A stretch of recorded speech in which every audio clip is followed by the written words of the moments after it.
Hi, this is Anna Imagination with her weird shit. This is the other side of science. It's weird shit. So, I was going over boundaries yesterday, and one of the things that I had a massive, oh my God, it's amazing, is what a boundary really is. A boundary is you setting and preserving your quality control. It's literally your quality or your standard of what you are or are not allowing in your life. And I had this trying to figure out where your boundaries are. First of all, by calling them boundaries, that's confusing as fuck. Can we all agree on that? Like, calling them boundaries is the dumbest thing in the world. It is called an ethical or a quality control standard. That is really what you are doing. You are setting the quality control around your life, and then you are literally preserving that quality control. And when you decide to preserve the quality control, you are either removing yourself from the situation, you are preventing a drop in quality, or you are defending it. You should not be defending it. If you're defending it, it's because you put yourself in a place where you have to defend it. It's like you've walked into a lion's pit and then you're pissy because the lions are eating you. And that's really the difference, is you're going to have lion pits and then you're going to have regular everyday. And if you're going out on a regular everyday in a safe place, you should never be using your boundaries because, you should not be using your boundaries because most people should be decent. And if you are in a situation where everywhere you go, you're being violated, it's because you are constantly putting yourself in a place where you are always being violated. And sometimes the violation or the perimeter of danger, let's talk about the perimeter of danger. Sometimes the perimeter of danger is not an event.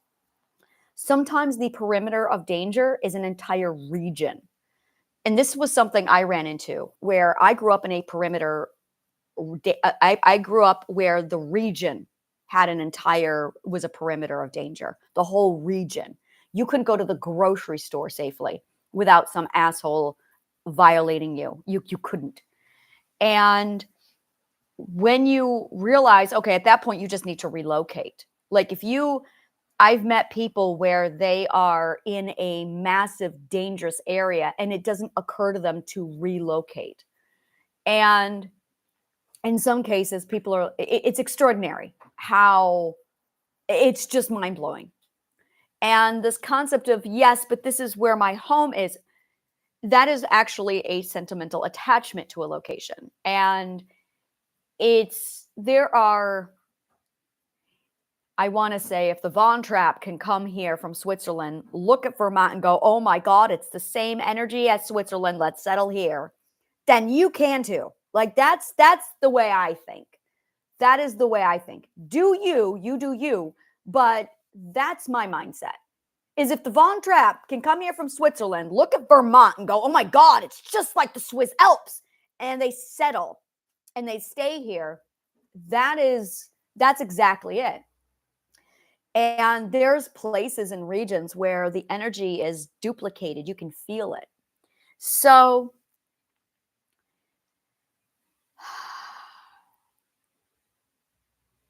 when you put yourself in a lion pit, you're going to get bit. You're going to get bit unless you enjoy toggling with lions. And I've been putting a lot together in my mind. One of the things that I realized, this has been something that's been bothering me a long time, is I ran into this group of people. They all were smiling. They all were very, very kind people. And they all were very, very friendly, happy. It looked like they were literally a group of 200 people of just pure friendship. Until you're there for a few minutes. Then you realize everybody is strangers. The kindness is actually a defense mechanism to keep themselves safe. No one's happy. They're all on drugs. And they are not trying to be friendly. They are people pleasing. And when you get that combination of strangers all using kindness as a defense, who are all on drugs while they people please, it took me a while to finally sort all that out. And they're all walking around going, yeah, we're all friends. That's not friendship. That is not friendship. And it took me about 2 years about hanging out with these groups before I could figure out what the hell was going on. And it was also highly addictive. The amount of addiction in that cesspool was insurmountable. It was extraordinary. And it was very, very dangerous, very, very toxic. And I got out of it, and getting out of it was one of the hardest things I'd ever had to get out of. It was fucking hard. It was really hard. Because of all the places, it's the one place I wanted to keep going back to, even though I knew something was up and that place was toxic. Then this strangers, kindness, defense, drugs, and people pleasing attracted a group of rapists who preyed on these people in this group. And there were at least 5 rapists who would move through the crowd, and they would blend in. So I finally got to a point where, and I mean this morning, I figured out, oh my God, it's actually strangers using kindness as a defense while they're on drugs because they have serious people-pleasing problems. Their people-pleasing was mistaken as friendly. Their drugs was the happiness. The kindness defense was what people thought was what kindness was. And the strangers is what people masked with the word friend. This is fucking dangerous.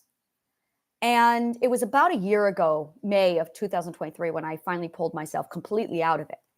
And I kept 2 people. I went to one person's event, same thing. And I was like, nope, definitely don't ever want to be here again. And then I went to another person's, like an event on April of this year. And again, I walked away going, no, not even a little bit. It's the entire spacious area. And trying to put the words together for this was hard because they did such a good job masking it. And getting away from it finally, and then being able to analyze it from the outside to still try and figure out what the fuck is going on. I've never met anything so strong and so addictive. And around this time of the year, one of them usually makes his rounds and he invites everybody out for this event. And again, it's a bunch of strangers using kindness as a defense. They're all on drugs and they're all people pleasing. And it's this massive, it nourishes this addiction cesspool. So I finally got away from it. And here's the thing is, it's not until you're there for a while, you're there for about 3 to 6 months, and you start to notice rapey behavior happening. And the raping behavior is all over the place. And you don't see it because they hide it so well under all this other stuff. So I got out of it, thank God.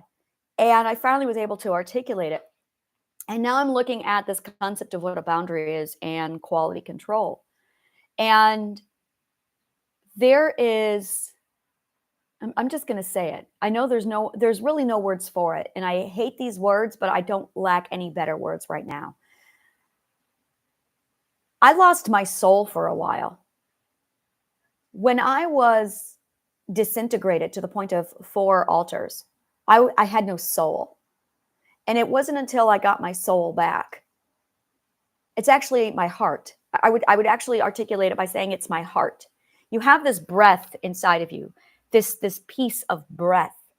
And this breath is made up of pure truth, freedom, love, kindness, and comprehension. Comprehension is logic. And it's the accumulation of truth, freedom, love, kindness, comprehension. And that combination, when it's pure and strong, just pulses like a heart, exactly like a heart. And it's on your heart chakra. And it feels like breath itself. There's no other word for it. It's called pneumo. Pneumo. There's no other word for it. This is called pneumo. It's breath. And that is soul. That is spirit. That is, and spirit is aspiration. It's Latin for breath, which is the Greek for pneumo. It's breath. And it's the breath of life. That is your soul. And it's this warmth that just, it allows you to feel, it allows you to experience, it allows you to love deep. It allows, it's laughter. Laughter is part of it. And when it all came to me, like prior to it being there, I had no idea it was absent. I just felt cold and empty all the time. And no matter what I did, I could not fill myself. When I felt breath come back and spark, there was, I felt it. And then it was about 3 days of being suddenly consciously aware of this hole inside of me. And it was 3 days of this craving of, I want this hole filled. I can feel this deep empty inside of me and I want it filled and I don't know how to do it. And that's how you connect. That is literally your core connector. And it was these last 2 days, yesterday, it was 2 days ago that it came to me and it came back and it just filled me. And since then, it just pulsed this life back into me. And suddenly I could feel things, I could say things, I could articulate things. It was equivalent to my words being met up with me, and it's aligned with me now. So everything is now aligned. It's perfect alignment. And that was when I realized, oh my God, I had been missing this thing for decades. And I was trying to think back to when I lost my soul. And I would say it would definitely be probably April of 2021. But it was before that. It was definitely August of 2020 when my husband and then my best friend, girlfriend threw me away. And that was such a devastating severance. I went through this 1 year, not even, it was about a year. It was about 8 months of just,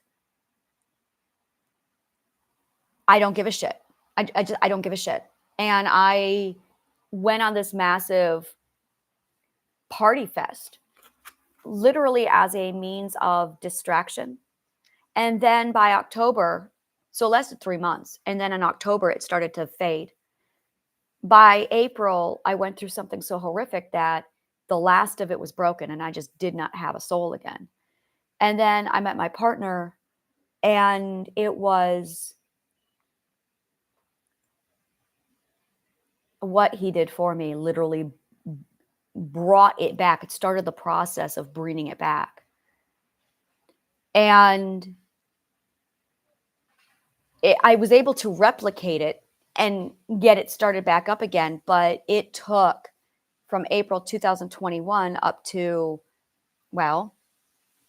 August of 2024 to get it started back up again. So from this time period, for the last 4 years, it was like I had no soul. But there's just no other word for this. I'm not even certain if August of 2020 was really when I would start it. I don't know. It's this feeling of just dead cold nothing, like you just don't give a shit about anything. And it takes a lot to get you to care about something. And that, I remember that I was talking to my partner about it a couple of days ago, and I'm like, I just want to care about something. I want to care. And when I felt this thing come back, it was like finally genuine caring, kindness. And the only way to get through that, you have to be mean, because only through being mean do we learn what being kindness is. And it's something we're all supposed to go through when we're like 2, 3 years old. We're all supposed to be really mean when we're 2, 3, 4 years old. We're supposed to be mean when we are 3 years old. And we're not allowed to be. So I'm looking at boundary setting. I'm looking at quality control. And if you haven't defined your standard, if you haven't decided what your quality is going to be, then you're not going to know what to set. So when people are going around going, I have no idea how to set boundaries, it's because you have not defined your standard or your quality. So you're not going to be able to set a standard or a boundary if you don't even know what your quality or your standard is. You have to first define your quality and standard. Do you want this to be your quality standard? Do you want this?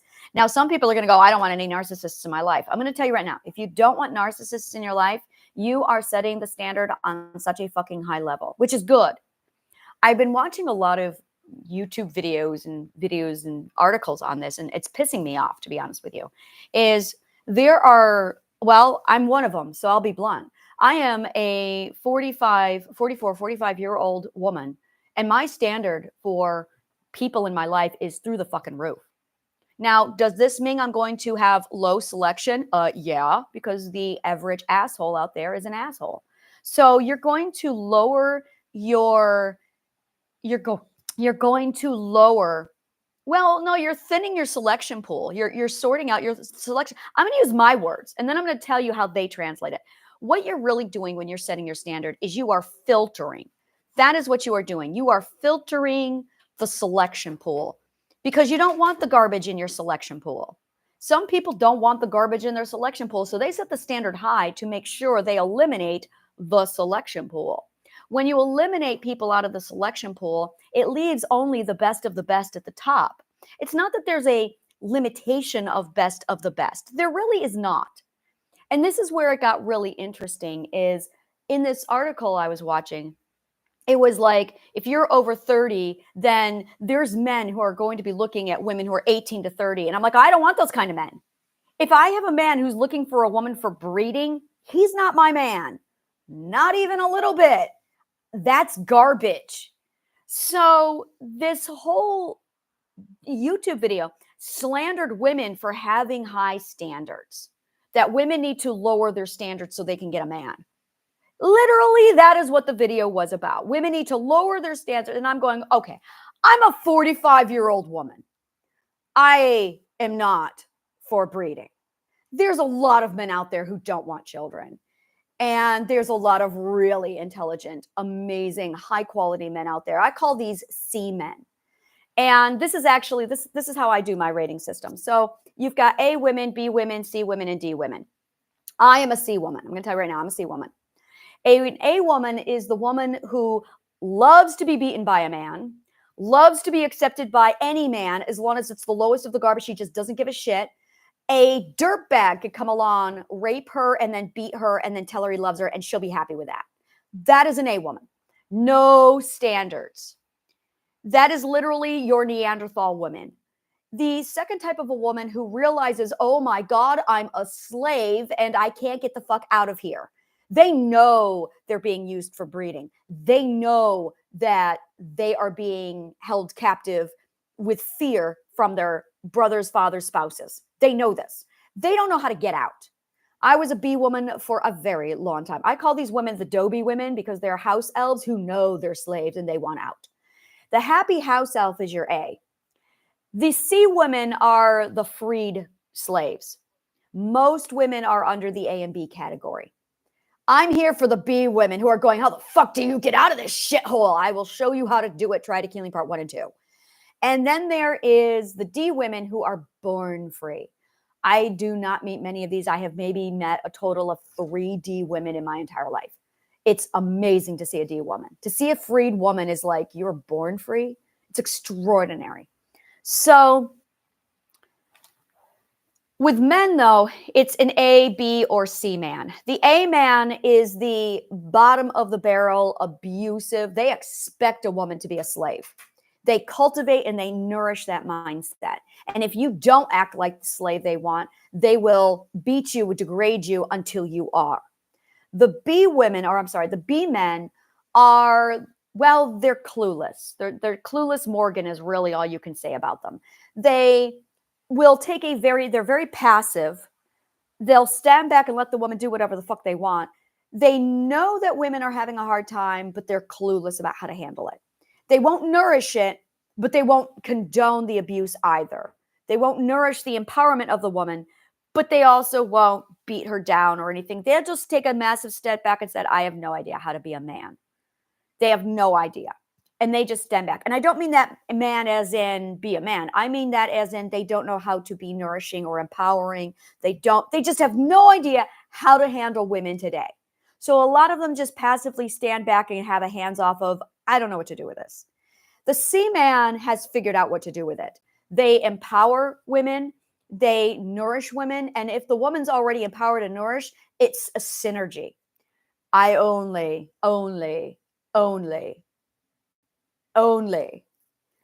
talk to C men. Like all my friends are C men, all of my group circles, those are C men, nothing else. So this is my standard. Now I've set the standard of and this is really true of all people in my life, is it's your C or D. I will not allow A or B people in my life. And the B people who are in my life are, well, they're not. They're clients. That's what they are. They're not in my life. And once I realized, oh, I'm a C woman, I want to nourish that, which means I'm going to want C men around me. So I know that there's not very many of them. And once I realized that there's not many C men or C women in my C people, there's my mermaid coming out. So once I realized that there's not a lot of them, that doesn't mean I'm going to lower my fucking standards. It means I'm going to go out and find my C people. So that's it. I'm looking for my C people.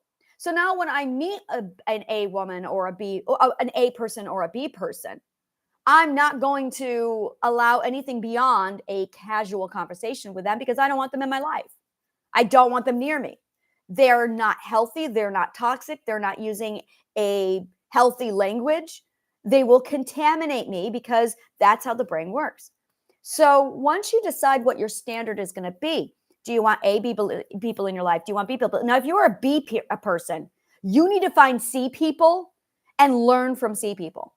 Bottom line, if you are a B person and you are wanting to get out of your situation, you try to healing part 1 and 2. I'm going to tell you right now, try to healing part 1 and 2. It was made for you. Like, I cannot make that clearer enough. Try to healing part 1 and 2 is made for B women who are like, how the fuck do you get out of here? This is how I did it. This is how you go from being a B woman to a C woman. There it is.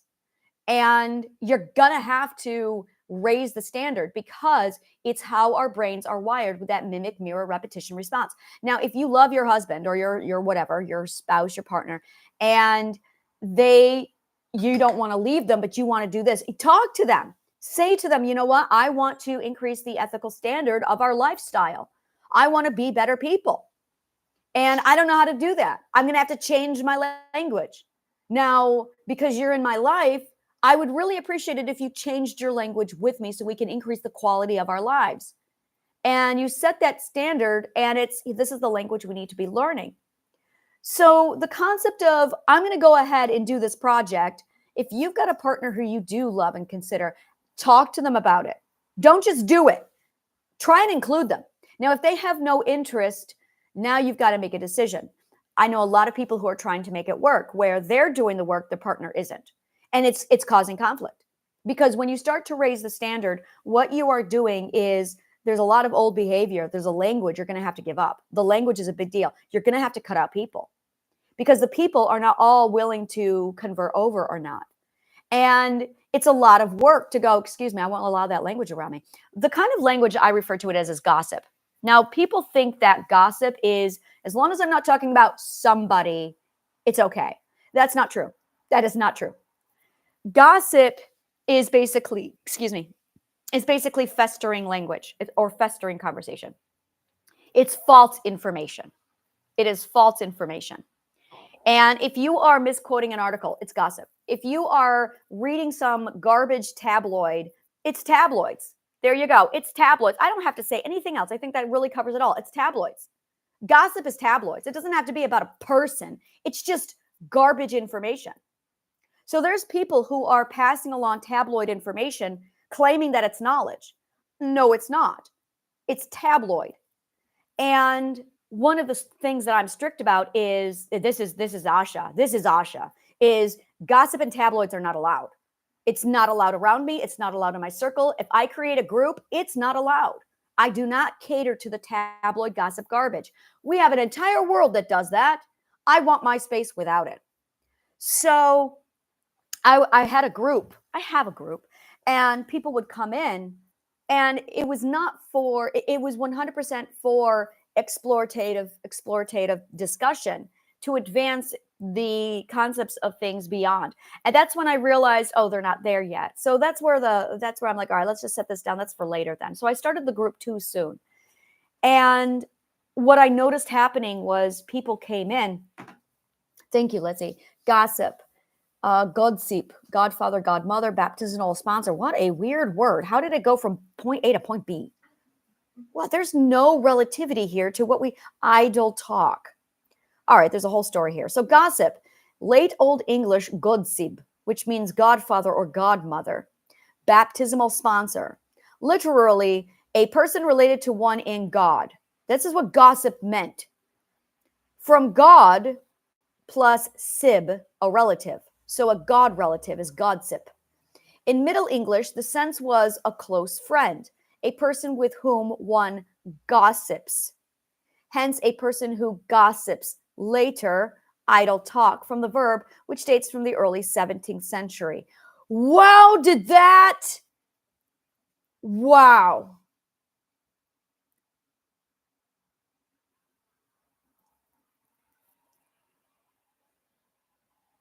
This is not word evolution.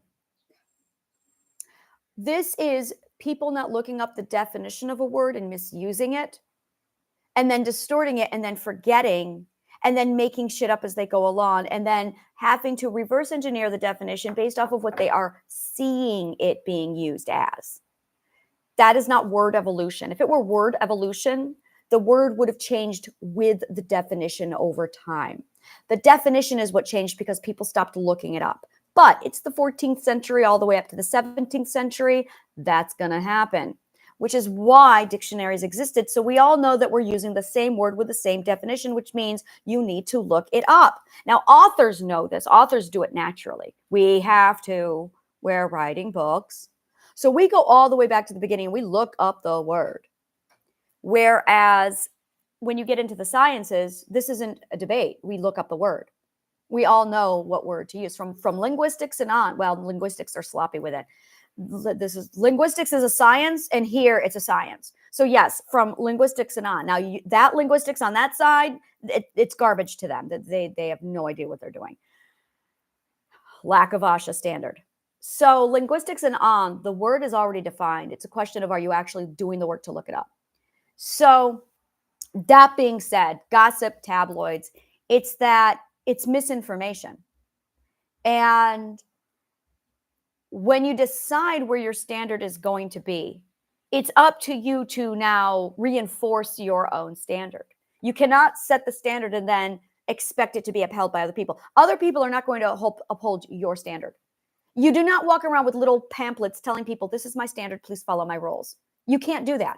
Every person would end up with like 7,999,999,999 slips with all the rules of what everyone. No, you've got to reinforce your own boundaries, because we're not all walking around handing around 799,999,999,999 slips telling everybody what it is we all need to do. It's easier if you just know your boundaries and you reinforce them. But if you've reinforced them properly, you should not be in a position where you need to tell people what your boundaries are. So if you need to use your boundaries, you are in the wrong place. It's that simple. If you are using your boundaries, you're in the wrong place. You're not in the right people group. Not at all. You should never be using your boundaries. If you are using your boundaries, you are in the wrong place. There is no anything here. Those are your boundaries. You need to make sure you stay in your boundaries. You have to stay within your boundaries. You left your boundaries. If you're getting hurt, you left your own boundaries. If you're constantly having to defend yourself, you're in the wrong. You left your boundaries. You dropped your standard. So you have to set your standard. You have to know your standard. You have to defend your standard. You have to define your own, okay, who has these standards and who do I need to cut off? And then you need to deny access and only allow yourself around people who meet your standards. Are you going to be without people for a while? Yes, you are. Is it sucky? Yes, it is. It's part of the journey. It sucks. Finding your people is really your problem. How the fuck do you find your people? This is really the big question that we all need to be asking. How the fuck do you find your people? By setting your standard and letting people know what your standard is. That's how. If you never define your standard, if you never tell people what you are, they're never going to be able to know. So when you meet people, you need to make it very clear. For instance, I am an Ashavana. That's always going to get the question, what is an Ashavana? It is a knight in service to the truth and pure wisdom. It is the archaeology and the search of wisdom. It is the complete and constant soul dedication to the truth, the preservation of truth, and pure, proper wisdom set at the highest of all standards. I am an Ashavana. I live to truth, logic, love standards. There is nothing else. Which means I'm going to get to one of two people. I'm going to get, oh my God, I want to know more. Or, oh, I need to stay away from you. Yeah, you should really stay away from me. Because I'm literally a walking lie detector. So all of a sudden, I have no liars who want to be around me. True story. I get liars come around me and and they run. It's like, yep, thought so. Narcissist. Yeah. It's an amazing narcissist repellent. It's, oh, yeah, I know when you're lying. I know when you're wearing a mask. I know when you're being fake. I know when you're using kindness and using friendship as a defense because you won't deal with your problems. I can see it on you. And if you're being authentic, if you're being genuine, I can also see that. So when people meet me, it's a massive, how comfortable are you with yourself? Because I'm going to see your truth no matter what you give me. So now I get to measure people to see how much of a liar they are within a few seconds, depending on how fast they talk. So because I have this ability to say this to people, it's immediately a filter. And that's what it is. You need a word. You really do. You need one word that does all your filtering for you. And if you are in the process of learning and discovering yourself, and there's degrees to it. A lot of people are doing that nowadays. I don't know who I am. I'm figuring that out. Honestly, and this really needs to be it. When you meet somebody who is on a journey, if you are on a journey, you need to not be making friends. All your relationships need to be very, very shallow and very, very basic. And you need to have a massive, like, stay away from me. Because you are in the process of being molded with clay. You are in the soft clay mode. If you've never worked with clay, the soft clay mode is when the clay is very, very moldable. And when you start the journey, you are grabbing your hand and scooping out the clay right out of the earth, and it is wet and it is more soup than it is actual clay. That's where you start. You try and stack up a pillar and the whole thing just kind of melts and goes right back down. That's you right now. That's where everyone starts their pilgrimage or everyone starts their healing journey.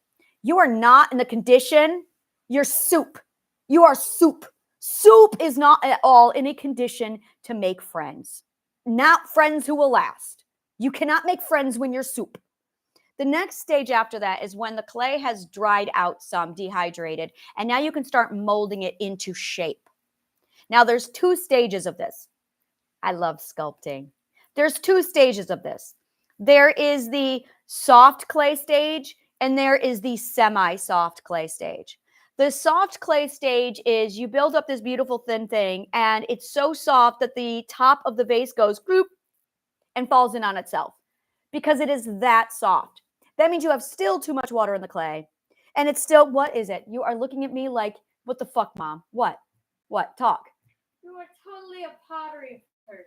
Apparently, I'm a pottery person. I'm a sculptor. You know that much about it? Yeah, Mom. Yeah, I know that much about it. She's like, she just called me out on it. She's like, you're pottery. That's your art. That probably explains my passion of wanting like 4 potter wheels. Yeah, that explains my passion of every time I'm in New York City and I walk by a pottery shop, I'm like, oh, they got pottery classes. Yeah, the pottery is my art. Okay, we found my art. All right, I need to do something about that. So I need to get myself a potter's wheel. Oh yes, there's nothing I love more. I touch silk. First of all, I have a problem with silk. That's a whole nother thing. But the first time I touched silk, I went, oh my God, it feels like clay on my hands. So don't buy silk. Buy ethical silk if you're going to buy silk, but don't buy silk. Look into how it's made. Okay, so, I was so pissed. Anyway, so yeah, you have the soft clay stage. Now, the semi-clay stage is when it's mostly dehydrated. It's still moldable, but when you put it up and you get that gorgeous fine edge, okay, yeah, totally pottery's my thing. When you get it to the very top, It doesn't collapse. It maintains its shape. It maintains its shape. Now, this is where you want it. You want to be semi-clay, but here's the problem. It maintains its shape, but you're going to have ass dicks. They're ass dicks who comes along and pokes your clay. They're ass dicks, right? You don't want ass dicks, okay? So everything prior to the semi-soft clay stage, you cannot make friends. You're falling all over the place. You're soup. Yes. That makes so much more sense now. Which part? The poking of the clay. The poking of the clay. Because they're acting like kids. Children touching your shit. Yeah, they're ass sticks. So you don't want ass sticks when you're doing your clay work. You don't want ass sticks. I had ass sticks in school. They were fucking ass sticks. Sitting there building up your clay, and these ass sticks come along and they poke it. Ah! Ass sticks. You don't want ass sticks in your clay. So when you get to the semi-clay stage, this is when you can maintain your shape. Now, I'm going to tell you right now, you're not going to be there until you get through. That is literally the 12th ethic. That is the 12th ethic. At the 12th ethic, you finally become semi-clay. You become semi-soft clay. That is all you do. Most of you are at the 2nd, 3rd, 4th, 5th, 6th ethic. Yeah, you haven't even begun. You are soup. You are soup at that stage. You get to the 12th ethic and you are finally at the semi-soft clay where it's finally maintaining its shape. But then you got to wait for it to dry. Oh my God, yes. You know, I was shopping for a kiln at one point. I found a kiln that I can actually hook up into my house. And I'm like, yes, I'm going to have a kiln one day. I will have a kiln. Like, oh, and the glaze. Oh my God. All right, I found my thing. So this is interesting. This is interesting. Oh yeah, I'm going to be totally, I found a thing here. I found a new art that I'm just going to go, Okay. So you get into the semi-soft clay stage, and now you've got to wait for it to get to the bone dry stage. Bone dry stage is when the ass sticks can't fuck it up anymore. Now, you still can't use it. You need to put it in the kiln, but you got the bone dry stage. So at the bone dry stage, basically you've got this period between the semi-soft clay stage and the bone dry stage. At the bone dry stage, oh, you're fucked. You're fine. You're going to be fine at the bone dry stage. But your ass sticks are going to still try and fuck it up. So you need to just let it set until it gets to the bone dry stage. Now, once you get to the bone dry stage, now you can start looking for people. Because when you get the ass dicks, they're not going to fuck up your artwork. And if they do, it's not going to completely fall apart. So you've got to be able to sustain or learn how to maneuver the ass sticks. So you want to do, and this is lit, you have to learn how to filter the ass sticks. So it's ass stick class. You want an ass stick class. That's what you want. You want an ass stick class. Yeah, ass sticks. So once you get the bone dry stage, then you can put it in the kiln. You want to pre-slop it with glaze, and then you put it in the kiln. Now, when it's in the kiln stage, and that's about a 2-day process, 2 to 3 day process, depending upon the size of your project. So that would be equivalent. Well, that's the entire 12 ethics. That's the second round of the 12 ethics. I'm going to tell you that right now. That is the second round of the 12 ethics. That's all you're doing. All you are doing in the second round of the 12 ethics is going, get the fuck away from my, you're an ass stick. That's all you're doing in the second round. The first round, you're going, okay, I got this ass stick touched my work. And then you build an ass stick touch. That's all you're doing in the first round of the 12 ethics. In the second round of the 12 ethics, you're going, get the fuck away from, and you're learning how to defend yourself. It took me about 3 months. It was 3 months of me just growling and bitching at everyone. Stop being an ass stick. And then I put it in the kiln. Now, this is the refinement stage. The refinement stage is when you decide to slap more glaze on it. You're decorating it. You put it back in the kiln. Now you're refining it. Now you have the refinement stage. When you're doing the refinement stage, now you're in the third round. That's when you start to really chill out and relax. Now, you are not done yet. You are not done yet. You are just now figuring yourself out. You're very close to comprehension. At the end of the refinement stage, you're going to land into the point of comprehension. When you get to the point of comprehension, you've completed all 3 rounds of the 12 ethics. You know who you are. And you have your energy's name. Your energy. And it's the only time you get the energy name right there, the point of comprehension. When you get you're like, I know who I am. And you know what you are. You know what you are. Now, you're not done. That's only the first milestone. I know there's an infinite number of milestones. Infinite. The milestones never end. But this is the first milestone, is the point of comprehension. It is at that stage that you finally complete Ashavana. Now, When you are in the third round, you're going to have to make some arrangements with Mother Nature. And that's between you and Mother Nature. So I will never reflect on that. That is something I will probably discuss only with people who are actually in Tragic Healing Part 3. That's Tragic Healing Part 3 material. And yeah, that is definitely Tragic Healing Part 3 material. So when you are setting boundaries, you're really setting them for yourself, not for other people. This is your relationship with your standard, with your quality. You need to decide what quality life you want. And in order to understand what quality of life you want, you need to understand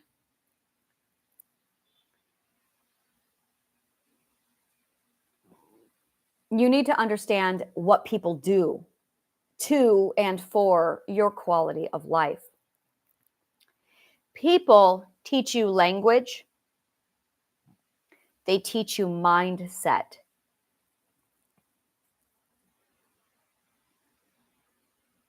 I really want clay right now. I really want clay. People teach you language. People teach you mindset. People teach you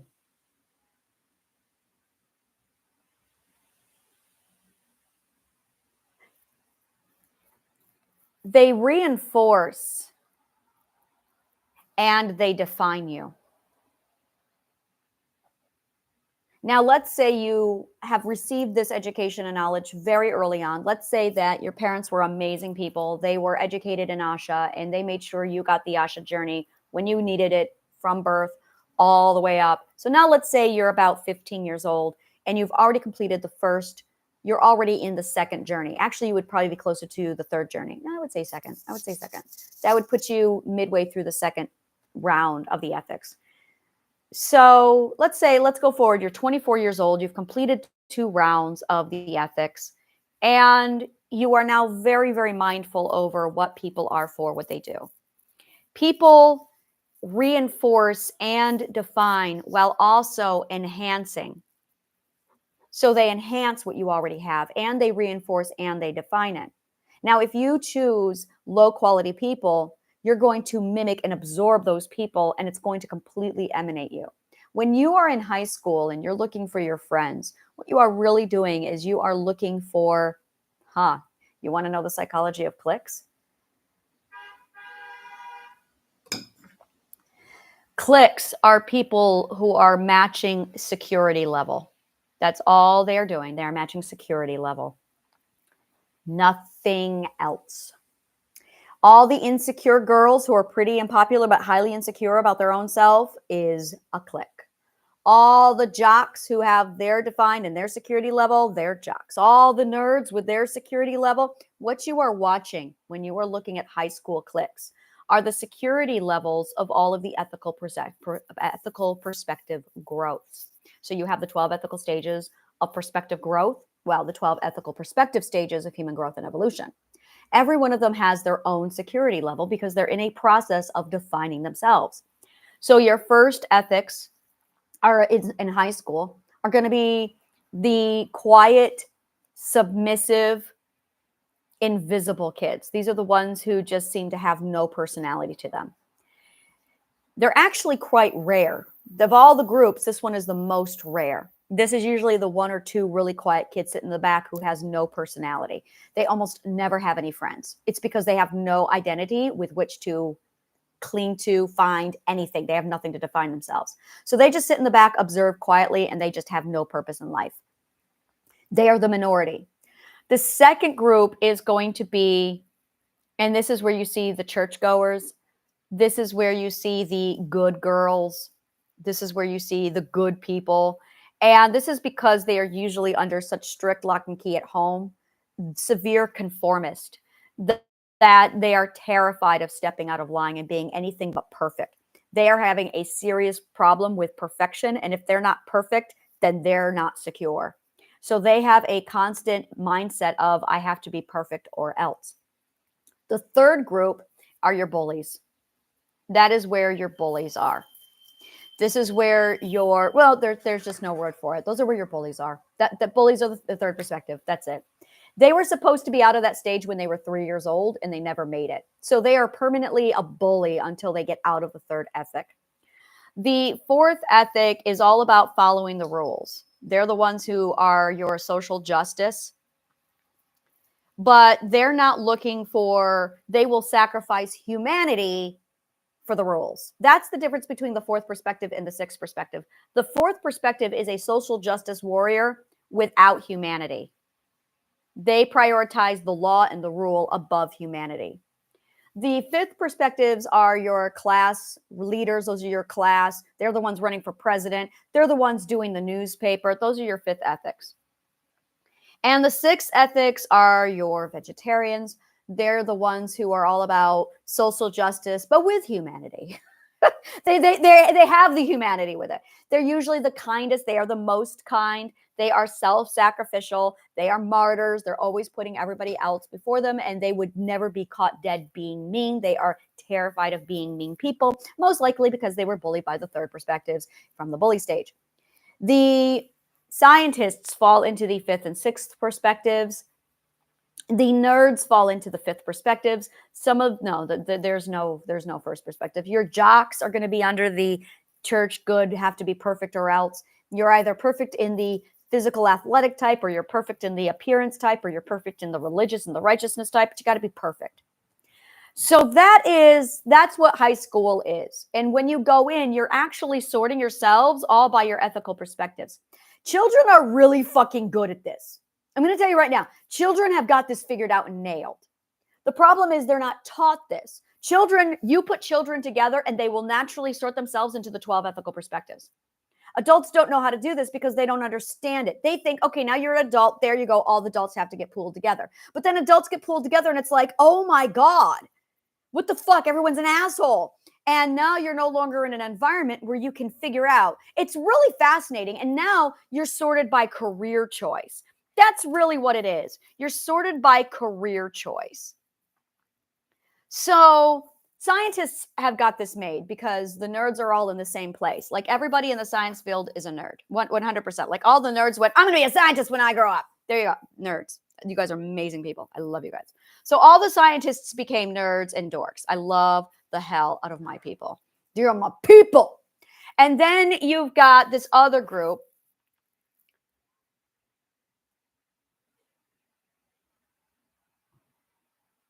I'm analyzing all the kids in my school and I'm remembering like which ones wanted to be attorneys, which ones went on to be all these different groups, which ones wanted to be teachers. And I'm just analyzing all the careers. But the careers literally are partnered out with the 12 ethical perspectives. So you can see, okay, if you're this perspective, you're going to go here. The ones who never could figure themselves out, they most likely went into construction or they ended up doing something with, what is it called?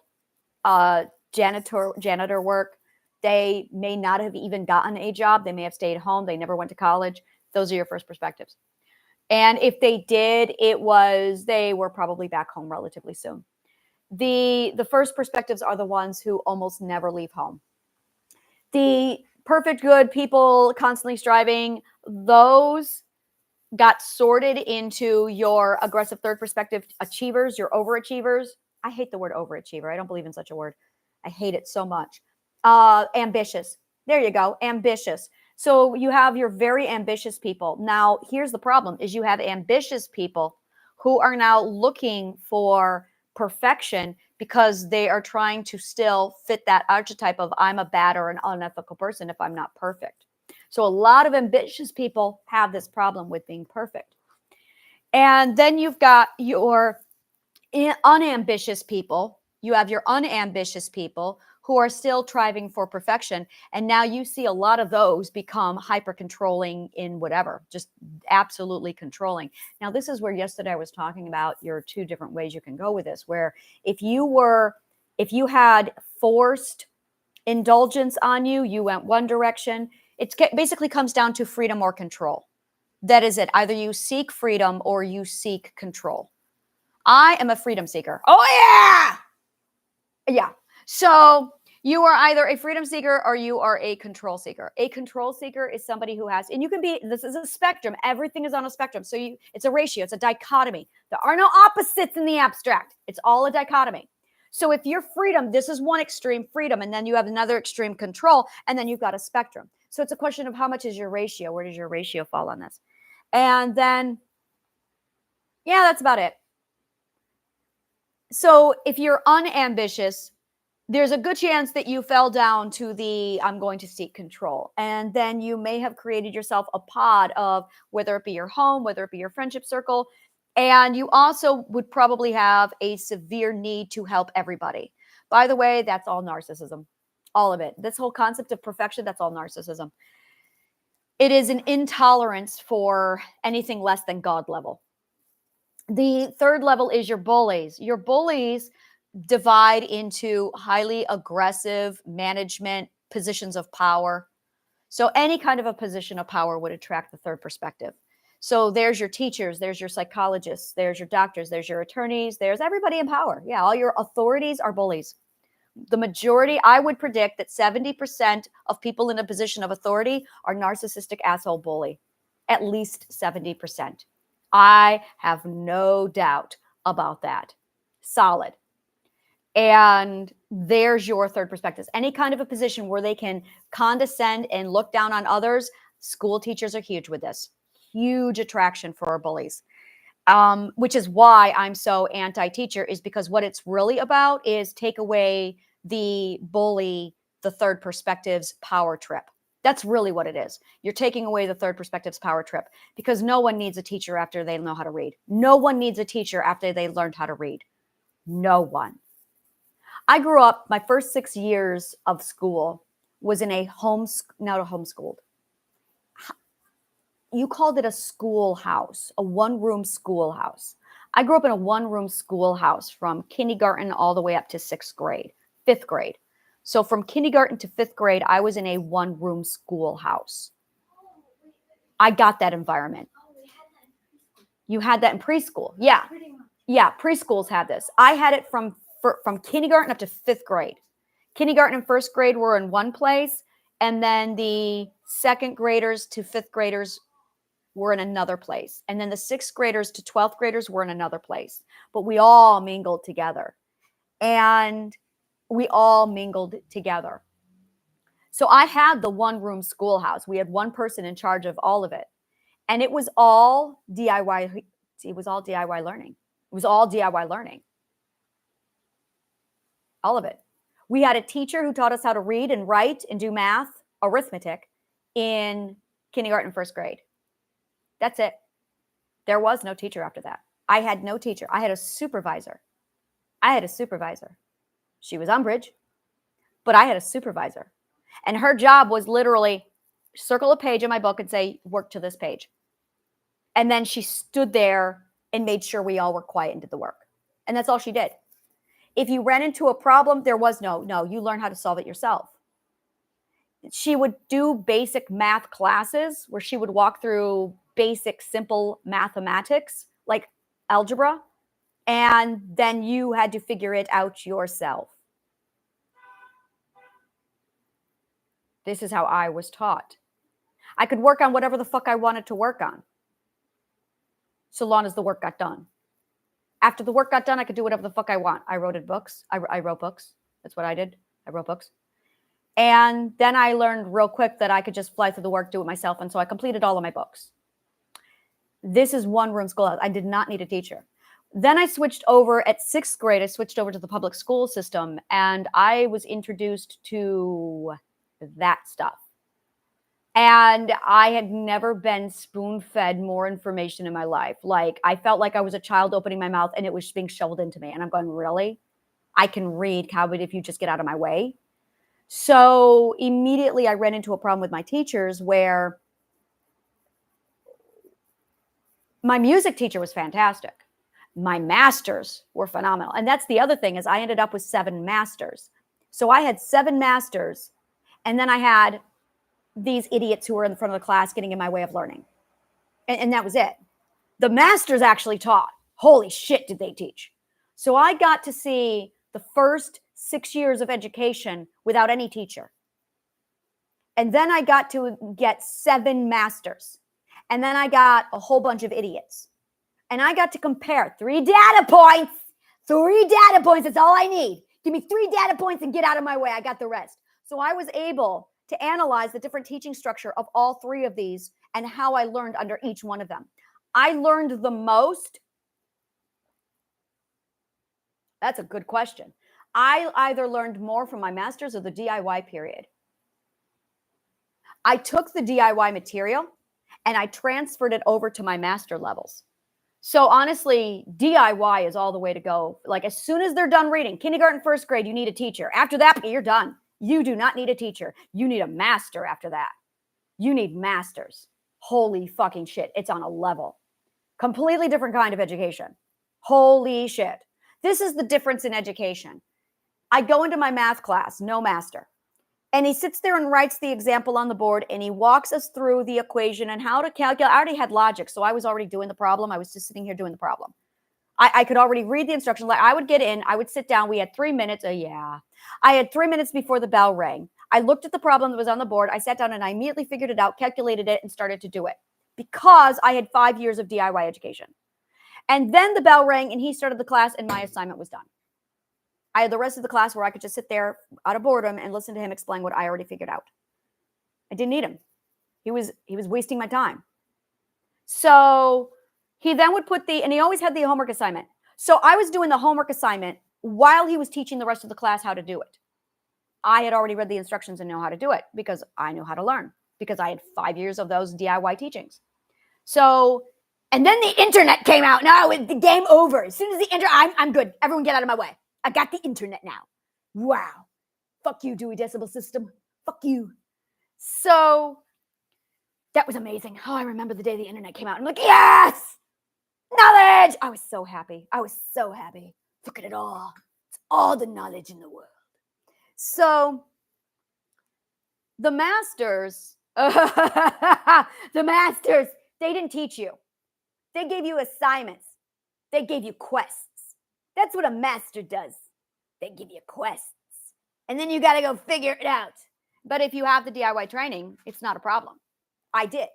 So they would give you the quests. And then they would just leave you in the pool. Now this came into a problem. Because my science was so egregiously neglected, and because I was learning science out of order, and because I didn't have any of the foundation of science, they taught me biology first. Why did they teach me biology first? I remember when they started teaching me biology and I had no idea what I was looking at. That is the dumbest thing in the world. They started me with biology. They skipped chemistry. I didn't even learn physics. And all they taught me was biology. Wow. Was that fucking incompetent knowledge? Biology is the summation of chemistry, mathematics, and physics. And they hadn't taught me chemistry or physics, but they were teaching me biology. Wow. And they were teaching me biology at the 6th and 7th grade. What the fuck? What a bunch of dumb fucks. Biology is the most advanced of all sciences. You just learned what? Biology. You just learned biology? Yeah, like 2 years ago, 1 year ago. Did they teach you chemistry before? No, I was doing chemistry this year. And They started chemistry. I had no idea what was going on in chemistry. I did not learn a single thing in chemistry. Did you learn physics? No. No physics. They taught her biology and then chemistry and still no physics. They got it backwards. Like I said, this is like, dudes, what the fuck? The order of operations for sciences is linguistics, logic, math, calculus really needs to be in there, physics, and then, oh my God, and then they gave me astronomy? What the fuck? Oh, it is. Yeah, when you measure the moon, when you measure the distance of the Earth to the moon, you need calculus for that work. They were trying to teach me how to, oh my God. This is a nightmare. This is all making sense now. You need calculus to know how to calculate the distance from the Earth to the moon. I did not take a calculus class because I did not, we were too young for it. We hadn't done the prerequisites. She's raising her hand. She's like, I have something. Yes. No, it's okay. Sorry. The closest class I had for that was Earth Science in 6th grade. Earth Science in 6th grade. Now, I'm going to tell you right now, that's biology. Earth Science is biology. It's okay. Wrap your head around it. Earth Science is... Earth Science, and then biology like 5 years later. Yeah, Earth Science is biology. That's geography. That's well, not geography. That's geology. That's a branch of biology. You're supposed to get that after you've done, you need calculus, you need math. Well, no, we're just going to go ASHA standard. You need linguistics, you need logic, and then you need math. You really need calculus. And then you need physics and you need chemistry. Then you can do biology, astronomy. Now, astronomy comes, no, Plato had astronomy last. So then you did biology, and then you did astronomy. So them trying to have you calculate the distance between the Earth and the moon, and that's advanced, that's calculus. So they don't teach you calculus, but they want you to calculate, it's in the name, the distance between the Earth and the moon and the rate in which it travels around the Earth. I could not do it. I failed that class because they did not give me calculus. It was the hardest thing because I did not have calculus. Like, you should not be calculating any of that. Now, they gave me Earth Science, and that's just a series of order of operations of knowing precisely when the catalyst took place and the order of operations in which it took place. I had logic. So when I did Earth Science, I literally walked away with like an 98% average in Earth Science because it was literally the order of operations in which the Earth evolved. Okay, that's just logic. So I was able to take my logic and plug it right into Earth Science, and I flew with it. It's not a problem. It's order of operations. It's logic. That isn't science. That's logic, but that's science. So once you start to understand what each of these are for and how they're all supposed to interrelate, calculus was always treated as a really smart man thing. It's all the way over there. You're not allowed to have that. That was another thing that they did, is they looked at your grades and they went, oh, you're not smart enough for calculus. And they told me this. So they put calculus way over there away from me and told me I wasn't allowed to have it. Now, the prerequisite to calculus is algebra. I want to say there's something else there. I really want to say there's something before calculus. Let me go back on my book here. I have this one book I'm reading right now on oh, here it is. Is this it? No, that's Wicked. I'm reading Wicked right now. Let me see here. Where is it? Oh, where is it? It was this beautiful book on calculus from science.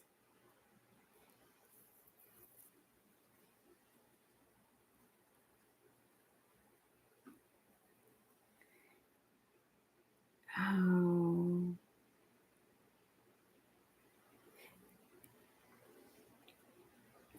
It was this beautiful website. Math is fun. Oh, I love math.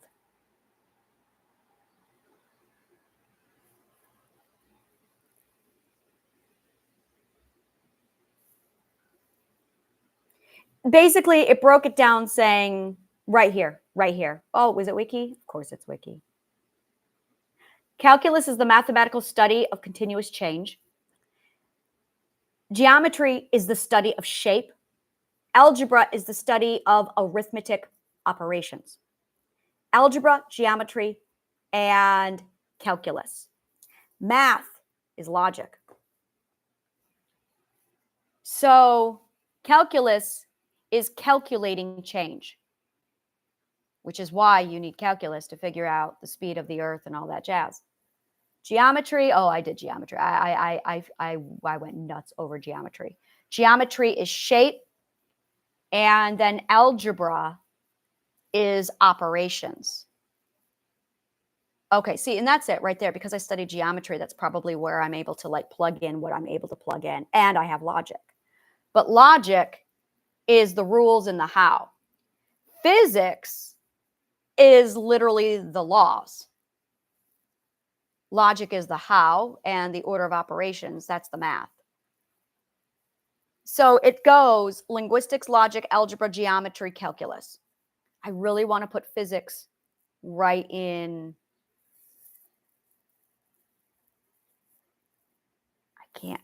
I studied physics with music. So, and so that's in my brain. Well, you study physics first. You study physics first. It's gravity. You study physics first. So that's in my brain because I studied physics first. Like I was 4 playing the piano going, look, physics. So I can't, I don't know. I am too biased. I am way too biased to comprehend when physics should be taught because I just, my brain is pure physics. I can't unsee physics. So I don't know. But there you go. You have logic, algebra, geometry, calculus. And anytime your dumbass teachers were like, here, calculate this, as soon as they use the word calculate, boom, you need calculus for that. If you're doing algebra, you're okay. But if they have you outside of algebra and geometry, you should have calc. I don't know what trig is. What's trigonometry do? I got to look it up. Oh, no. I'm going to look it up. I don't want guessing. You learned it this year? What did they tell you it was? I don't know. It's okay. The teacher made no sense, she says. Trigonometry, the branch of math concerned with specific functions of angles and their application to calculus. So it sounds like a subgenre of calculus. Trig sounds like a subgenre of calculus. That's what it sounds like. That's exactly what it sounds like. Specific functions of angles and their applications to calculus. So that's trig. Okay.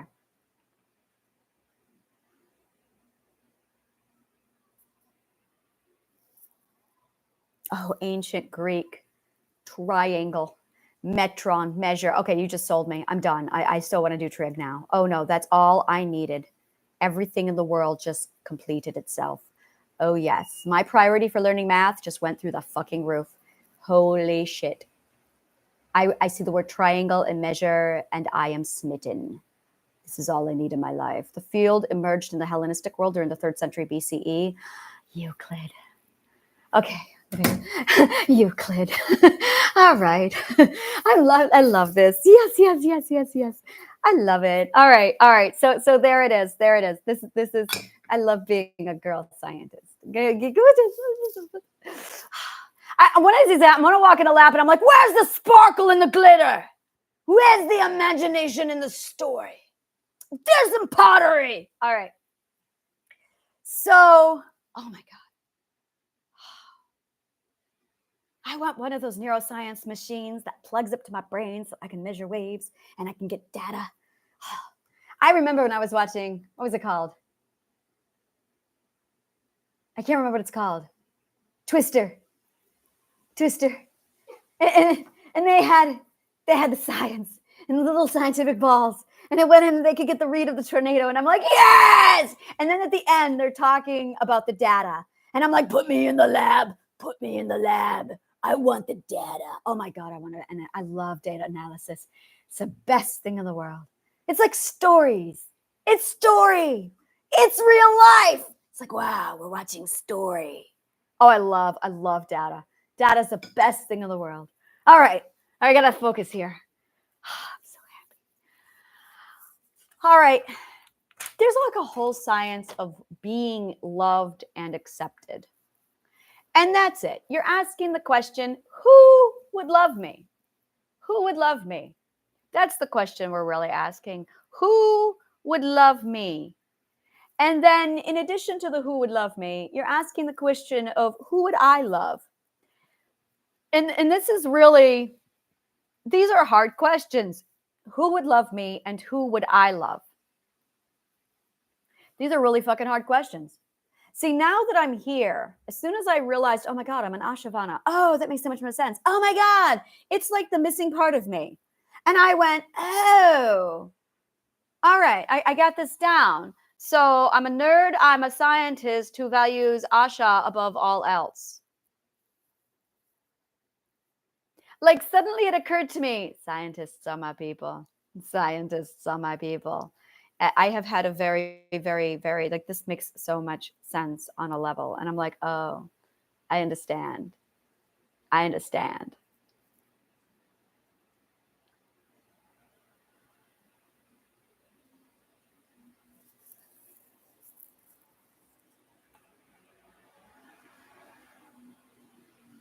There's a lot of scientists in this world.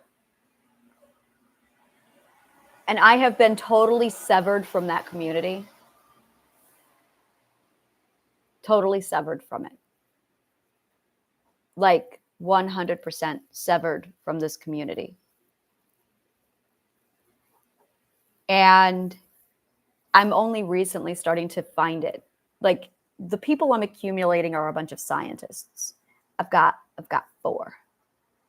And I have more, like 4 close ones. I've got others. And I'm starting to notice they're all scientists. And I'm going, oh, scientists are my people. And this is, I really hate to play this card. I really fucking hate this card, but it's true. I'm a girl, so I wasn't allowed it. So it was, I'm a pretty girl, so I really wasn't allowed it. So it was this, I was severed so much from this community. When I did find a scientist, it was made very, very clear that's over there, I'm over here, and I don't qualify because I'm a pretty girl.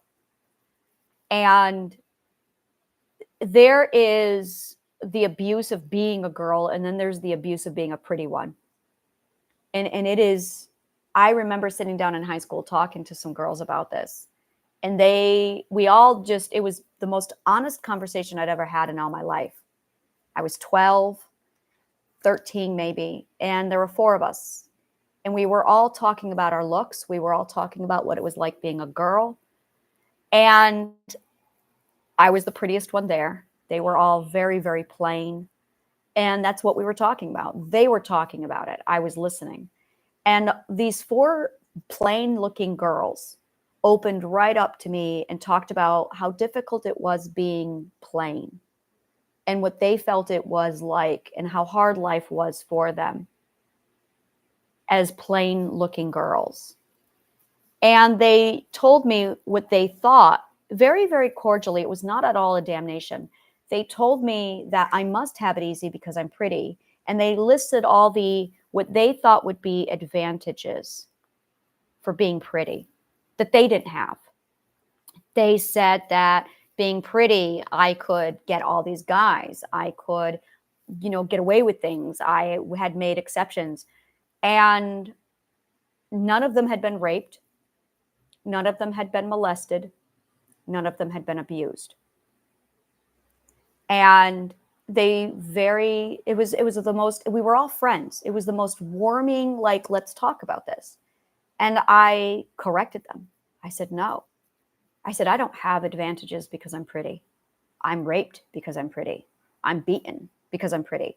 I'm expected to be a breeder for a man because I'm pretty. I'm not allowed to go to school because I'm pretty. I'm not allowed to read books because I'm pretty. I'm not allowed to have whatever boyfriend or sexual relations I want because I'm too pretty and they want to keep my value up. So no, all the advantages they thought I had because I was pretty, it was a curse. It was a fucking curse. It was so bad that I spent a lot of my time trying to figure out how to mutilate my face to get out of it.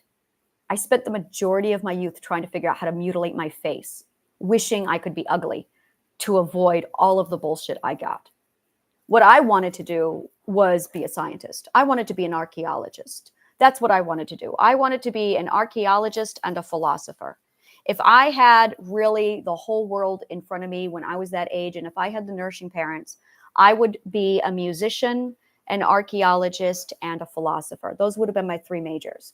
Except I would not have done archaeology in the bones. I would have learned that and figured that out in school. And I would have turned my archaeology onto philosophy. And then I would have pursued the Roman history that I did anyway and dug out everything that I did anyway. Only I would do it with Greek knowledge instead of the Roman education I would have gotten at the universities. And I would have spent a lot more time focused on things and then have people tell me, well, you can't make a job about it. Here's the job. Here's the education. You got to conform and break the education and knowledge to fit the job. This has got to go away now. This has got to go away yesterday. This never should have been in place. You never break the education to conform to the job. The education is the clay. You don't know what the fuck you're going to mold with your clay. You don't get clay. Oh yeah, I'm a pottery. I'm a potter. I found another part of me. Was that why you like gardening? Gardening? Pots. The pots? Oh, that's a whole nother part of me that's just grow, nourish, grow. That's my healer side. That's my needing to nourish the world. That's why it's called the healing garden. Now that's a whole nother. But no, education is the clay. And I have no idea what the fuck I am making is the job. Okay? You do not ask the job. This is putting the cart before the horse. It is not, I want this job, therefore I'm going to do this education. No. No. We don't do that at Asha. We do not do that. No. Here, the education is first. Actually, the self is first. The education is second. And the job, we don't know what you're going to come up with. We're going to put all the education inside of you, merge it all into you, and whatever you literally imagine that you are this really amazing, awesome Dr. Seuss like Willy Wonka machine. We're going to go with this. You are a Willy Wonka Dr. Seuss machine. Okay? This is going to be great. And we're going to take all the knowledge that you want and we're going to put it into your Willy Wonka Dr. Seuss machine. Okay? And after X amount of time, you're going to come up with some really weird shit. And that's your job. And then we're going to ask the question, how the fuck do we market this? And that's the challenge. That's the fun part. And that's okay. This is how Asha does the job. This is how Asha does all of this. The job does not get to determine jack and fucking shit. The job is our little bitch. The job is the summation of what we are and what the education is. The job is the submissive little bitch, never the other way around. You do not pick the job and then conform and break the education to fit the job. We do not do that here at Asha. Oh, no, we don't. So when you, and that's it, that's really it. I was more concerned about, and I remember this. I wanted to be an archaeologist. That was my very first passion. I wanted to be an archaeologist. No, it wasn't. First, I wanted to be an actress. Then I wanted to be a composer, just like James Horner. Then I wanted to be an archaeologist and an actress. Then I wanted to be a philosopher. Little did I know that acting is philosophy, so I was on the right track. Little did I know that philosophy was also archaeology, so I was really on the right track. And little did I know that composing and musical composition is the first stage of philosophy, so I was really on the right track. And then, well, I became obsessed with the preservation of Asha. Well, I always was obsessed with the preservation of Asha. And then I wanted to know it all. There it is. I wanted to be an actual know-it-all. I want to do this. Everyone's like, oh, you're such a know-it-all. No, I really wanted to be one. I really wanted to be a know-it-all. I wanted to know it all. That is my pursuit. To know it all so I can accumulate it all and then put it into a little pocket and go interesting. And in order to do that, you have to be so good at logic that knowing it all becomes common sense. You have to turn the know-it-all into common sense, which is what logic allows you to do. So that if you just study logic and then the basics of all, you can then do the mathematical calculations and computations to know it all. It's really fucking amazing. So that is what I did. That is what I did. That is what I did. I really need to study calculus. Like it just went up in massive mandatory. I have to do it. I've got to figure out how to learn mathematics again. The problem is I don't know where I actually am and where I belong. You know what? I'm just going to follow Plato's curriculum. Fuck the rest of the world. You guys don't know anything about education. Plato knew a lot about. I've had this conversation before. I was 12. Okay, so here we go. Plato said arithmetic first, and then algebra, and then geometry, and then calculus. and then trig. Okay, there we go. All right, so I'm going to go over to Khan Academy, and I'm going to learn in that order. Arithmetic, algebra, geometry, calculus, and trig. All right. And I'm actually already doing that. So I just got to continue with my arithmetic and my algebra. My problem is I don't know where my holes are. I don't know where my gaps are. So I'm going to fly through parts of it. And then I'm going to go like, oh, I finally found it. So I'm looking for my first, I don't know what this is. I don't know what this is. I am eager to find my first wall, because the first time I run into something that I don't understand, I found the first gap in my education. I'm very excited about that. So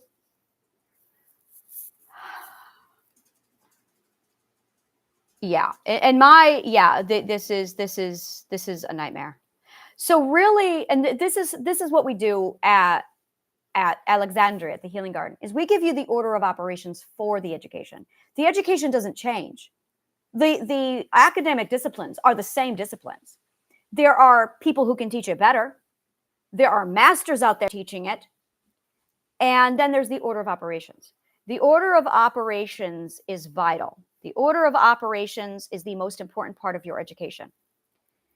And then there is the subject that's completely removed from the entire curriculum. So you also have missing subjects. So you have the order of operations is incorrect, and you are missing actual disciplines. That's a big part of it too. So you'd have to supplement, plug in the missing subjects. You'd have to get them in the right order of operations. And then you want to make sure that you are learning from a master. And the reason why is because the master can give you 300 pages and you got all of it. As opposed to, we're going to take 12 years to cover this one subject. That's an idiot. That is a narcissist, stupid fuck. No, don't let narcissists teach your children. Don't let narcissists teach your children. So order of operation, missing subject, and then master. And there you have it. There you have it. I had a teacher who actually was part of a clique from the girls in the school, and she actually was the leader of their clique. That is how much of a narcissistic bully one of my English teachers was. I know, you're so cute. I don't know. He just came over here and went, meow. And then he ran off like, yaha. I love cats. Oh, he's got the runs. He's got the zerps, the zips, the zooms. He's zooming. He's and his whole body is poofed out. Not poofed out like fear, poofed out like play. And his tail's doing this flop, flop, flop, flop. And he's just total long-haired black cat fuzz. Woo! Oh, there he is. And he bounces. And his whole fuzz goes whoo, whoo, whoo, because he's long-haired. Oh, yeah, he's got the runs. That just sounds real bad. He's got the zips. He does not have a run. He has the zips. The zips. He's zipping. He zips. He zips. Zip, zip, zip, zip. I can't stand the zips at 2 a.m. I hate the zips at 2 a.m. because he feels like you're a springboard. Doing! It's like, ah! Trying to sleep. I lived without cats for about 1.5 years, and I never slept so well in that 1.5 years. I just got to say, cats destroy sleep. My God, do they? So you have to learn in the right order of operations. You have to learn all the subjects, and then you need a master to teach you so that you're only learning 5,400 pages total. And that's for all 18 subjects. And I want to say this, when you study music, this I want to say is the gap that I was missing that I finally found. And I went, oh, I understand, because it's this whole pottery thing, is when you study music, for me, it was music composition. I was like, music, all of it I wanted. Song, dance, give me all. That probably was my theater with my whole triple threat me. That may have been it. That may have been it. But yeah, my music, my theater stage. So I love music. So I want to say you don't need to do music theater, or you can do just one of them. Because when I'm looking at art, I don't draw. I do sculpt. I do pottery. Yeah, I do pottery. So I can definitely say I was, now that I think about it, I was like, that's when I thought my brain turned on when I did pottery. My brain could not stop thinking. It was geometry. And I'm seeing a theme, Liz. It was all about geometry. When I did pottery, I did geometry. It was all about the geometry. It was geometry in my head. Angles, physics. Oh yeah, there's a lot of physics in pottery. It's all physics. You're using centrifugal force, and you're like playing with centrifugal force or centripetal. I gotta look it up again. I can't remember which is. I always get these two words confused. Is it centrifugal or is it centrifugal? Centrifugal. I love that word. Centrifuge. Oh, well, that just completely, I got it. Okay. So centrifuge is that thing in the laboratory, in the doctor's office, in the laboratory, where they put the blood and then it does this whole spinny bit to break down the blood. And when it does that, it uses centrifugal force to push it out. So centrifugal is when the force pushes away from the core. That's centrifuge, centrifugal. Centripetal is when it goes toward it. So us going around, and I want to show you this. This is the difference. Us going around the sun is centripetal. Us going toward the core, yeah. Let me look it up. Because I gotta first. I need to know how to say this word. Centripetal. I hate it when I can't pronounce the words properly. Centripetal.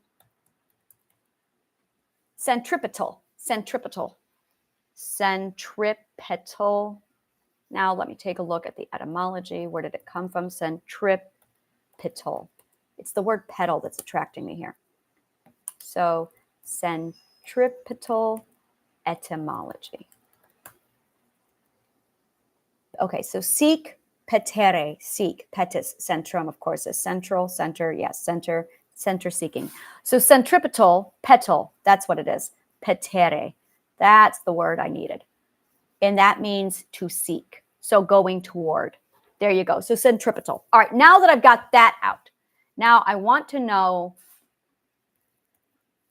I did not study astronomy. And that's why I don't know this. Centripetal. So is the Earth centripetal or centrifugal to the sun?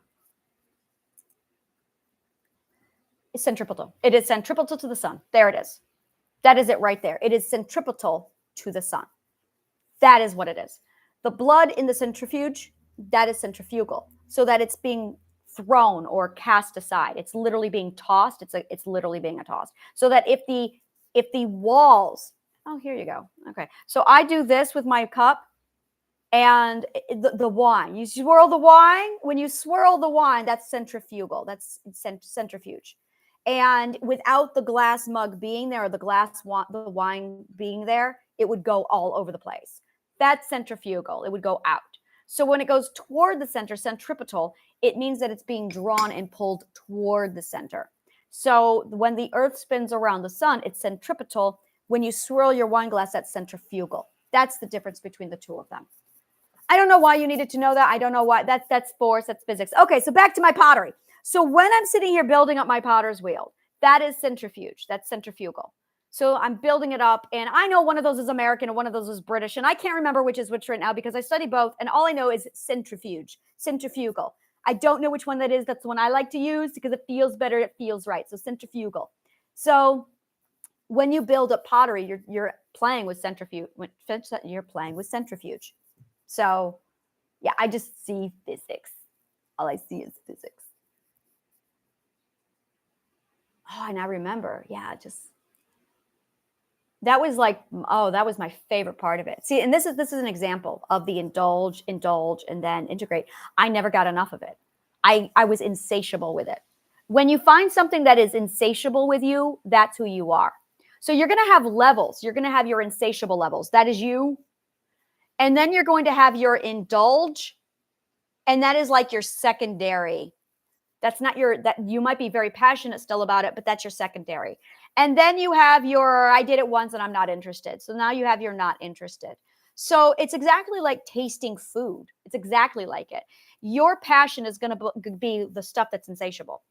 Your indulgence is literally, that's where your hobbies start to develop. You might just become a very passionate hobbyist, or you'll find a way to get it to work. So you need to know which academic disciplines are you not interested? Are you indulging in? Are you insatiable? So really, when you go to school, you are actually stepping into a smorgasbord, a buffet of who are you, of knowledge. And you're supposed to sample everything and figure out what are you not interested in, what do you want to indulge in, and what are you insatiable in. And that's what you're supposed to be doing.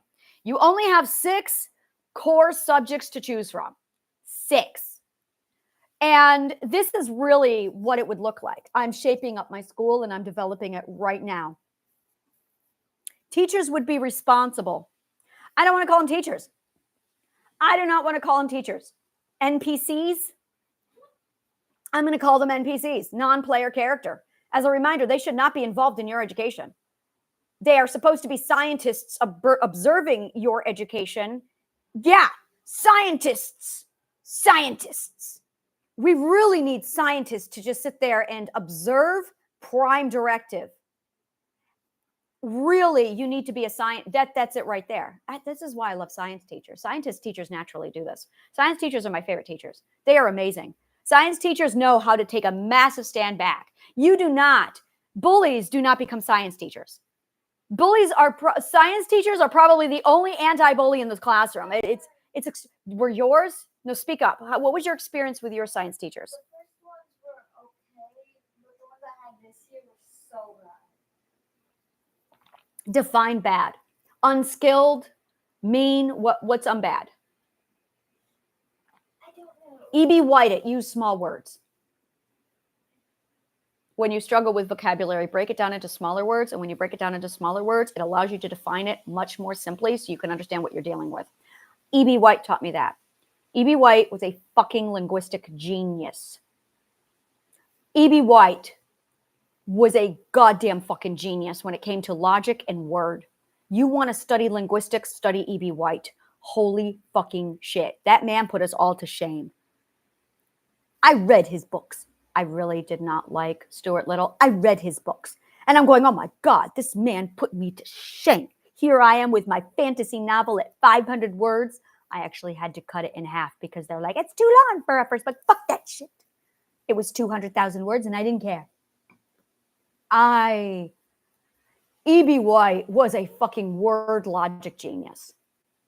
That man knew how to simplify word. And this is beautiful. This is where I did a whole, let's study Tolkien and compare him to E.B. White.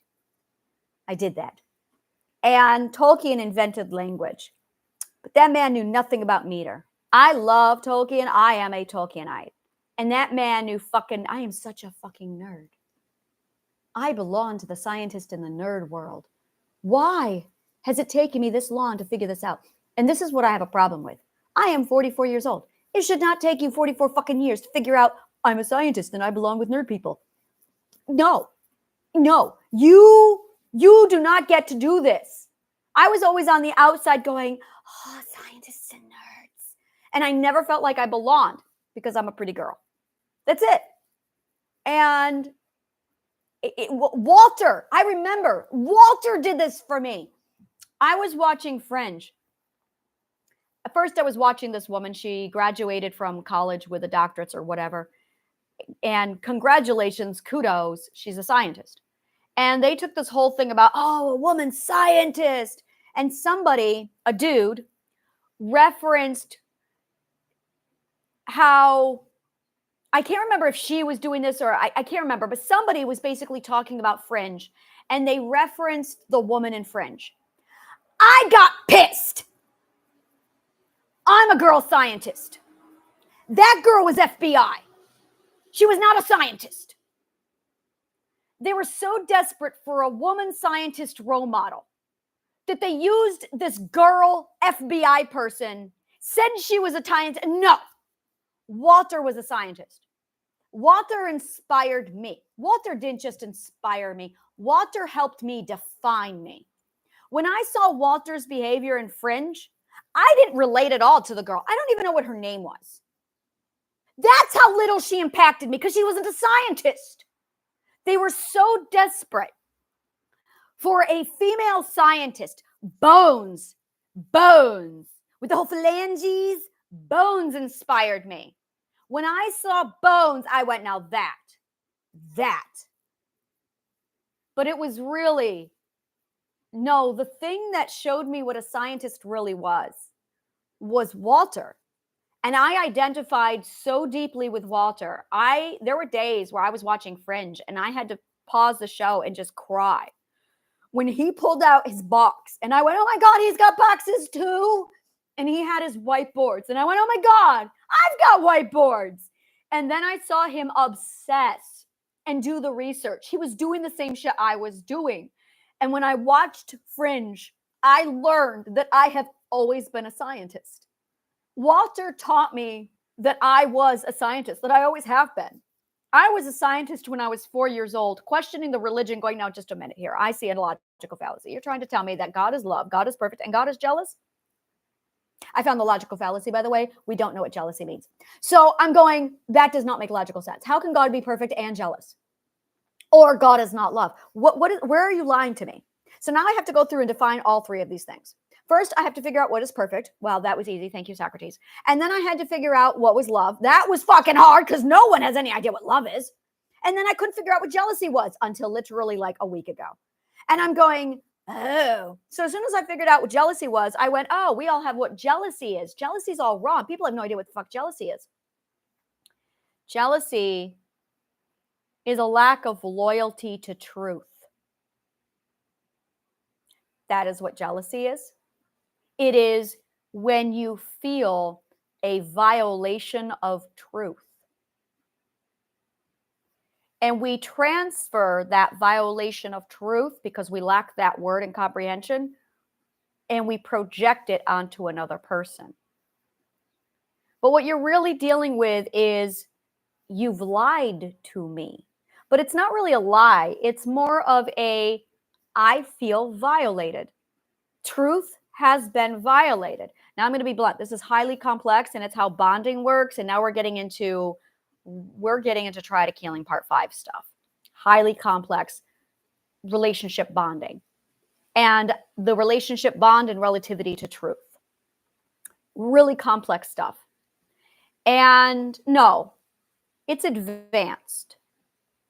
Advanced is the word that means much education is required prior to this point. Advanced means much education is required prior to this point. I love everything about the word advanced. So it's not complicated. It's very simple, but it's highly advanced, which means you don't have the prerequisites until you get to a certain point. You have to complete Try to Killing part 1, 2, 3, 4 to understand the violation of truth. And I'm still working out the science. I am still working out the science. And when I started to break it down into the components, I went, this is fucking deep. You have to understand what truth is. You have to understand what lie is. You have to understand what logic is. You have to understand what love is. You have to understand human circuitry and power economics. You have to understand the AIDS. You have to understand how humans connect with another human through emotional transaction and human connection. And then you can start to understand bonding. You also need to understand molecules. You need to understand literally how integration disintegration works. You need to understand the science of logic. And then I can tell you what jealousy is. So it is a violation of truth. That is it in its simplicity. And if you don't understand what truth is and this advanced relationship, you're going to project onto your partner. Now, looking at God as love, God is perfect, God is jealous. Oh yeah, no, God is loyal to truth. It is literally loyal to truth. That's all it is, a loyalty to truth. And it is highly, I love everything about this space. This is like, oh my God, this is a science that I could just wallow in all day long as I decompose it. Decompose, disintegrate it. Decompose, because you're decomposing it and then you're composing it. Yeah, it's more composition to me, which is why you need musical composition to pull this stuff off. It's because you have to understand how to compose and decompose. Fascinating. Well, see, I know how to compose. Nothing teaches you how to integrate and disintegrate more than musical composition. Nothing. Nothing. Musical composition is turning sound into from nothing. You start off with nothing and then you invent sound. Same thing with writing, but that's the word version. So you have the sound version. Well, you have the frequency version, and then you have the word version, and then you have, no, it's all logic. It's all logic. Logic is the order of the progression and how to do it, no matter if you're using sound, word, or number. You need 3 data points. You need 3 data points. No one studies 3 data points. On Asha, we do. You need to know how notes are integrated and disintegrated. You need to know how words are integrated and disintegrated. And you need to know how numbers are integrated and disintegrated. Musical notes, words, and numbers. That is how the entire world works. You are dealing with notes, you are dealing with words, and you are dealing with numbers. If you want to look at something like hieroglyphics or symbology, if you are looking at something like numerology, all of those 3 things fall into these 3 categories: notes, words, or numbers.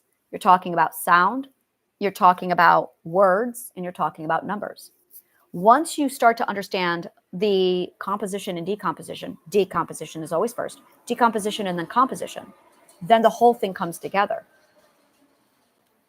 Always. I was having a meeting yesterday, and I had this massive epiphany during the meeting. All we are doing is disintegrating to learn humanity. We are literally all in the process of disintegration so that we can learn humanity. We are at the point, almost, of pure and complete disintegration. It is time to start integrating. It is that simple. There is no catastrophe happening. There is no dire end of the world happening. It's logic. We all started with a single point: God, love, logic, word, truth. God manifested and said, let there be light. Or maybe he did. Maybe he just felt it and poof, there was light. And then he felt good. And then from that single point of nothing came love. That I do know. Because love is the only thing that can come from nothing. So you have nothing, literally, no love, and then you have poof, love. And then you disintegrate humanity. And that disintegration is your second generation. That's when we had 2 people on the planet, which became 4 people on the planet, which became 8 people on the planet, which became 16 people on the planet. This is disintegration. Now we are at the point of 8 billion. I do believe we officially all are here. I know there's going to be more. But we are officially at a point where we have maxed out disintegration, which is why the population is at its max for the planet, because we are at the point of pure and total disintegration. Now we begin the integration process, where we all integrate back into the one point of pure love. This is going to take many, many, many, many years. Now, logic tells me that we're going to get back into the integrated one, and then we're going to do this all over again. No, it's not, because it's a spiral, not a ring. I fixed that. It's a spiral. It's not a ring. And, oh God, calculus, come on. I know, calculus.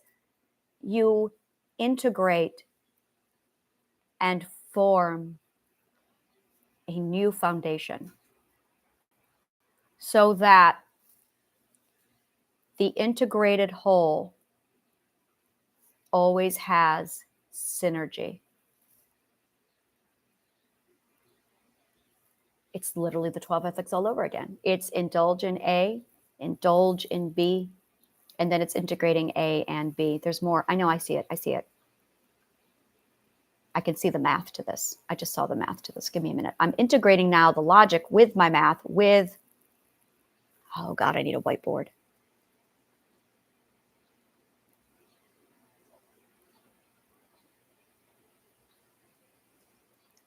You are disintegrating A and integrating A. And then you are integrating and disintegrating B. And then you are integrating and disintegrating A with B. And then you are forming a new foundation. So your new foundation is now AB.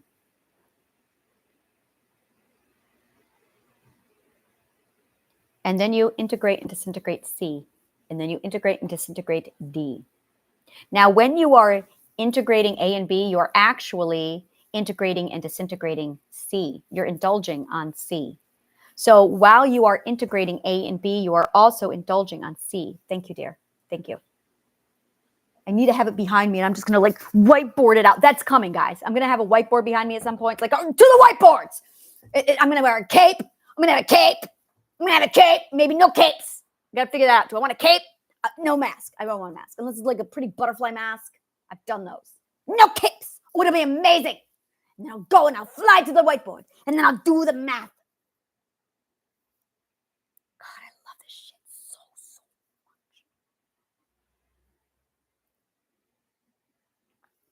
much. Logic is like the rejected math sibling that no one knew about or wanted, but it's also the foundation to all. And it's like, what the fuck is going on with the logic? The logic has to be. I feel so fucking good today. I feel so fucking good. I'm going to have to teach you about the C drop. C drops are a fucking bitch. So all we're doing is integrating back into ourselves. Now, when we integrate, we're going to be more than what we were. That's the best part. We're going to be more than what we were. So we're just at a part where we're going to start integrating again. And it's just going to get better and better and better and better because we've been disintegrating this whole time. Sometimes I wonder and I hypothesize if Rome had to fuck up the integration process as it did because it was in the wrong time period. Like mathematically, it was aligned. Like the universe is going, wait. The math is all wrong. If we allow these people to have this knowledge at this state, they figured this out way too soon. Yeah. Because by the time they get to full integration, they'll already have the wisdom without the lesson. Well, we need to cut this off. Yes, we do. So we're going to go ahead and put this to sleep. And they shut it all down. And when they get to the point of activating the wisdom pool, that's when the whole thing will pulse to life and it will just wash the planet and cure all of this. Excellent plan. Let's do that. So said all the logic and the math. Let's do that. The timing was off. So sometimes I feel like Rome was put here for no other purpose than to correct the timing. Because we got ahead of it. Because we figured it out a lot sooner than we should have. It's a beautiful story.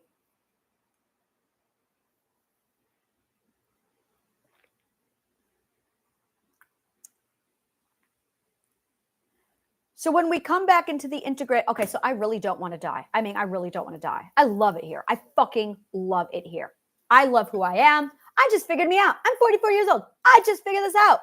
I don't want 44 years. I want eternity. And I'm going, all right, I'm going to figure out how to live forever. I have figured out how to live forever. I know how to live forever. I'm going to live forever. I'm going to teach people how to live forever. It's fantastic. I'm going to live forever. Jostein had made up his mind that he was going to live forever or die trying. So I am going to live forever. That's it. I'm living forever. And I don't ever want to fucking forget again. I do not ever want to forget again.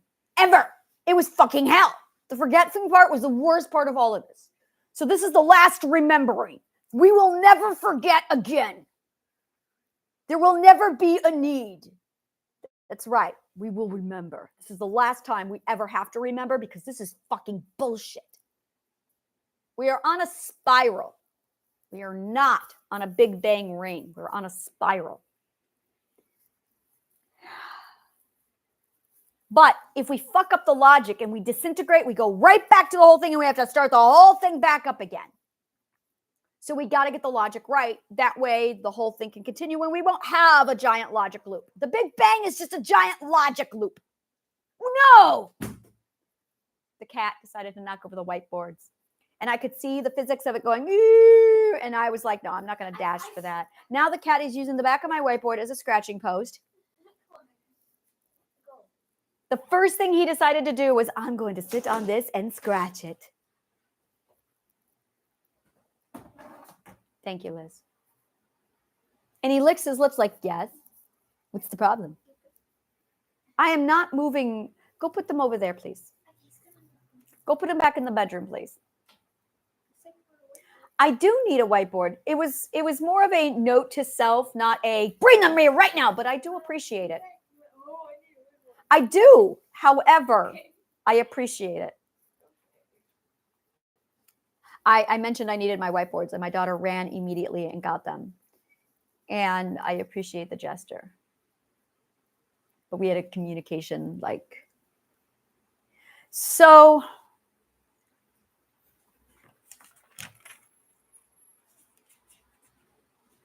yeah, once you understand how to compose, decompose notes, compose, decompose words, compose, decompose numbers, you start to see how everything composes and decomposes.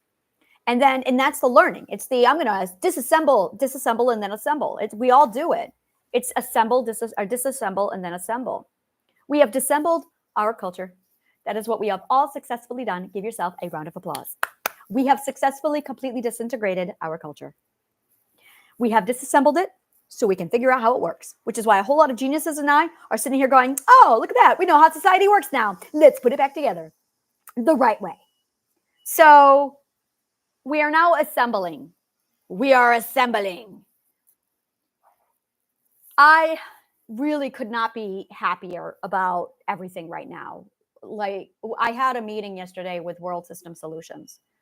And I have a plan of this is what we need to do in the right order of operations, and this is how to do it. That way there's no panic. That way there's no urgency. That's way there's no, it gets done, it's smooth, and everyone understands what's going on.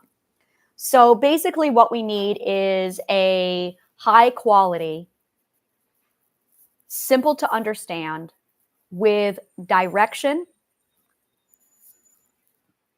answers, guidance, respite, and resource. So we're calling it basically a relief center. And this is what I've built. And I have the plan for it. I have the education for it. I have the knowledge for it. And I had about 4 other problems that I was trying to solve. And I met this wonderful person named Garrett of Concentric Industries. And he literally has all 3 of those things of the 4. He has 3 of the 4. And I went, oh my God, you've solved the money problem. You've solved the waste problem. You've solved the energy problem. And you have solved the distribution problem. Done. I don't have to do it. In the 40 years that it took me to do my research, he spent 40 years doing his research. And I went, fucking damn, this is amazing. So I don't have to figure that out. He did. So we're collaborated. So now between my wisdom, my knowledge, and education and psychology, he's got money, waste, energy, and distribution all set. And he has clean air, clean water, poverty resolved, and homelessness resolved. He's got poverty and homelessness resolved. He's got hunger resolved. It's set. And we're in the process of building facilities. So that's coming. And I went, fantastic. Now we just need to get a plan together to roll this out en masse. Now I have a plan. But what I did not have was a model. I did not have a business model. And I knew there was going to be a third person here who steps in, and this would immediately put it into action. So yesterday we met with World System Solutions, and they have literally the manpower. They have the model. They just didn't have the plan. And they're all ready to go. They're set. And the 3 of us went, we had the meeting yesterday, and he explained what he does. I explained what I do, and he showed us what he does. And we all went, you're the other part of what I'm missing. We all 3 had that simultaneous moment of, you've got what I've been looking for. So we're stone souping it. We're putting all of our resources together. And now we've got this gorgeous 3, boom. We've got World System Solutions. We have Concentric Industries, and we have the Healing Garden. And we are merging all 3 of our resources together to create this really fucking amazing healing engine. And we are pushing it forward, rolling it out. I'm taking my Asha and I'm dropping it into their plan, their model. And they've got, well, we have the information and the resources, and it's just going to go. So we have one more hurdle to overcome, and then it's going to be in action. In 2025, we are launching literally relief centers. A relief center, a healing garden relief center, and there's going to go through stages of this. It's going to start off as a relief center, and then it's going to be turned over into an education center, and then it's going to be turned over into a play center for adults, both conformist and non-conformist. So it's a play center for, I want to say, yeah, for adults. And it's going to range from family, children, and it's going to have literally it's a thing. So we have the relief center, we have the education. So the first stage is going to be the relief center. And we are literally doling out resources. We are dealing out the education. We are doling out literally the step-by-step everything you need. It is an all-in-one resolve your life plan. And you can come in, you can take as much or as little as you want. You can come in and it's pure total relief. It's respite and it's resource. And then we have for the educational centers, once the relief is met, it's going to be converted over into, so basically it's it's literally an emergency facility. And then after the relief center, we're moving into the educational stage where we are setting up homeschooling. We are setting up homeschooling for the children, or parents who want to go on the Asha journey. And you also have the option of just borrowing the knowledge, taking the knowledge, and enhancing whatever you've got with the knowledge without the Asha standard. And this is huge, is you're going to have with the Asha standard, and I only work with people on the Asha standard. That's a whole nother thing. And then you're going to have people without the Asha standard. Now, if you do not have the Asha standard, I imagine you guys are going to take it and do whatever the hell you want with it. Just be aware that if it is not at the Asha standard, it's not ours. You've homebrewed it, basically. There's the homebrew. Customized it. You've customized it. You've homebrewed it. And that's perfectly fine. It's just not at all the Asha standard. So if you want the Asha standard, that's available to people who complete Traumatic Healing Part 1 and Part 2 and want to move on to Part 3. So Part 1 and 2 is available to the public for free, whatever you need to do. And that gets you through literally all mental illness. It gets you through all, I want to get my life back on the right track. I want to pursue whatever dreams I have. It's literally the entire walkthrough from wherever you are now to where you want to go at whatever standard you set. So you set your standard. And that's what it is. You set your standard. And there's our work. You can use it however you want. Homebrew it for yourself. But we are not affiliated with homebrews. We're just giving you complete liberty to do whatever you need with it. The Asha standard is what we are affiliated with. That is our stuff. That's where we solidify that standard. We preserve it. And we are dedicated to the preservation of that standard. And those are for people who want to go on for Traumatic Healing Part 3, 4, or 5. And this knowledge will not be, I don't know yet.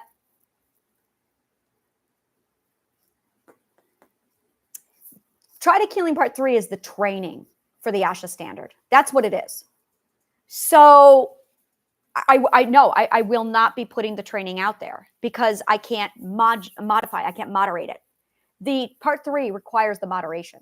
Now, Part 4 and 5, you're on your own again. So Part 3 is the training for the moderation for the standard. Part 4 and 5 is now that you have the standard, have at it. And it unlocks 4 and 5 for you. So Part 3 is really okay, you want the Asha standard, we're going to train you in the Asha standard. Now, if you want the Asha standard, but you want to go off and do your own thing and homebrew it, that's fine. You'll still have met the Asha standard. That's fine. You just have to complete the training for the Asha standard. And that's like a whole thing. And the only requirement is free. It's free. The only requirement is your standard and you doing the prerequisites, which is Traumatic Healing Part 1 and 2. That's it. So now there's going to be other perks, other things that are available to people who complete 4 and 5. That opens doors. That's like once you complete the Asha training, that's when you have access to our other facilities. So we have like this, we have the emergency, we have the let's just get it out there. It's this beautiful, now that we've got the standard defined of, okay, you don't want our standard, that's okay. Here's the material, but understand that it's not going to work as efficiently because you don't have the standard in place. So I cannot guarantee, there's literally no guarantee. It is a use it at your own risk, no guarantee. It's DIY, do it yourself, because you don't have our standard with it. You're setting your own standard. If you want it with a standard to get the full guarantee to absolutely get it, oh yeah, now that's Triadic Healing Part 3. But and this is it, is people who want that, they're going to approach Triadic Healing Part 1 and 2 on a completely different note. That's going to be completely different for them. So the whole program is basically getting out Triadic Healing Part 1 and 2 out to everybody to address the mental illness problem, the poverty problem, the abuse problem, all of it. And it's literally upgrading and supplementing. It's an upgrade and a supplement to your society. That's all it is.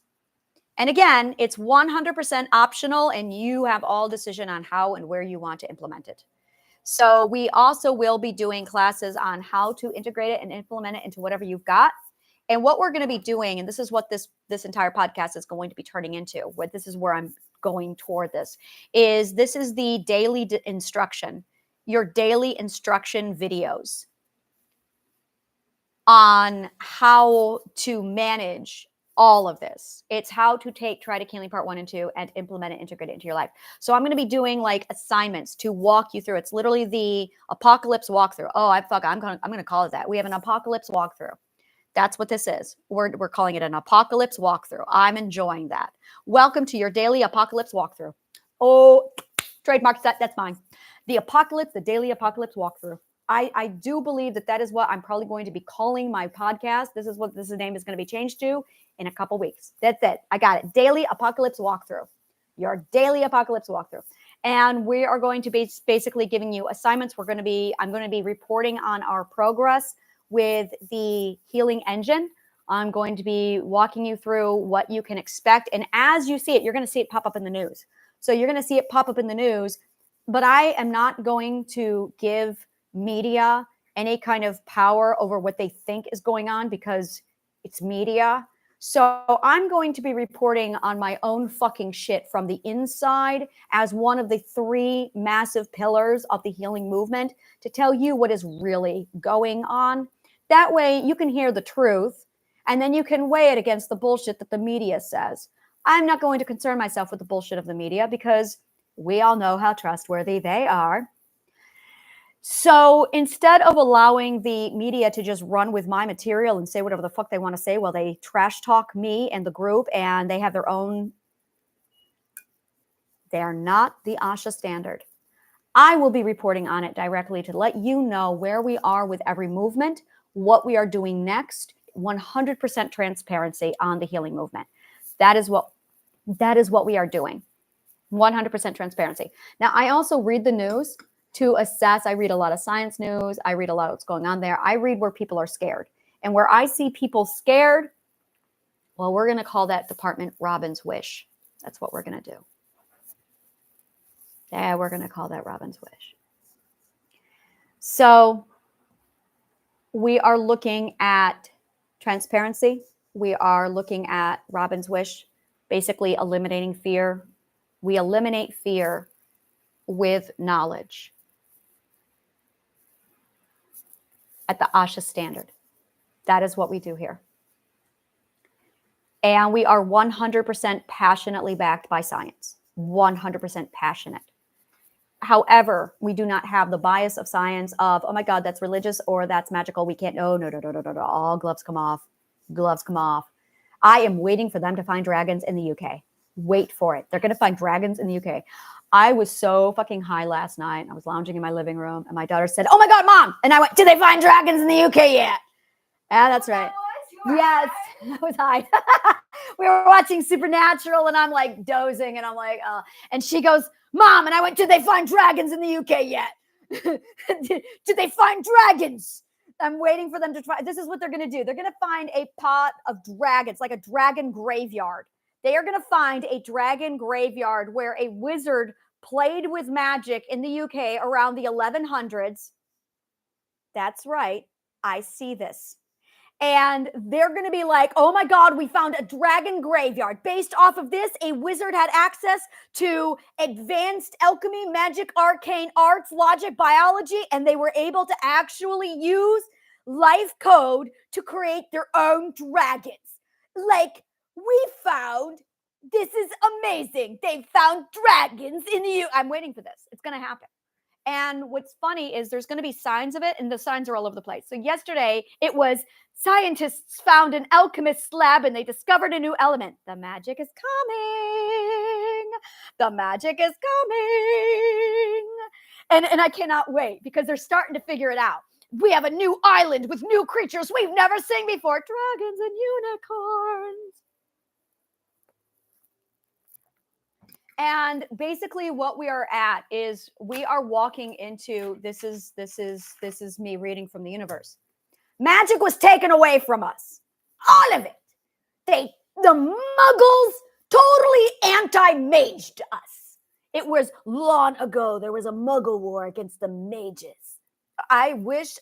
No, I am not making this shit up. Really. And I've got it all sourced out. It's all on my website. You just need to know where to look. And none of you know where to look because the muggles hid it from you. So I went through all of history because I'm a wisdom archaeologist. And I brought it all together. And I went, wait a minute. Okay, so logical deduction. Occam's razor. We were all mages and the muggles completely wiped out witchcraft and hid it from us. That is the simplified deduction of what all of my research comes down to. We are mages, and the muggles totally overthrew the witches. And the Salem witch trials and all the anti-witch garbage that we watched over the last 1,000, 2,000 years was their efforts to make sure it stayed contained. And now it's at a point where, oh no, we've disintegrated. Now we're down to the core of this is who we really are. And I am a firm believer that Atlantis was a total 100% pure mage. Now, I actually have two sides to this, and I can't figure out which is which. Atlantis was a ship. Atlantis was an actual ship. It was an army ship. And it waged war against the mages, Persia. And the mages sank the ship, Atlantis.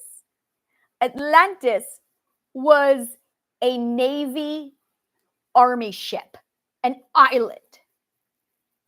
I'm going to be recreating this. I'm going to have my own mage island, and it's going to be a ship that I sail around the world, but it's an island. I'm going to create Atlantis. It is going to be maybe my headquarters. It's probably going to hang out a lot near Manhattan. Just say it. Yes, this is my dream. My own floating island of mages. This is where my headquarters are going to be, and it's going to be stationed and licensed through New York City. But maritime law. But we have the 12 ethics and the prime directive, so we're good. So that all being said, Atlantis was an island that was a ship for the Navy. And it did attack a heavily magi region and the source of Genie, Magi, and Zoroaster. I'm looking at this going, wait a minute. If I were to just look at this playing, it looks like they tried to take out the mages and the mages sank the ship with magic. And that's what it looks like. Oh, you're going to take us out? Sank. Which is why we can't find Atlantis. It wasn't a lost city. It was an island. And the entire island is gone. And it looks like they tried to declare war on the mages. And I went, wow. Okay. So, and here's the thing. This is where you sit back in the back. Now, if I was a ruthless war ruler, I would take something like that and assess the power and calculate the power of the mages to go, okay, so we cannot attack them by sea. They have the power to literally sink Atlantis. That is really fucking powerful. You know what I think? What do you think? I think we need to take care of the mages because they are officially too powerful. So I believe that the mages became so powerful that the Roman Empire came up with a plan to take them out. And I believe that that is why they took on the educational system. because educational systems were literally mage schools. And when they created, is everyone listening? When they created your educational system in the 10th century, they decided to remove all the magic out of your education. So they tried to, okay, you need education, but let's do this without the magic.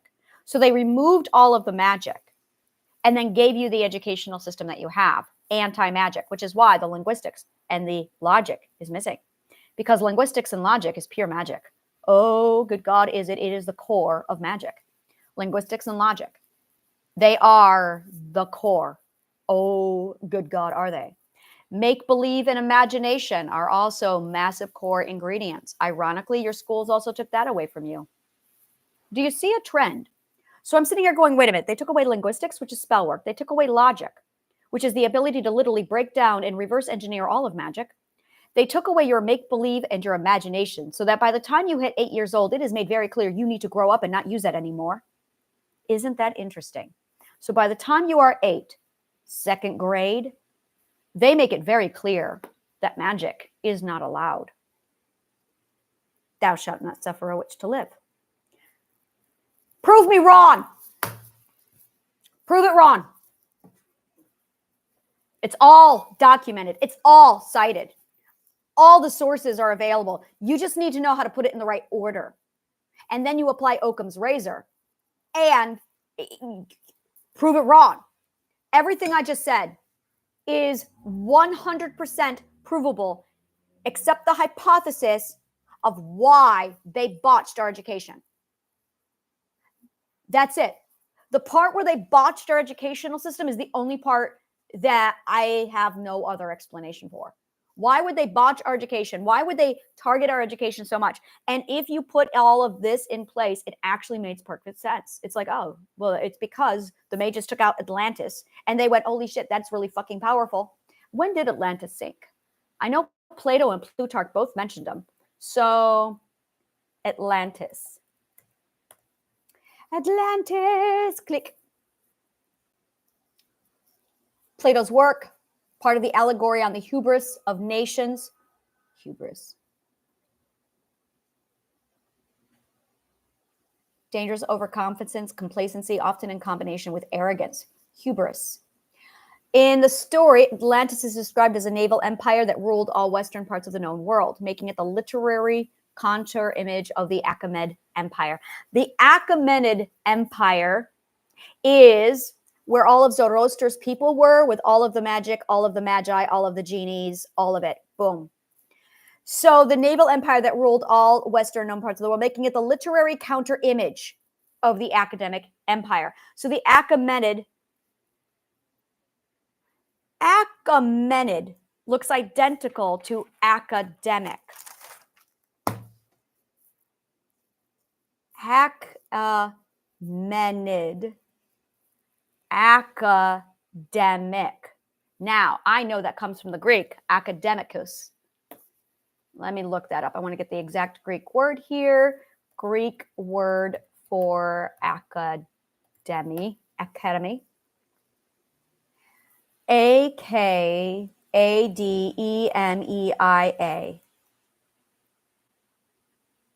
is identical. But that's academy. Let's do ancient Greek word for academic. Hubris, self-confidence, arrogance. There it is, hubris, hubris, excessive pride, hubris, hubris. Hubris is actually the stupid. That's what the word is, hubris, hubris. When I say the word stupid, I am actually referring to the word hubris. There you go, hubric. Thank you. Thank you very much for that one. The word academy comes from the ancient word, blah, blah, blah, academos. The Greek hero Academos was dedicated to Athens. See, academic. The grove was named after the Greek hero Academos and was dedicated to Athena, the goddess of wisdom. Plato found the Platonic Academy. Knows the right. Here's the words I want. Etymology from both the medieval Latin academicus and the French academic, from Latin academia, from ancient Greek academikos. Academicos.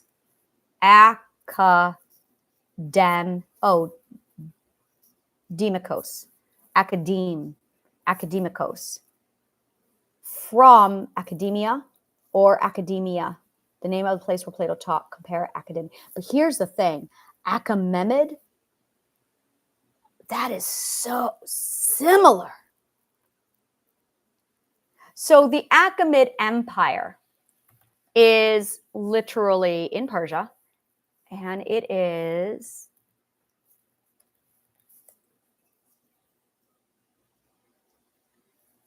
the Achaemenid Empire. Is Old Persian, First Persian Empire. And this is where Zoroaster was. Babylon was the, Babylon, the Hanging Gardens of Babylon.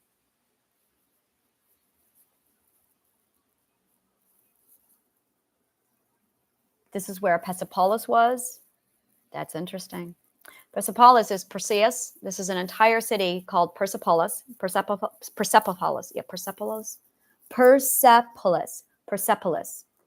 Persepolis comes from Perseus, which gave us the name Persia, because they idolized and revolved their entire culture around Perseus. So Perseus gave birth to Persia from Persepolis. This is where Greek and Persia are just like. So the Achaemenid Empire, the territorial extent under the rule of Darius the Great, as in King Darius from the Bible, as in Daniel and the Lion's Den, that Darius. 522 to 486 BC. Now, when you read the book of Daniel, you get a really fucking clear look. No, it's not clear. It's been doctored so much. But, look at the ancient texts. The ancient texts are about 600 years off, and they were around the same time period as the Roman Empire, which makes it highly questionable how much of those are actually legitimate, because instead of it coming from the 6th century BCE like it should have, it instead comes from the Roman Empire era around the 2nd and 3rd BCE, specifically the 3rd and 4th BCE era. So that makes it really, really fucking fishy. Why the fuck the Romans would be writing documentation and putting it in that era in that language, and why it wasn't actually written in the 5th and 6th century of BCE. So yeah, there's a lot of weird shit happening like that around there going, somebody doctored this shit. So unless it actually came from the time period, it's not an original. It's a copy of, and Rome ruled that region, which means Rome had a say in what was being written. So when you look at King Darius the First, and you look at also, oh God, I'm going to be doing so much work with King Darius. It's disgusting. I know it's coming. Again, with Daniel, Daniel was studied in King Solomon's knowledge, which is why he was able to do the work he did. And there's no other way around it. Daniel and, I'm going to say it, Shadrach, Meshach, and Abednego, all of them were students of King Solomon's wisdom.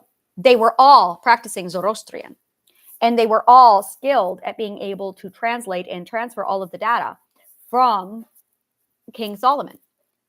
And you can see that very, very clearly in the scriptures, especially Daniel 7. Daniel 7. Yep, Daniel 7. So when you look at all of this, and then you take a look at something like Atlantis. So this is literally the Achaemenid Empire. That's what this is. And the Achaemenid Empire is literally King Solomon's empire. They built their entire empire off of all of King Solomon's knowledge. And Zoroastrian was prosperous in this time period. It was all over the place. So around 850 BC, the original nomadic people who began the empire called themselves the Parsa, and constantly shifting territory, Parsua, for the most part localized around Perses. The name Persia is a Greek and Latin pronunciation of the native word referring to the country of the people originating from Perses. The Persian term, literally meaning the kingdom, was used to refer to the empire formed by the multinational state. So the origin of the Achaemenid dynasty is the Maraphi, Maspai, upon which all the other tribes are dependent, and the Pasargadae. This came from Herodotus. Like, this is from the fucking source. All of which are attached to the soil, the remainder, the Dai, Mardi, Drapachi, Sagarti, and the nomadic. The nomadic, or the Achaemenid Empire, was created by nomadic Persians. The Persians were Iranian people who arrived in what is today Iran, 1000 BC. The later Behistun inscription written by Darius the Great claims the Thespis was the son of Achaemenes, and that Darius is also descended from Thespis through a different line, but no earlier text mentions Achaemenes. The Herodotus histories, he writes the Cyrus the Great. Cyrus the Great was huge with Persia. Holy shit, he's like one of the massive fountainheads of all of Persia. When you see Persian architecture, that's Cyrus the Great, just so you know. Cyrus the Great was the son of Cambyses the First of Mandang of Media, the daughter of Astyages, the king of the Median Empire. So let me just go ahead and do it this way. There it is. Cultural phase in the Zoroastrian reforms. After Xerxes I was assassinated, why does Xerxes I come back to my mind? I have got to research him. He was assassinated.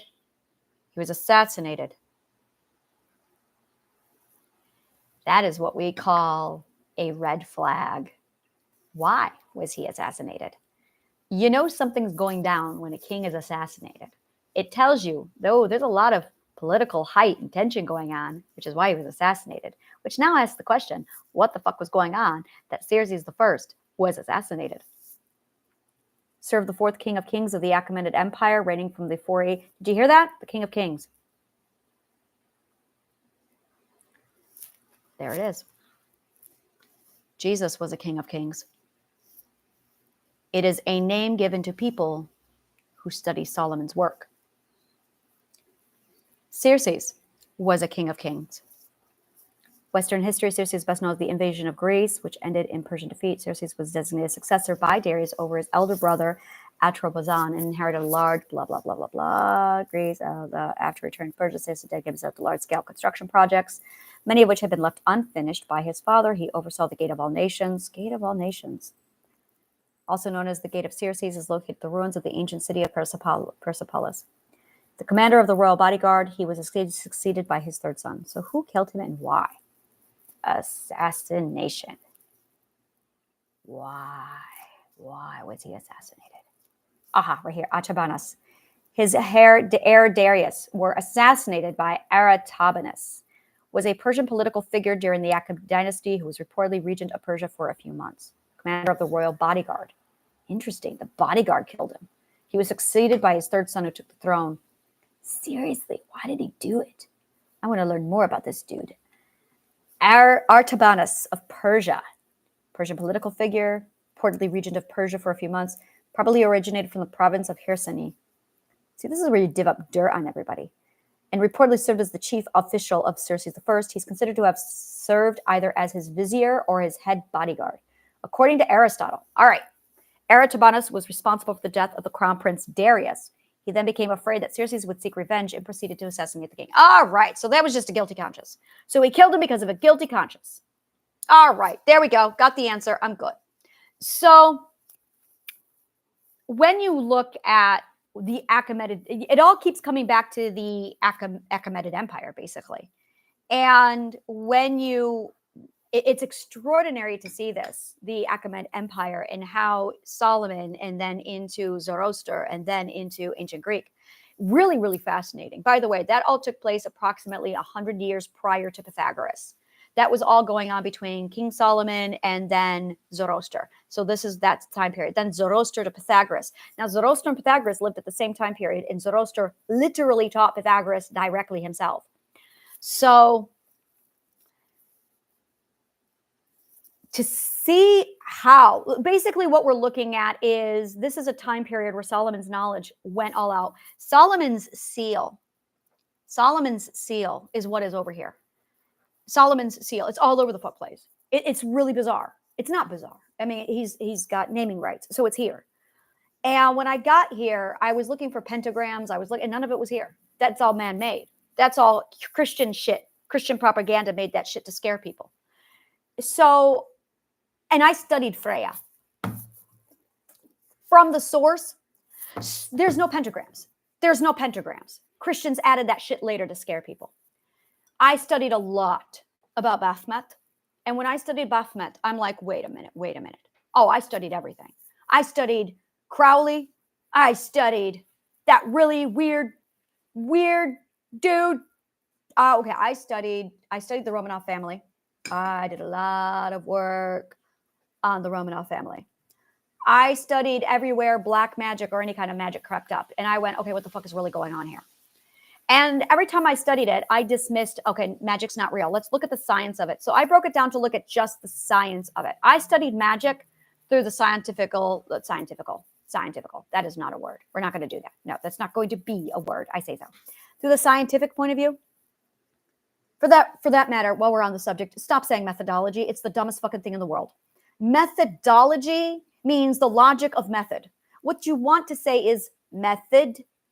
What is the method used? So many people now are saying methodology because it came out of one stupid, gorgeous film called Boondock Saints. This dipshit in the movie misspoke and said methodology, and it became funny because it's supposed to be method. What is the method he used?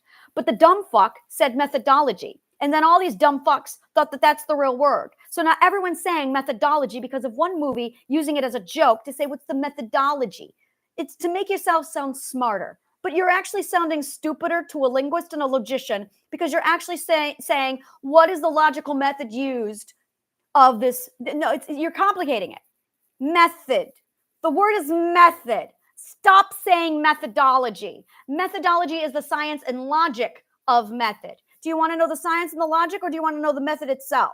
Say the right words. Sorry, that's a pet peeve of mine. It drives me fucking crazy. Anyway, there is no such thing as methodology.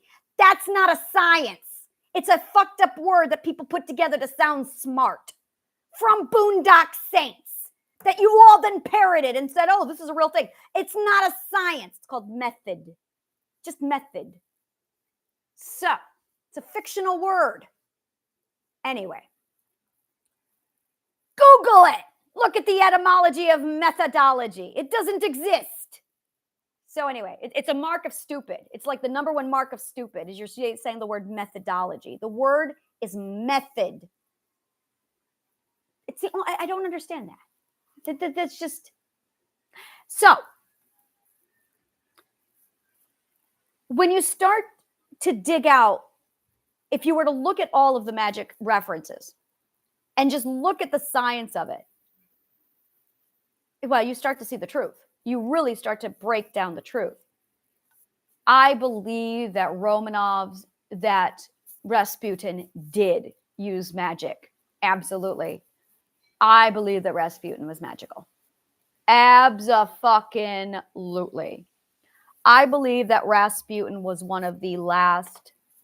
Oh, good God, yes. I believe that Rasputin was one of the last mages who had advanced it. But I know that he was practicing magic long before he was using, well, it's black magic.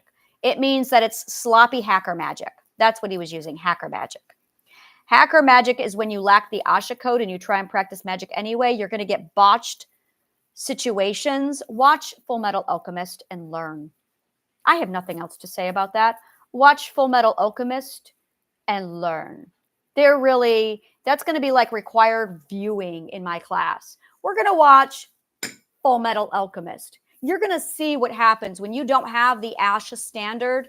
No, this is going to be it. This is going to be it.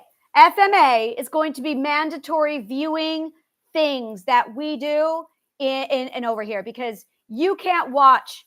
That says it all. You do not fuck around with this shit without having knowledge and quality. FMA. I don't have to say anything else. Look at Edward. He's walking around with half a body and his brother's a robot. Well, he's not a robot. He's got a soul preserved in a tin bot, because you don't fuck around with this shit unless you know what you're doing. And then I don't even know the name of it. I was traumatized from Full Metal Alchemist because of the dog experiment. I hate that episode. What was that called?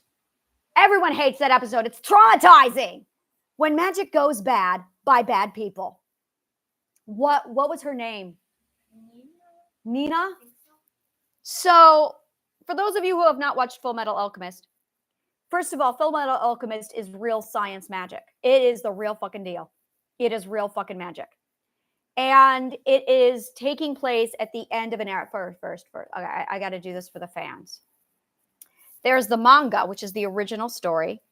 And then they invented the anime and they completely went off massive, like a whole nother direction, which is Full Metal Alchemist. And the fans were so fucking pissed of the manga going, what the fuck is this shit? They said, okay, fine, we'll do it again. And they did it again and they called it Full Metal Alchemist Brotherhood. So it's not a sequel, it's the real version. So you have the first version that they all fucked up, and then they've got the Brotherhood version, which is almost identical to the manga. And now you get the option of seeing the original and then the manga, true to the manga, the canon version. So you have non-canon and canon. That's really what you've got. And in both versions, there is this dude who is playing around with the magical arts and sciences. And he was so fucking unethical that he decided to use his daughter and his wife and his pet as experiments. And then himself, it goes fucking bad. And it is the most disturbing thing you could ever see on what he's doing. And it's traumatizing. It's fucking traumatizing. And this is after you see another fucking asshole dabbling around with the magic unethically. And then you see in the very first scene what happens to Edward and his brother when they try and practice alchemy without the fucking laws. For every action, there is an equal and opposite reaction. It is literally, you cannot upset the equilibrium. This is law. You don't fuck with the equilibrium. Well, they thought that they would do it and try and bring their mother back from the dead. And Edward walked away with literally his arm gone and his leg gone. He gave up his leg for his mother. And to save his brother who lost his entire body, he gave up his arm. So what he got back was his brother's soul, which he then put inside of an armor suit. So his brother now walks around with an armor suit, and Edward walks around with an arm and a leg missing. So that's the first rule of you don't fuck with this shit unless you know the science. Right away. Understood? You know the fucking science. Then they become a kind of warrior. Basically, they're magic cops to make sure that everyone's following the magical laws. And if you don't, you fix it, you correct it, and you penalize them. So he's basically a magic police. That's a really, really interesting way of putting it. So it's like supernatural meets magical science with someone who actually knows the fuck out of magical science. And he steps into all of these different worlds, not worlds, but all these different villages where people have abused the magical science. And you see all the different ways people are fucking around with this shit. And a lot of it is really fuck disturbing. And he goes to war to correct all of it. It is, I'm going to be blunt, the person who wrote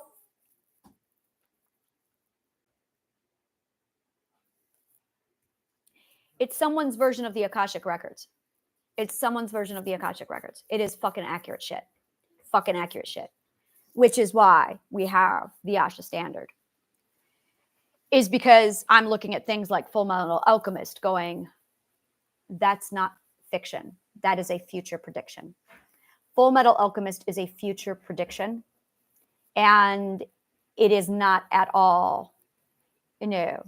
That is a future prediction. That is way too fucking accurate on too many levels. So Rasputin is somebody who really fucked it up. Really, really fucked it up. Crowley, oh good God, that man. He gives me the fucking creeps. Now I know why. Gives me the fucking creeps. No, you do not know him.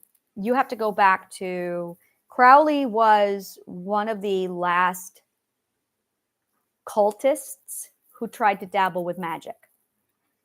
And his picture alone is just like, dude, you are not ethical. And it's basically people who get their hands on a fraction of Solomon's wisdom, and then they fuck around with it. And it literally creates the mutation. You cannot touch the stuff without creating the mutation. And that's really what it comes down to, is it must be pure without any mutation. You have to use This is literally the key that's been missing, is if you eliminate this one piece, you're going to end up with a mutated logical code.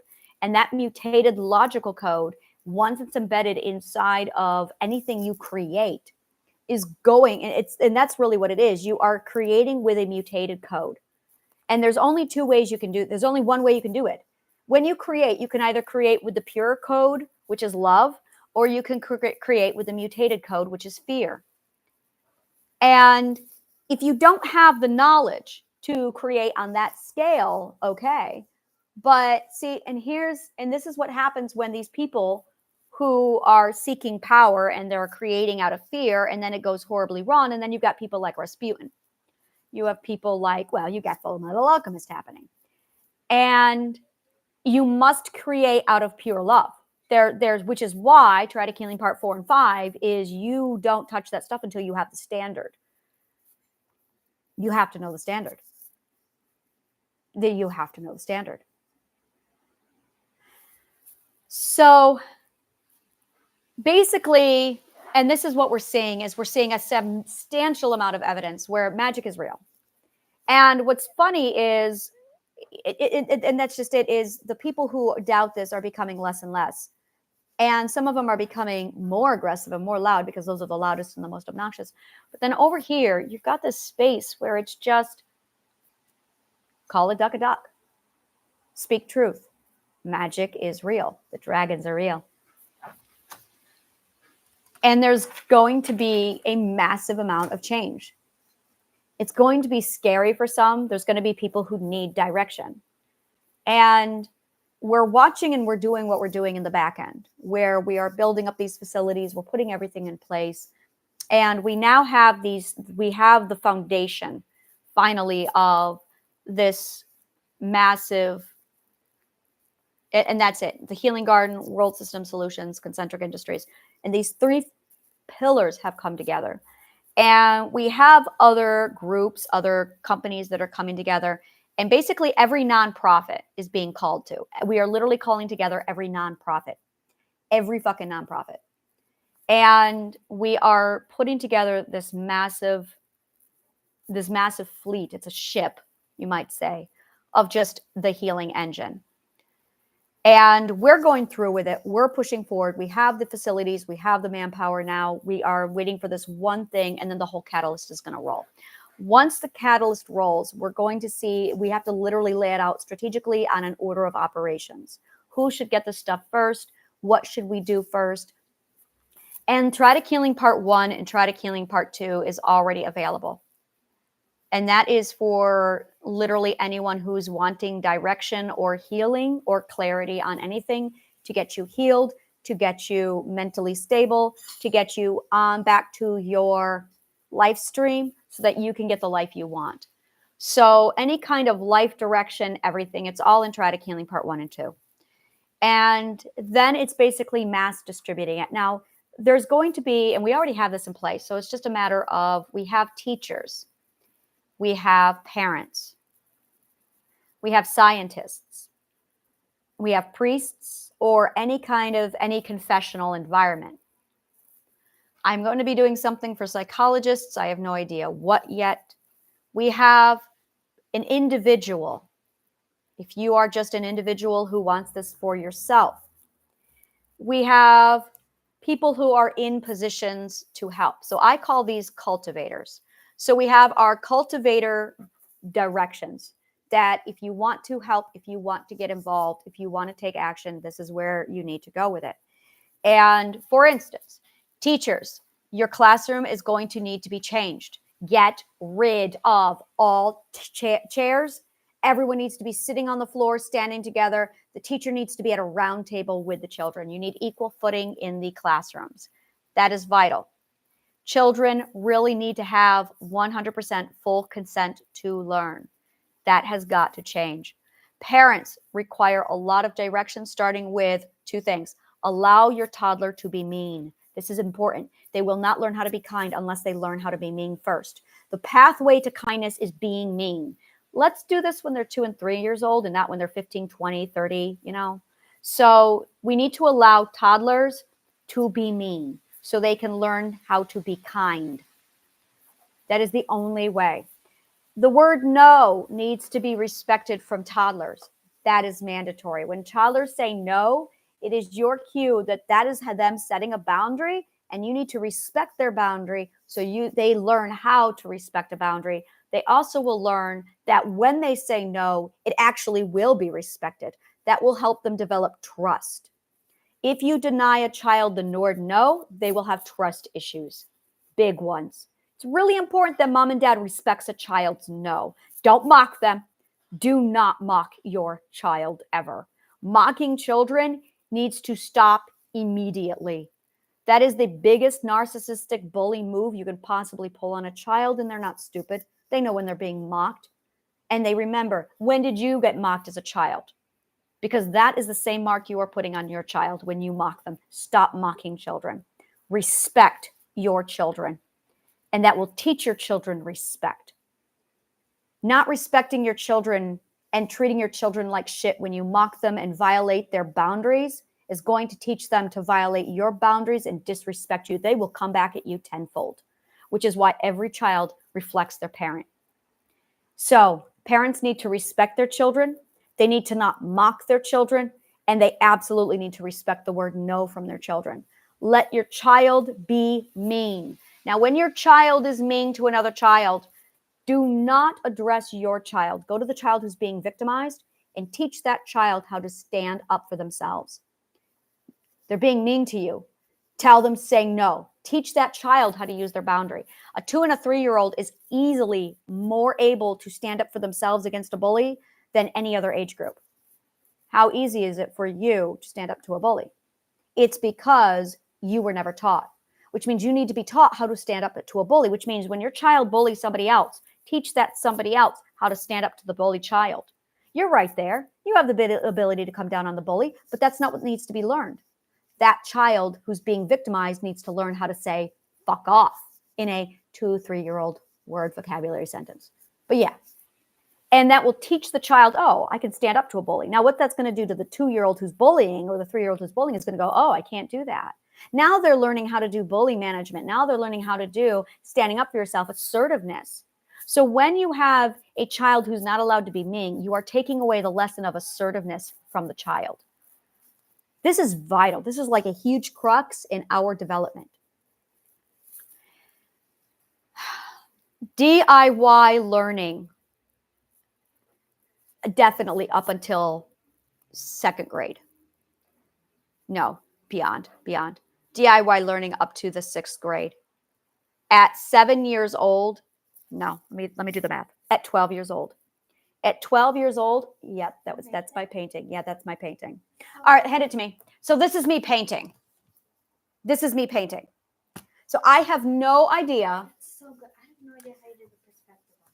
I have no idea if that's good or bad. That's good. To me, I think it's shit because I can see the error in it. That's good. I can see the perspective. Yeah, that I did. What was the year? 1991, 96. So I was 16 when I did that.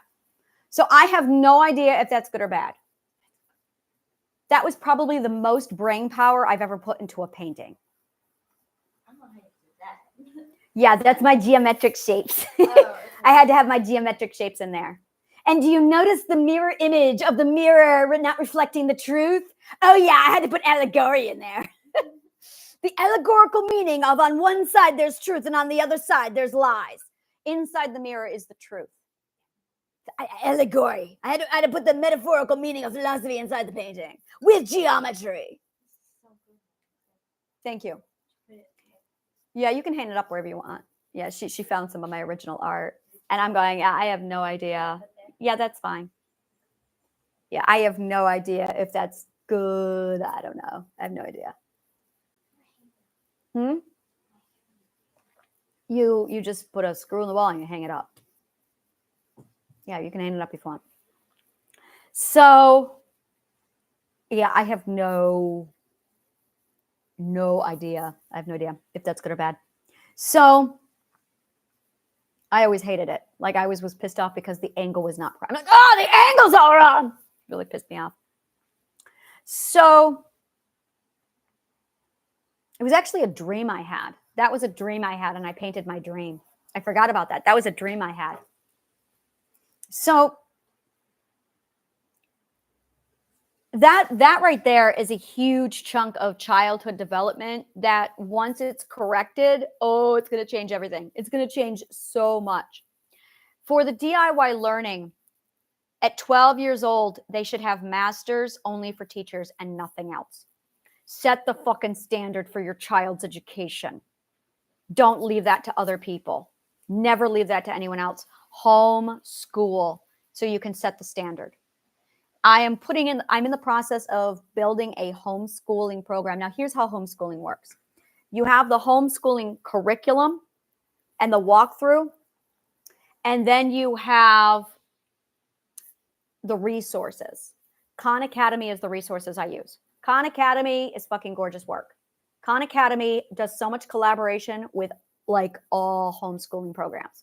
So homeschooling programs will step in and say, here's the curriculum, and basically wherever you want to find it is fine.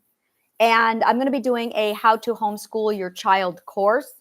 That way, if you are new to homeschooling, you can step into this world and you can get a full walkthrough on how it's used, what it looks like, and the experience.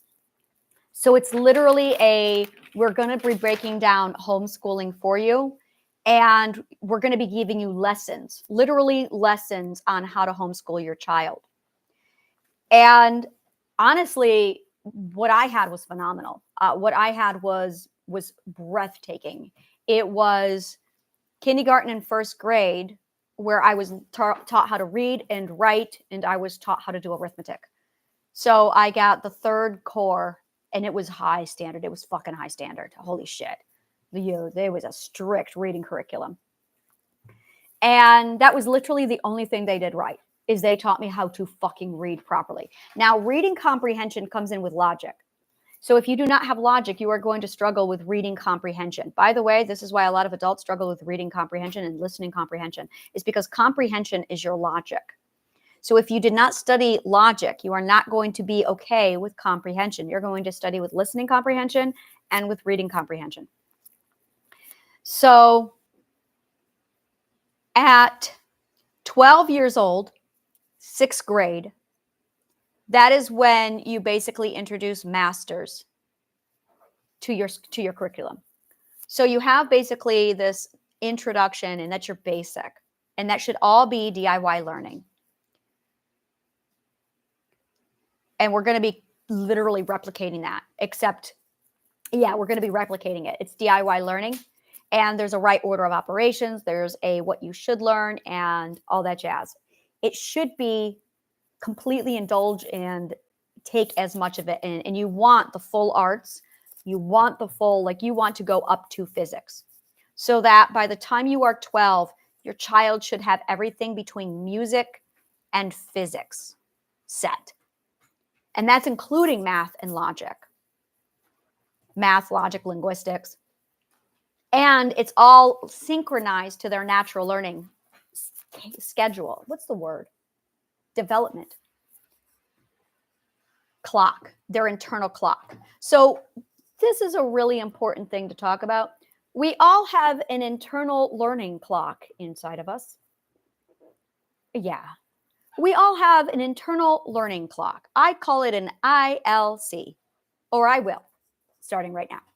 An internal learning clock. Your internal learning clock is your learning journey of the discovered self. Your internal learning clock is inside of you at birth. Your internal learning clock never stops. It was set from the time before you were born, literally the moment you're conceived. And then it hits number 2 when you're born. So you have conception, and then you have birth, and then about 1.5 to 2 years in, about 10 months. Yeah, same thing, 10 months. Okay, and then you're born. So it starts again. And you can recognize it when your child starts to bang on the pots. So when they bang on the pots and they try to make their own music, it has begun. That's when they need to start getting their music training. That is when school begins. That is when the official ILC, the internal learning clock, has begun. Is when are they banging on pots? When you start to see your child banging on pots, they have officially entered the first ethical perspective. They are doing music. Give them music. You want to do total music chain, and you never want to stop the music chain. Once you begin the music chain, you keep the music chain. So you want to do absolute pure musical education, music theory. You want to get them into performance. You want to get them into song. You want to get them into dance. Now they are going to turn that into, and they're going to add to it. They're going to integrate it with art. And that's when the art chain comes in. That's when they want to color. That's when they want to do finger painting. That's when they want to do Play-Doh and clay. Keep them at it. That absolutely continues on indefinitely. After the art, that's when you get into the reading, writing, and arithmetic, and that's about 5 years old. See how that aligns with kindergarten? That is spot on. So prior to kindergarten, the child should be doing nothing but music and art. And you can start them early with reading, writing, and arithmetic. And that is literally primarily the core. We've all got that right. We've got to figure it out. So if we just tweak the child's parenting, or if we tweak the parent's education, and we get that, that's fine. That's beautiful. So after kindergarten and first grade, this is where things get derailed. You want to turn your child over into a DIY learning. So when they hit second grade, switch them over to homeschooling. Absolutely switch them over to homeschooling. Make sure the standard of how they're reading and writing is like I said, once they get reading and writing, they do not need any other help. They're on their own. The ILC is already activated. It's already activated. The child is going to have an intuition to learn. And this is where their curiosity and their wonderment is going to immediately take off. Now, you want them to you do want them to stay on the ILC, what did I just call it? Because it was really fucking cool. The internal learning clock. I want to call it an intuitive learning clock. Let's call it an intuitive learning clock. Yeah, your intuitive learning clock. And what happens at the second grade is you get into theater and stage. You get into theater, stage, and poetry. Now, this is where a lot of parents freak out because they don't want their child to be an actor or an actress. So they immediately interfere. Now, while that's going on, your child is already doing a shit ton of make-believe. That's because that is part of theater, stage, and poetry. Instead of nurturing this, we take it away from the child and we shut it down. No theater, no stage, no poetry, no make-believe, no more imagination, and you've got to grow up. I'm going to call this the ass-dick. Ass-dick interference. Ass-dick interference. There's just no other word for it. It's the ass-dick interference. It's you trying to make your clay and some ass-dick comes along and pokes at your clay. Well, it's soup. You're a soup. When you're 7 years old, you're soup. The last thing you need is some ass-dick coming along and poking at your clay. And that's exactly what every child has when they hit about 7 years old. Is every ass-dick in the world comes along and tells them, you need to grow up, throw away the theater, the stage, the poetry. This is play. This is why we're called players. It's play. This is when we need play the most. 7, 8, 9, 10. Oh, fucking God, we need play. We need play from 7 years old all the way to 12. It is fucking vital. This was not disrupted in me. I don't know why. I don't know why. This never got taken away from me. I was 4 and I was put on a stage. This is going to be inconsistent and ironic. But by the time I was 7, I'd already done like 7 plays. And I have decided this is going to be what I do for the rest of my life is theater and stage. Now, my father was doing his whole bullshit thing about don't be a whore. But I was like, but theater, stage. And that's all I did was theater and stage. That was my brain. And when I wasn't doing theater stage, I was doing make-believe and imagination. So I was doing theater and stage. This, for whatever reason, stayed with me. I think it's because I knew I fucked up with my father and I knew I disappointed him no matter what. So I had a whole, well, fuck it. I can't make this man happy. So I didn't even try. I really think that that's what it was. I decided at 8 years, 8 years old. Oh, yeah. Yeah, that was when I was already a vegetarian. And I already said to the world, yeah, I'm a vegetarian and I think it's unethical that you guys are killing deer and eating meat. And then I ended up with multiple personality disorder. So by the time I was 7 and 8 years old, I'd already figured out that I was already a disappointment to my father because I already knew mathematics and science. And my father wanted me to be a breeder. Yeah, so by the time I was like 5, I knew my father hated me. So there was no, I will not please my father. Nothing I do. I was born disappointing my father. I knew this. So I never had it in my head of try and please this man. I failed. All right, I was born. I failed. Let's go do what I want to do. Really, that's what saved me. And my mother loved me. My mother nourished it. So between me disowning my father when I was 5, because I was born a disappointment to him, and my mother going, just use your magic, Anna. Just be magical. All right. So that was all I needed. That was like literally all I needed. The acceptance that I was never going to make my father happy, and I didn't give a fuck. And then my mother just letting me be me. So my father then spent my entire childhood telling me how much I disappointed him. And I grew up hearing how much my father hated me. Yeah, I know my father hates me. It was not a surprise. In fact, the only time it bothered me is when my ex-husband told me, you know, your father loves you. Oh, fuck that shit. No, he doesn't. My father does not love me. My father barely loved me. My father, like, it got to a level of I barely love you. I tolerate you, but I always love me more. No, I know exactly where I stood with my father. He did not, I am nothing at all like what he wants. I am the exact, no, he wanted me to be a breeder. That's the only time he approved of me is when I was a breeder. No. So I did not have this obstructed in my head. I stuck with theater, stage, poetry, make believe.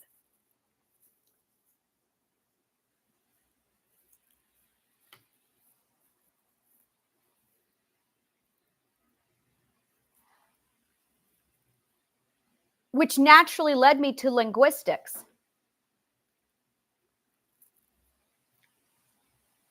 Yeah, between 8 and 12, that's when I did the most reading. I was off. So by the time I was 8 years old, I was already managing my own education. 100% managing my own education. Because theater, stage, poetry, make-believe, and imagination were left alone. Those are the fuel for learning.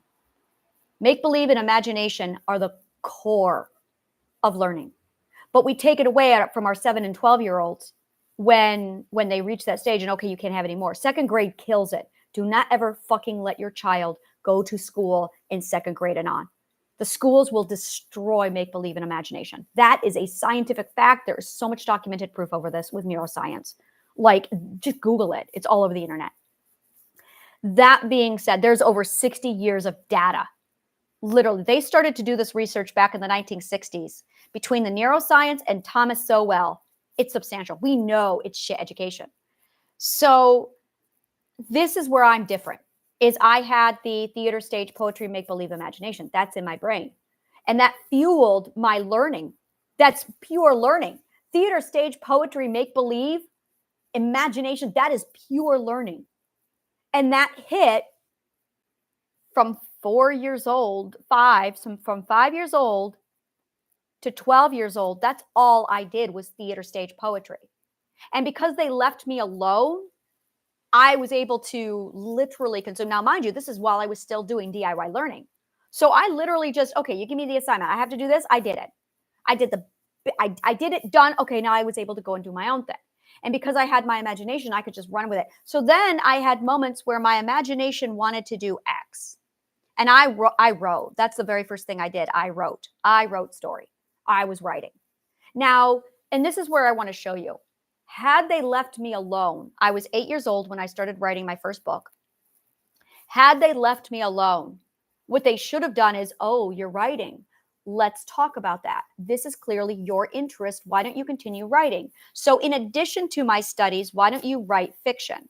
That's what they should have done. Instead, they took my book and then they screamed at me. They hurt me. I had bruises on my arm. And yeah, that's the teaching I got. So I then wrote in secret. I learned, okay, you don't write around the teachers. You just write when you're home. And my writing, like that's who I was. It was already there in my brain. At 8 years old, I'd already figured it out. This was in addition to wanting to be an actress and wanting to be, between the writing and the acting. And of course, I was already huge into the music. The music really took off when I was 12, when I heard music. Wow. I heard my first full orchestra music when I was 12. And it was like, I am in love. This is my calling. This is my everything. And I fell in love with music. Now, I'd already studied piano. I'd already quit piano. I went back to piano. At 12, it ignited. And I was right back to music. So that is when my Plato's curriculum began, not knowing. I went back to music, and then I did all of art. So what we did is we did it 3 times. We go from art all the way up to literally physics. And then at 12, we go back to music, which is physics, and then we do it again the right way. And so your first education, so you're going to have your first education from infancy all the way up to 12. And then you do it again. Then you go back to music at 12 and you go through it again. And by the time you are, good God, when did I finish it? I was doing advanced mathematics, geometry, proofs, logic, linguistics. That's it. Yeah. I'd done it all. I had gone through all of it from music to physics by the time I was 12, and then I did it again, music to physics. I used history to assemble my dissertation. There was no history.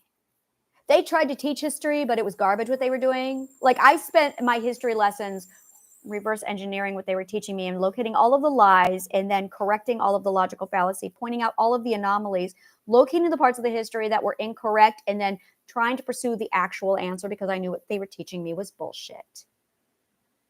And I had the training that I underwent. The training is the multi-genre papers. Multi-genre projects. That is the training I got from my English teacher. So I would take her multi-genre papers.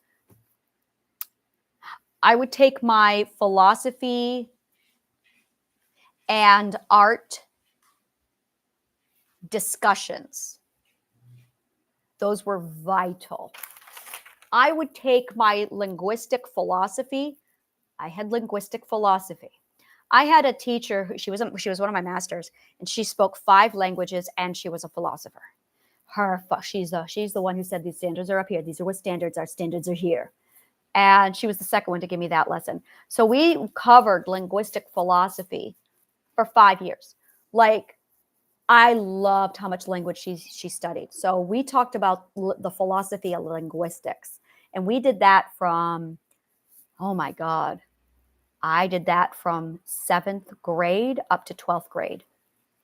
7, 8, 9, 10, 11, 12. So 6 years. So I had 6 years. And in the 12th grade, she became my actual Spanish teacher. And so linguistics and philosophy, that was my other master. That's what I got, was the philosophy of language. That was deep shit.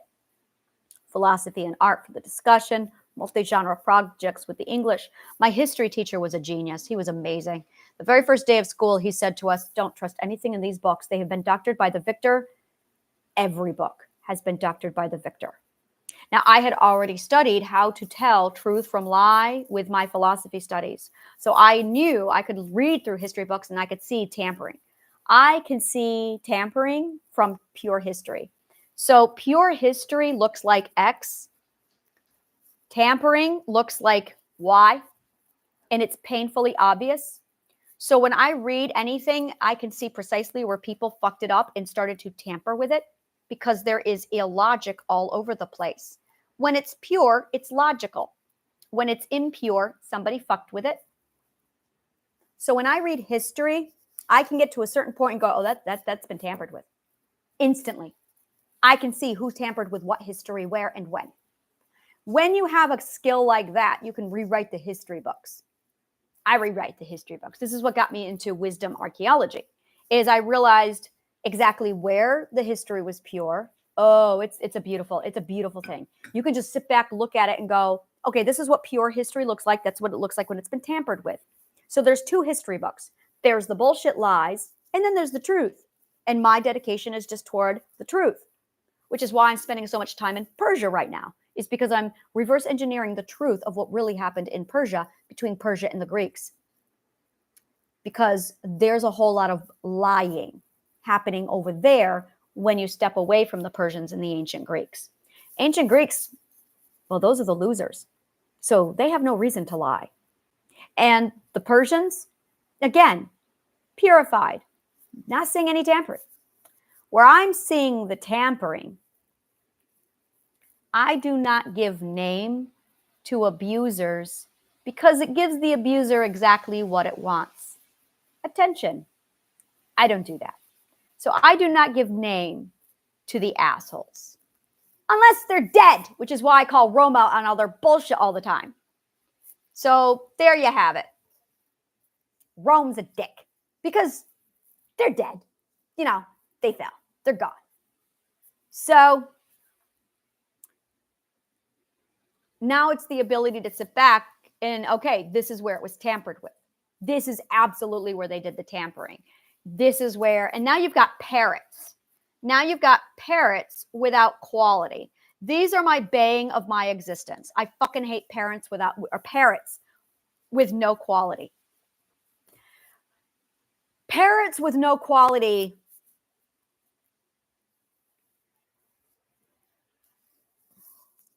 I'm just gonna. They are not of the Asha standard. That's all. They are the gossipers of our culture. And I have no tolerance for them. They are a parrot without quality. I have nothing to say to them. Nothing to say.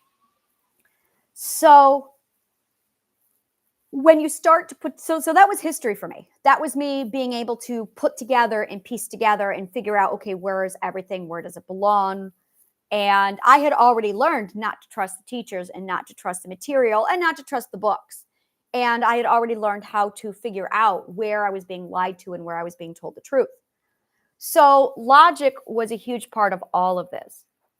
And you've got your multi-genre projects, you've got your philosophy art, you've got your linguistics philosophy. The other thing that I had was a logic applied to the three forms of communication, which was musical note, and then word, and then numbers and math. I have never touched numerology. Fucking no interest. And there are no numbers over here. Zero. The only numbers that are over here are literally the solution to Tesla's 369 method. So we have 3, we have 6, we have 9, we have 12. Over and over again. 3, 6, 9, 12. Those are the only numbers over here. 3, 6, 9, 12. I have not seen a single 5 ever. I have seen 3, 6, 9, and 12. And by the way, when you add 1 and 2, you get 3. So we're back to 3, 6, 9, 12. That's all there is. There is just 3, 6, 9, 12 over here. Sometimes we get 7. I see 7 showing up a lot, but that's 3 and 4. 4 is a dividing of 12. 3 is a division of 12. So we get 3 and 4 a lot, but never 5. I am never seeing 5 over here.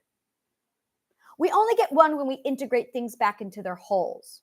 We only get 2 when things are disintegrated. It's like the median of 3. But what would that mean when you look at the circle of fifths with the 5? Because the 1 and the 5. Yes, but that's not here. Why isn't it here? It's all over in music. It's the dominant. The dominant being the 5th. But there is no dominant over here. There's no 5 over here. 5 is strangely absent from everything. I expected there to be 5. And there is like no 5. There is no 5. And I can't understand why there's no 5. It fascinates me. I'm basically missing a common denominator, and I cannot figure out which common denominator I'm missing. This is why I only have 80% of the knowledge, is because if I had the other part, then it would plug it in and then I'd be able to see it. But I'm not even seeing it obstructing any of my work. And that's the clue right there. If it's not even obstructing your work. Oh, but here's the other thing. Oh, see, with a circle of fifths, you have 8. It's not 12, it's 8, but you have 12 rows all the way around, just like you have 12. So what is going on? 5 is strangely absent from everything over here, and it really bothers me. So we have 3, 6, 9, 12, and on occasion, 7 pops up. But 7 is also just the new 6. That's what I see. Every time I see 7, I'm like, oh, we're at the new 1. Literally 7 is equal to 1 over here. Because 7 and 1 are so fucking identical. So every time I hit 7, it goes right back to being 1 again. And I'm going, 7 and 1 are so fucking related. So it looks like it's the same pattern over and over again. 1, 3, 6, 9, 7, back to 1, 3, 6, 9, back to 1, over and over again. So I'm still looking at 5 going, where the fuck do you come into this? There's no 5 over here. It's fascinating to me. So once you get the musical note, the word, and the numbers, all of that falls into place. Absolutely, all of it falls into place. 888. You add those 3 numbers together, it's going to give you 16, 7 plus 8, 15, 5, 6. It goes back to 6. So Tesla's 369 method works like this. You basically have a clock, and you have 1, 2, 3, 4, 5, 6, 7, 8, 9, all the way around it. And no matter how many numbers you add together, if you add all of the numbers together and you break them down to the final digits, you are always going to get one single digit. For instance, let's do 12. 12 will always break down to 3. When you add 1 plus 2, you get 3. So let's take the number 653. 6 plus 5 is 11, plus 3 is 14. 4 plus 1 is 5. So 653 brings you down to 5. Now, if you write this whole thing out, there's going to be 3 at the top, 6 over here, and then 9 at the triangle. It forms a triangle. So you have 3, 6, 9. Everything else revolve. Well, okay, he had it backwards. He had it 9, and then he had 3, and then he had 6, or 9, 6, 3. So it was 9, 6, 3. And then it was just on a clock of all away at the round. Now, every time you add it down, no matter what number you grab, 53 gives you 8. It keeps bringing you down. Now, it starts to create a pattern, and there's only 2 patterns.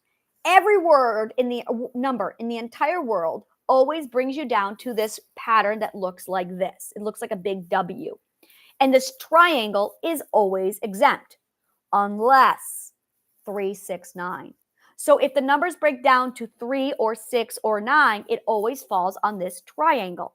Now, Tesla was explaining, and he brought all of these other things in, where if you have any other numbers that don't summarize into 369s or integrate into 369, it falls into everything else. Everything falls into that, but 369. And he's like, something is up with 369. And he hypothesized that the answer to life, the universe, and everything in the God code is hidden within understanding 369. 369 is the triangle, which is the 12 ethics, which gives you 3. And everything that all of my work keeps falling back into 369 over and over again. And it is the philosopher's compass, which gives you the triangle that he was missing. So I wrote up this entire philosopher's compass. I mapped it all out logically, mathematically, and with physics. And then the chemistry showed up, and I went, oh my God, this is an atom. And that's where I ended up finding the life code for logic. And when you plug it into Tesla's 369 method, it is the 369 that he was referring to in his theory when he said, this will give you the meaning and the solution to life. The answer to life, disease, aging, death, immortality is at 369. He goes, I don't know what it is, but it's there. My work continues the 369 method and plugs it in, and there you go. It's the 369 method. And it's the philosopher's compass, which Pythagoras had started, and he only got 1 level in. He only did the first triangle, and I'm like, dude, where's the rest of it? Which is an anomaly to me. I'm trying to figure out why Pythagoras would not have continued that work. Now, he may not have continued it because he did the circle of fifths, which brings in the 5 to the equation, which is why he probably struggled with the circle of fifths. I'm sorry, with the philosopher's compass. It's because his mind was set to 5, whatever algorithm that is. And I'm not on that algorithm. This is where Pythagoras and I differ, is he went on to the 5s, and I went on to the 369s. So my road took me this way. Now, as a result, my work now contradicts some of Plato's work, where I look at Plato, even though he taught me, because he passed down what he learned from Pythagoras. So when I got Plato's work, I obeyed him like strictly, and I followed his everything. But then when I started to recognize logical fallacy in Plato, that's where he and I started to branch off. Now, Aristotle did not question Plato. He continued his work, and he continued it with error, which is why some of Aristotle's work has error in it. I was able to identify the logical fallacy within Plato and correct it. And now I've got my work, which gave us the 369 method, which gave us the philosopher's compass, which corresponds to the work that Pythagoras had started. So It tells me that the philosophers never got this far. Now, the rest of philosophy followed the Aristotle chain. I am on the imagination chain. So that's it. Aristotle is my peer. He's the only one who received the same education as I did. He is the only one who received the same education as I did. Except he never corrected Plato's work, whereas I did. And as a result, I was able to complete what is going on with the circle of fifths, which is why I was able to complete the work that Pythagoras had started. So when you are putting together your child's education, when you're looking at education, the reason why you want to go DIY is because you want the child to practice their intuitive learning clock. The child must learn and practice their intuitive learning clock. And the preservation of the intuitive learning clock is vital to your growth, your evolution, your happiness, your prosperity, your abundancy, your mental health. It's everything. And when you fuck up the intuitive learning clock, game over. You have officially begun the disintegration process. And the disintegration process, when you hit about 40 years old, there's stages of disintegration. The first one is the terrible teens. The next one is the midlife crisis. And after that, you're looking at disease and then death. And while all that's taking place, you're aging. That is due to the disintegration because your intuitive learning clock was obstructed during your, well, literally between the ages, well, let's break it down. It was destroyed when you first said no and your boundaries were not accepted. It was also obstructed with your theater and stage and your make-believe. And it was also obstructed when your parents mocked you or made fun of you or bullied you. And then it was also obstructed when you did not consent to your education, when you wanted to indulge and they said, no, you can't indulge in that. You have to indulge on this instead. And they then put you on either forced indulgence or denied you indulgence. Again, if they forced indulgence on you, you're going to have a problem with control. And if, oh no, freedom, forced freedom, denied control. So if they forced an indulgence on you, you're going to go nuts over freedom. If they denied you an indulgence that you wanted, you are going to have serious control issues. So that's going to split you off into freedom or control. I do not know if there's a cure for that. I don't know if there needs to be a cure for that. I can feel when my imagination is being suppressed and it makes me cranky. And I'm like, no, I need freedom, which is why I'm where I'm at as an Ashavana. Going, yes, I have all the freedom. My imagination can now roam free. And my imagination can roam free and now expand out. And I can be whatever the fuck I am because I've got an awesome get out of jail free card. You want a get out of jail free card. A get out of jail free card is the part of you, get out of jail free card. Your get out of jail free card is the part of you that allows you to sit back and go, I have carte blanche to be and do whatever the fuck I want without any explanation. It is a joy. I have had the get out of jail free card about 3 times in my life. The first time I had it is, well, I had an I don't give a fuck. That was probably my stick it to the man teosis. Yeah, I had a severe case of stick it to the man. Stick it to the man teosis. Yes, stick it to the man. So that was the first time. Now, even though I had stick it to the man teosis, it was very much my I don't give a fuck what anyone thinks about me. That lasted from, well, my birth all the way up to, yeah, always. And but while I was doing that, I felt very like abrasive of fuck off, this is me. And it was very much a war mindset that I had to be in to defend it. The next time is when I realized I had multiple personality disorder. And we all had this wonderful conversation in my head that went like this. Wait a minute, we have multiple personalities. Yes, we do. Which means we can do whatever the fuck we want, however we want to do it. And if anyone questions us, we can have a, hey, I got multiple personality. That's kind of awesome. Ethically, I have to clarify, ethically. That's kind of awesome. Yeah. You can do whatever the fuck you want. You got multiple personality disorder. You can be as weird or as anything as you are. I can be. And they can just say, oh, she's got multiple personality disorder. I'm going to do it. So I had this really awesome get out of jail free card for about a year. It was between the year 2022 and 2023, where I realized I had multiple personality disorder. I can do whatever the fuck I want ethically. And yeah, fuck everyone else. And then when I cured myself, I went, no, that was my get out of jail free card. That was a problem. I ran into this problem for quite a while. And then I realized I am an Ashavana. And I went, oh, I'm an Ashavana. I can do whatever the fuck I want because there is no standard for the Ashavana. I mean, there's a standard. Oh, we have a standard. But there is no expectation. There is nobody in the world going, you got to act like this, but I'm an Ashavana. What's that? Google it. I'm an Ashavana. There is no one in the world sitting there out over me going, this is what it has to look like. Like the Dalai Lama. The Dalai Lama, we all have a vision of what the Dalai Lama should look like. So when you become the Dalai Lama, well, that's what you got to look like. That's what you got to be. That's not fun for me. I don't want to be the Dalai Lama. And then there's Gandhi. Everyone's like, oh, holier than thou. And Gandhi was not this way. The people made him this way. And I'm going, I don't want to be like that. And I felt this massive amount of pressure, a lot of pressure from people like, you're this ethical, you're this, you should be. Don't you tell me that. You don't know what Ashavana means. And once I realized I was Ashavana, I went, there is no societal defined expectation. I am in a place without any societal defined expectation. I do believe we call that a get out of jail free card. I can just be me. Fuck you all. I'm an Ashavana. I know what that looks like because I am an Ashavana. It is true to yourself for the sake of truth, no matter what. Being true to yourself for the sake of truth. Oh, there is no greater allegiance to the truth than being your true self. But no one has any idea what that looks like.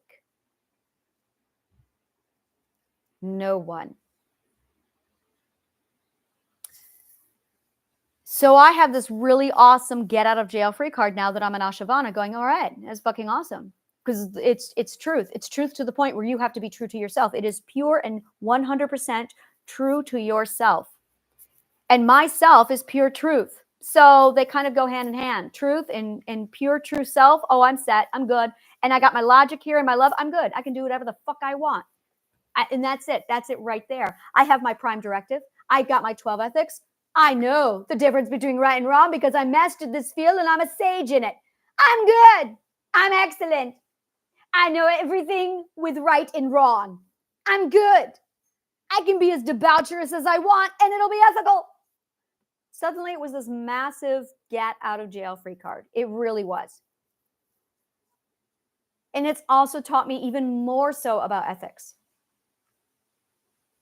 It taught me so much more about ethics that I just looked at it all and went, wow, that is different. Wow.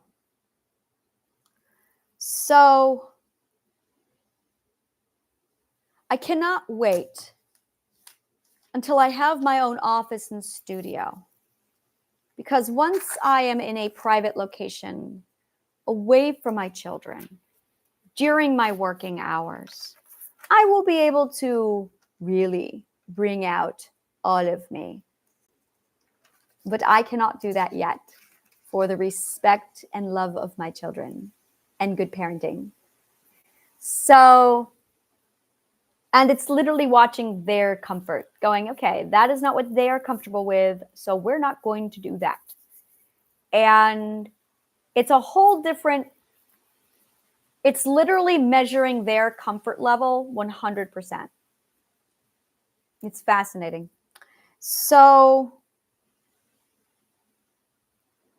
when you start to break down ethics and you start to really analyze what is ethical and what isn't ethical, and you're looking at the nonconformity world, and that's really it, is you start to look at what is nonconformity. And the conformists are the one who are trying to do ethics without having any idea what ethics are. They are trying to do ethics. The problem is there are 12 categories. Actually, there's a lot more than that, but there are 12 basic categories of ethics. And then there's another 12 secondary layer of those ethics. And then you've got another tertiary level. So the 12 ethics have levels. So courage has 3 levels. It goes on. For instance, empathy is the first level, and it's the ASHA standard for empathy. And then when you get down to the third or the fourth round of it, that's when you find, that's when you find kindness. But you cannot get kindness unless you're mean. So we should be learning kindness at age 4 and 5, if mom and dad allowed us to get mean.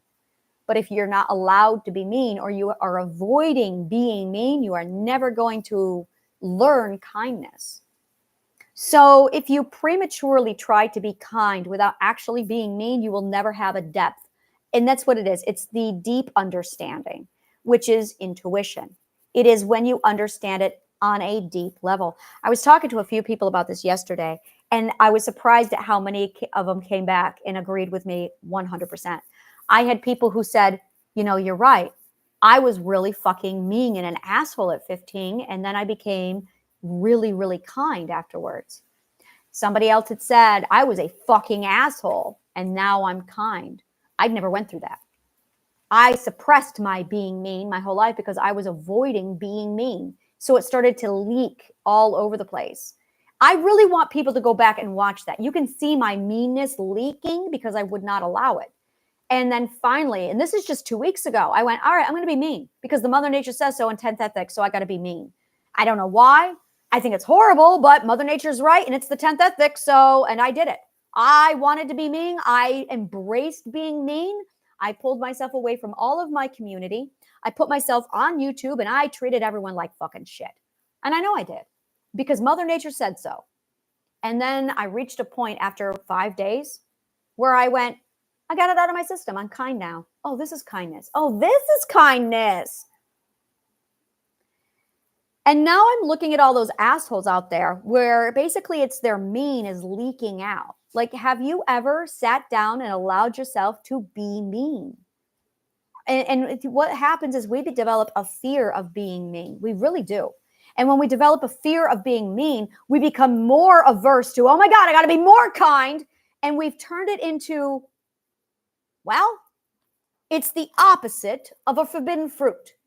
It's literally the opposite of a forbidden fruit. So the forbidden fruit are the people who run toward what they think is unethical. And then the opposite is the terror of it's not a forbidden fruit. They become terrified of the forbidden fruit. So you have the severe aversion to the forbidden fruit, and then you have the indulgers on the forbidden fruit. This is what happens when mommy and daddy fuck with your internal learning clock. Is your forbidden fruit, they literally turn your indulgence, your freedom, or your control into a forbidden fruit. Your parents make your forbidden fruit because they fuck around with it, just like God did with Eve when he said, don't touch my fucking apples. And then Eve, I got to touch them now, forbidden fruit. Parenting mistake 101. Do not turn your child's indulgences and avoidance into forbidden fruits. Don't do it. Let them do it. Let them learn. And this is a lot of it right here. This is stuff you should be learning at 3 and 4 years old. So you're going to have to go back and literally give you the same lessons that you had when you were 3 and 4 years old. I have a couple people who have children, and they let me do ethical research on their children. It works like this. I ask the parents questions. They give me answers, the end. That is the ethical research I do on their children. I ask them strategically positioned questions about their child. They tell me what they experience and what they observe. I take that data and I fill it all out. Really, that's the best way to do it, because parents are observant of their child. And that is something I'm looking for, is if you have a young child, I'm looking for that data. Oh, good God, yes. I want to hear from you. I want to know all about your child and what your child is doing and not doing at what age, because I got a lot of data swimming around my brain and I'm making conclusions and I've got a whole lot of data and I'm going, yep, and it checks it out. And I don't need to meet your child. I don't need to be near your child. I just need to hear what you are saying. Now, I will sit there and I will go on YouTube and I will watch YouTube channels of people's children and I'll analyze the child and the parent and how they interact. I got a lot of data in my head. And I'm starting to put together this massive, huge, big picture of how we are all fucking up our kids. And so parents are a huge, I'm going to tell you right now, they are the core of all of this. They're the things that are fucking it up and they're the things that are going to fix this. Parents are key with this. Now, there's two kinds of parents. There's going to be you, the parent, and then there's going to be you, the self-parent. And they are identical, 100% identical. Everything I give you for how to parent your child is the same stuff you're going to use for how to parent you. So this is where parenting is really a huge core to all of this. Teachers should be an extension of the parent, but really teachers should not be in the picture at all. If the parent is doing their job, they don't need a parent or they don't need a teacher. So really your question comes down to, you know what? I almost want to do a daycare center in my resource facilities, free daycare centers, free daycare. But the free daycare, really, I want it to be free daycare. But the free daycare,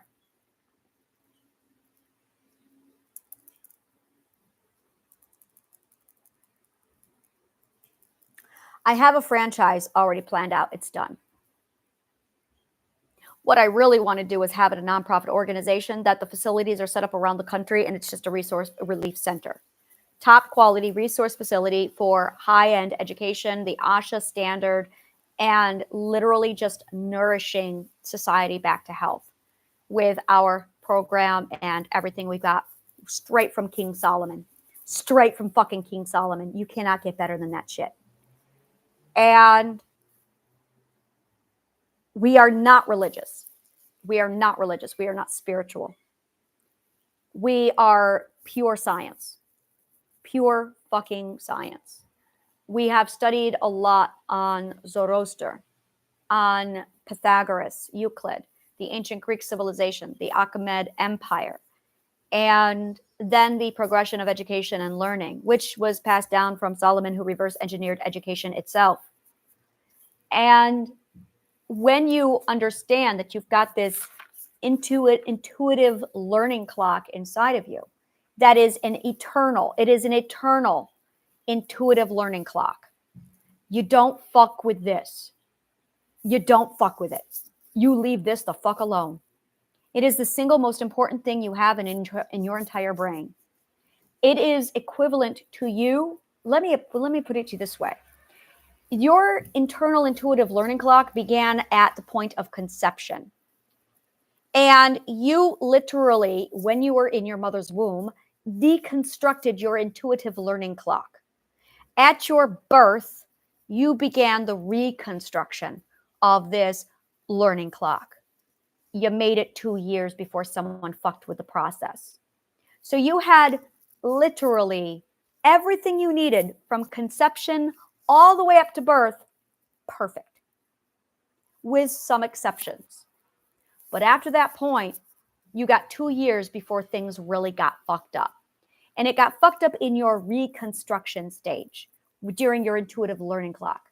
So you were in the process of reconstructing. Now, while you're reconstructing the human mind, you are also deconstructing the self. So you're reconstructing the mind while you're deconstructing the self, so that when you reconstruct the self, your mind is already constructed and it can receive you. You see what I'm saying here? But all of that got disrupted when your parents fucked you up with the word no, theater, make-believe, and stage, mocked and bullying for being a child, and then non-consensual education. Those 4 things are the biggest problem that we have. And really piss poor low standards of shit education, not in the right order. So we literally go through, just a moment. Lizzie, is your cat stuck in the room? I can hear him squeaking like a little toy. I think he got closed in the bedroom. Oh, I know what it was. The wind blew the door closed. And the cat's in there like squeaking. He's got a gorgeous little squeak, like a squeak toy. He sounds like a squeak toy. You should have totally named him Squeakers. So, yeah, that's the understanding. Yeah, that's really putting it in perspective. So our mission is to restore it, to educate you on this intuitive learning chain, and you're gonna have people who want to restore it in themselves. You're gonna have people who want to preserve it in their children, and you're gonna have people who want to correct it in their children. And we've already laid all this out. This is already done. This is part of the Radical Global Healing Plan. Is when it comes to your children, we are looking at basically there has to be an allowance for the transition. And this is vital. Do not try and transition your child before you transition you. You need to be transitioned first. So the order of operations needs to be parents must be transitioned first. Teachers need to be transitioned second, if you're even going to allow one of those in your life. And then the next thing is going to be your child. Your child needs to be the last one to go. So this is you're on an adventure. You are going to be saving the day. You've got this magnificent moment in your adventure story. All right, we got to cross this dangerous bridge to safety. Who's going to go first? Parents are going to go first. Now, this is where your child needs to be asked, do you want to go with us or do you want to watch? Let the child choose. The child will either choose to observe or do. You do not have to do much.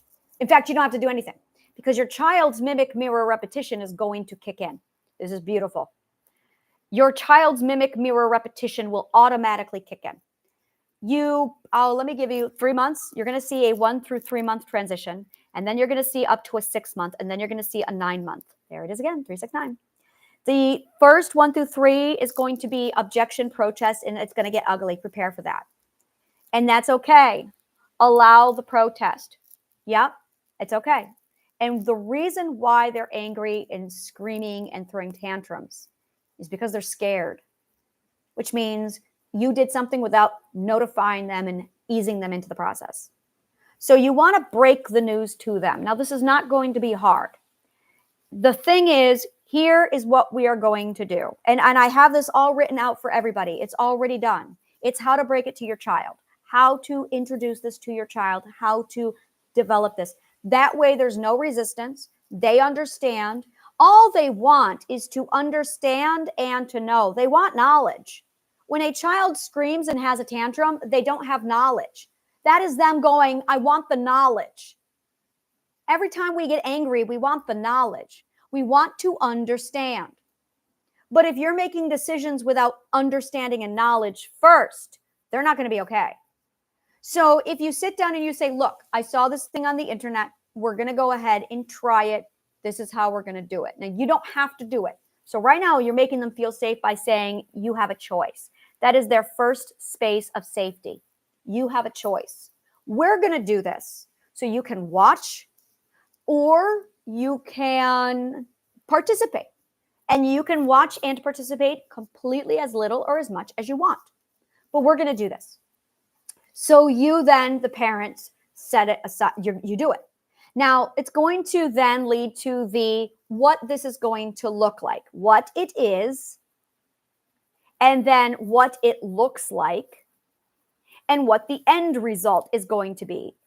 This is exactly like a sales call. You're selling it to your child, but you're not selling it. What you're doing, this is education. So you have a full choice. What it is a program to raise the standard and to reset us to get us back on our intuitive learning clock.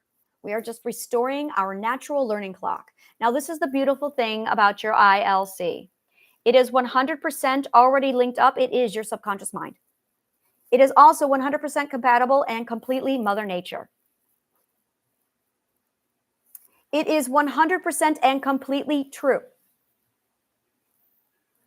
It is your subconscious mind. It is Mother Nature. It is true. It is natural. And it is science. all at the same time. Compatible with your subconscious mind. It's the way your subconscious mind should be. It is 100% compatible with Mother Nature. It is from Mother Nature. It is 100% true. It is absolutely solid. It is not possible to do the Asha journey without doing this. It is that fucking true. Like, it is so fucking true. It is Asha journey level true. It is 100% pure natural. It is holistic. It is the way it should be. And it is 100% based by science. We have all of the research, the math, the physics to prove it on my website. We're done. On every fucking front, this thing checks out. So your subconscious mind, which is already equipped for the ILC, is going to take this and go, oh my God, it's nourishment, it's brain juice, I'm growing. Wow, this is amazing. So a parent who decides to adopt this, or a teacher who decides to integrate it into the classroom, it's an immediate, this is what you're signing on to. You are literally restoring the ILC back to its original, natural everything. And it's going to make nature, natural, science, truth, and the subconscious mind all very, very happy. And it's just going to like flood your brain with beautiful brain juice. So when you, that's what it is. What it is your original internal or intuitive learning clock. Your, what is it called? Your internal clock, the other clock. Circadian rhythm. Your circadian rhythm is already aligned to this. This is where your circadian rhythm comes from. Your circadian rhythm is part of your ILC. Your REM and your sleep patterns are part of this. This is literally human biology. Your biology is 100% already linked to this. I'm going to give you this program. You're going to go through Trident Healing, and your subconscious mind is going to go, oh my God, this is familiar. I know what to do with this. And it's going to eat it. Oh, it's going to consume it fast because it knows what to do with it. It was born with the programming. It already deconstructed the programming in the womb. Now it's going to go, let's construct it. And it's going to know. This is why it goes so fast. This is why I see people cured in 2 sessions, is because it's that fast. So they start to assemble and construct what they already deconstructed in the womb.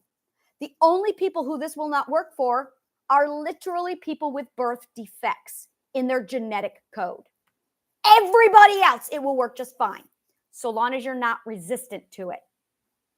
That's where your ego comes in. That's where we walk into the vaunted. That's a whole nother category. So if you're not vaunted, it will work for you like you would not believe. Look up the word vaunted. It's a real word. So as long as you're not vaunted, it'll work for you like crazy. Yeah, hubris. You cannot be hubric. Is hubris related to hubric? Oh, logic and language says yes. So I have to look up hubric to see how it's related to hubris and why. So if you have no hubris and if you are not vaunted, it's going to work like a gorge. It'll just run right through you. That's going to be beautiful for you. So then it's what is it going to look like? It's going to put respect into your life. It's going to add the 12 ethics into your life. It's going to make you ethical. It's going to raise your quality of life and your standards. It's going to calm you down and give you information and knowledge. It's going to sort and organize the chaos in your head. It's going to eliminate your mental disorders. It's going to align you to your truth. It's going to require that you purge all lie. You really need to be using your partner for this. You need to have like a psychological safe place with your partner where the two of you are allowed to use each other. I hate the word use, but you need to, and this is it right here. It's psychological safety where you open up and you tell everything to. So you need to have a psychological safety of your partner. Now there's going to be, and this is what's going to break couples right here. Are you psychologically safe? If you are not psychologically safe with your partner, game over. If you cannot get psychologically safe with your partner, game over. If your partner is not psychologically safe with you and you want to give them that space, that's going to take time. I am a master at this. This is going to take a whole lot of whatever, how much time it takes is how much time it takes. And if you are willing to stick it out for them to have the time it takes for them to feel psychologically and safe enough to tell you, these are my dreams, this is what I want, this is why I'm mad at you, this is why I hate you, this is what I wanted, absolutely, psychologically safe. If you cannot provide the psychologically safe space, And that's where it's a decision of, okay, I need to exit the relationship. You are looking now at literally disintegrating a bond, which is where divorce steps into it. The psychology and the biology of what takes place when you disintegrate a bond. Well, there's going to be a process, and it's a very simple process because you're literally looking at deconstruction now, disintegration. And that is where we're going to have a lot of resource centers. That's where our resource centers step in with that process if you need help with it. In addition to that, we walk you through the end result. What does the end result look like? If you can make it through the disintegration process. And here's the thing. You are going to disintegrate your entire relationship down to nothing, and then you're going to reconstruct it. So you have to take literally everything and deconstruct it. It's going to look like it's falling apart. You're going to have it down to the bare minimum with all the components you are disassembling, and then you've got to reassemble it. When you reassemble it, you are reconstructing everything right back into the place order of operations so that you can fully comprehend it. This is comprehension. This is logic. Now, here's the problem. If you are the only one doing this in your relationship, you're going to be out of sync with your partner. It's doable. That's what I've been doing. I've gone through the whole disintegration process. I'm reconstructing. He is still in the disintegration process. So I have to wait for him to get done disintegrating. And then the relationship will get down with the whole disintegration. And then we can reconstruct again. It always reconstructs again. Always. So it's a question of how much time is this going to take? Well, that depends upon the psychological safety. So you have the disintegration and then you have the reconstruction. You have to disintegrate to remove all the problems, and then you can reconstruct again. Otherwise, you will be reconstructing with toxic code back from before. So if your parent is on board with you, or if your spouse is on board with you and you're both doing this process, you're fine. If everyone in your household is on board, easy peasy. It's a lot easier because everyone's going to be on the same place. Now, there's going to be basically okay, how do we reconstruct? How do we handle this? And that's what the resource centers are going to be for, is going to be giving you hands-on. It's going to be walking you through the process. It's going to be doing Q&A with you. It's going to be walking you through all of this. It's going to help you troubleshoot. But triadic healing teaches you logic so that you know how to troubleshoot on your own, because our goal is to self-authorize you, literally empower you with self-authority, autonomy, and independence. So you should not need us. That is our agenda. That is available through Triadic Healing Part 1, Triadic Healing Part 2. Now, after all of that, your child should have a full understanding of what it is. It would probably be easier if we just have a link for you where you can just direct your child to say, here's this link, and it will literally walk you through the conversation with the child. That way, the child is informed, and then they can decide if they want to join you with it. Never force your children to do it. Never force your partner to do it. You decide to do it. Respect everyone else's choice. This is vital to the success. So once that is all decided, and you've decided, am I going to do this alone? Who's going to be with me? You have now become the role model of what this is. Now, what happens in a lot of cases, your children are automatically going to follow you. Give them 3 months to 9 months. In 3 to 9 months, your children will start to mimic you. And depending on how well they were prepared and how much choice they were given, they will have a 1 to 3 month period of adapting. This is where there's a lot of crying, there's a lot of anger, there's a lot that happens. This is what I refer to as culture shock. And we include part of what to expect with a culture shock. Now, the culture shock exists on many fronts. If the child themselves are going through it, are you removing your child from the society? Are you pulling your child from school? There's going to be a lot of things going on with culture shock. So that's the first thing with the role model set. The second thing that you're going to have with that role model being set is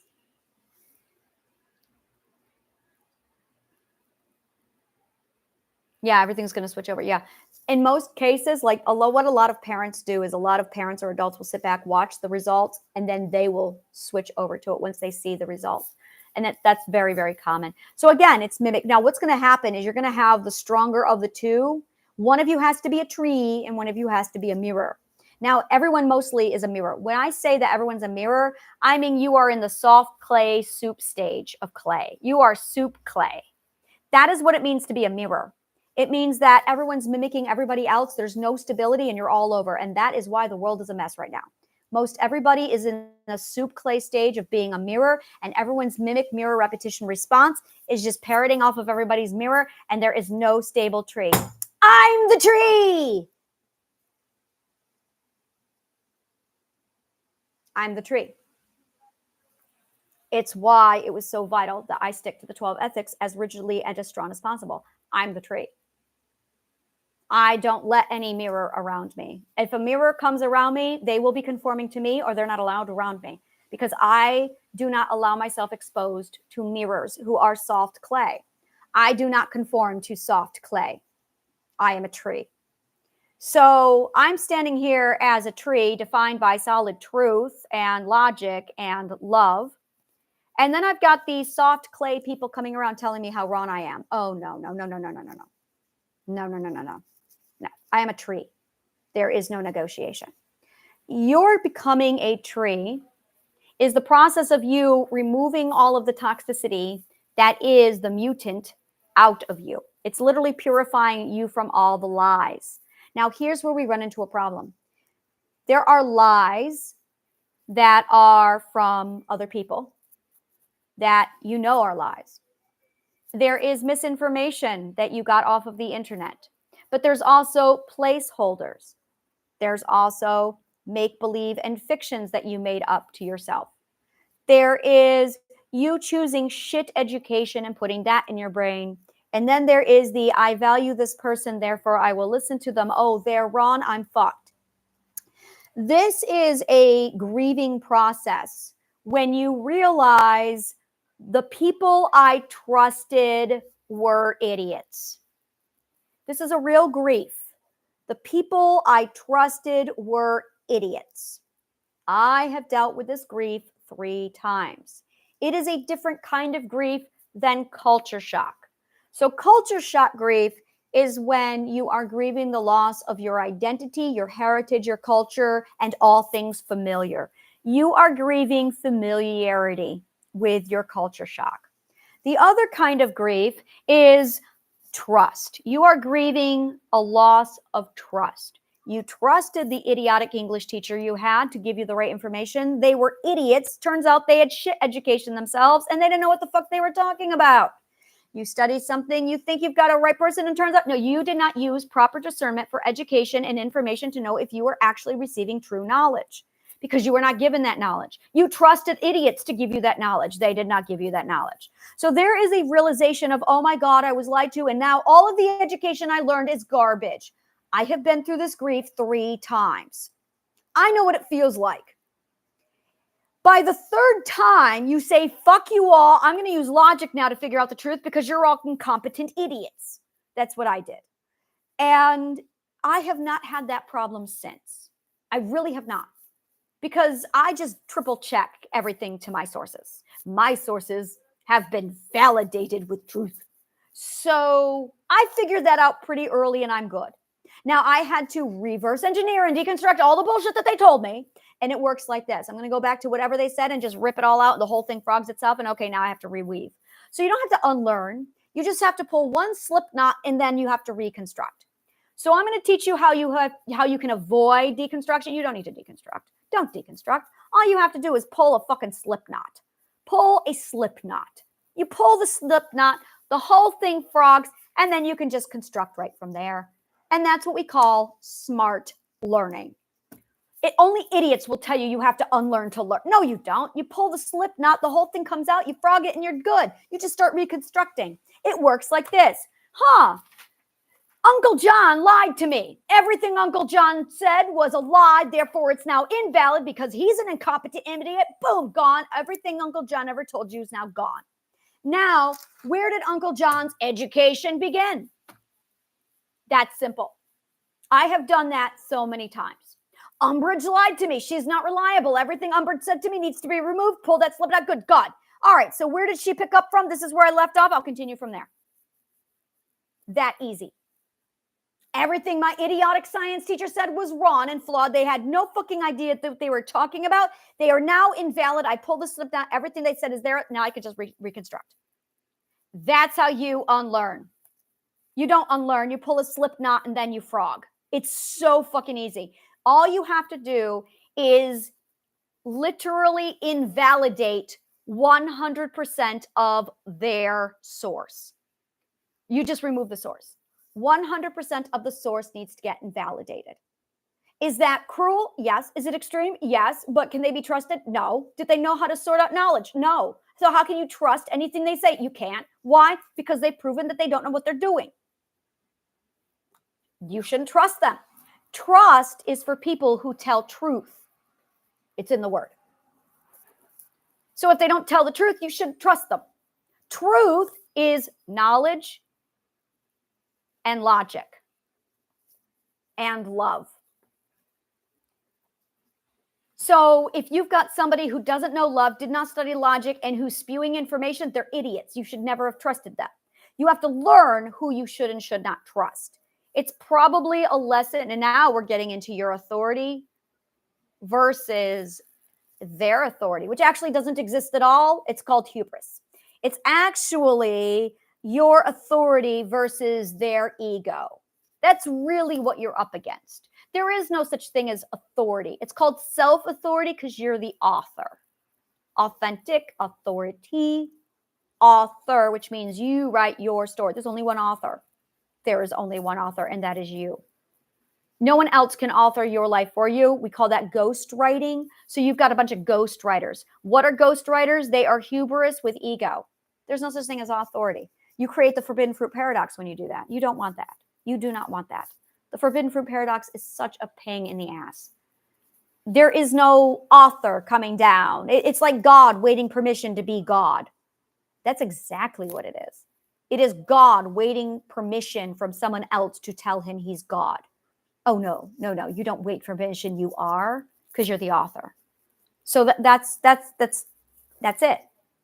So when you're dealing with the grief of realizing that all the time you wasted was garbage. Now, if you've got a degree in garbage, it's a real grief. It is a real grief. It is the number one reason why most psychologists will not stop cleaning to their garbage degrees, is because they cannot grieve with the fact that the knowledge they have is fucking garbage. So they won't. They will go to their graves insisting that what they have is valid, even though it's fucking garbage. So understanding at what level your knowledge is useless and invalid, it's painful. And the more you study logic, the more you're going to see the logical inconsistency and all the bullshit that you were taught. You're going to see it, especially if you studied economics. I'm sorry. I'm going to tell you right now, I'm sorry. Economics is swarming with it. Psychology, there isn't one drop of truth in that fucking garbage. 98% of psychology is garbage. Economy, okay. Economy is garbage. That's actually scarcity mindset for psychology. That's not economics at all. So when you start to look at economics, psychology, if you study, history is fucking garbage. We know that. Linguistics is fucking garbage. There is a lot of, oh my God, I've gone through linguistics. Mathematics, the word mathematics is even incorrect. Now math, and this is where math is a nightmare. So when you plug in logic, the word math is actually logic part 2, and you're learning the shorthand for logic. And then you start to realize that math is actually the continuation of logic. That's where you're going to get the most of your anger. Mathematics is like you're going to study shit and go, this isn't math. This is logic. This is logic. They lied to me. You're going to get that a lot. Mathematicians are in for some of the biggest slap in the face. It does not invalidate the math. You're just going to realize that it was a lot harder than it had to be. It does not invalidate the mathematics because it would not work if it did. You know that. So because there's proof checks and balances in mathematics and geometry, you're fine. Now, calculus is set. Calculus is fine. Basic physics is perfect. Basic physics, and I'm saying it, I don't give a shit. Things would not work if basic physics did not work. Now, quantum physics. No comment. We're just going to set that aside. We're going to set aside quantum physics. You are missing two massive sciences between basic physics and quantum physics to connect the dots. and you never should have thrown away ethos physics. A lot of the good stuff was in there, but it needed to be tweaked. And instead of tweaking it, they just threw it away and threw everything out. They never should have done that. Ethos physics was actually like 50% right. It needed tweaking. And there is another subject. You guys need integrated mathematics. Integrated mathematics, and you also need, oh, you need linguistics and logic. You need logic. That will fill in a lot of holes for quantum physics, and then that'll click it all into place, and it will make it smooth.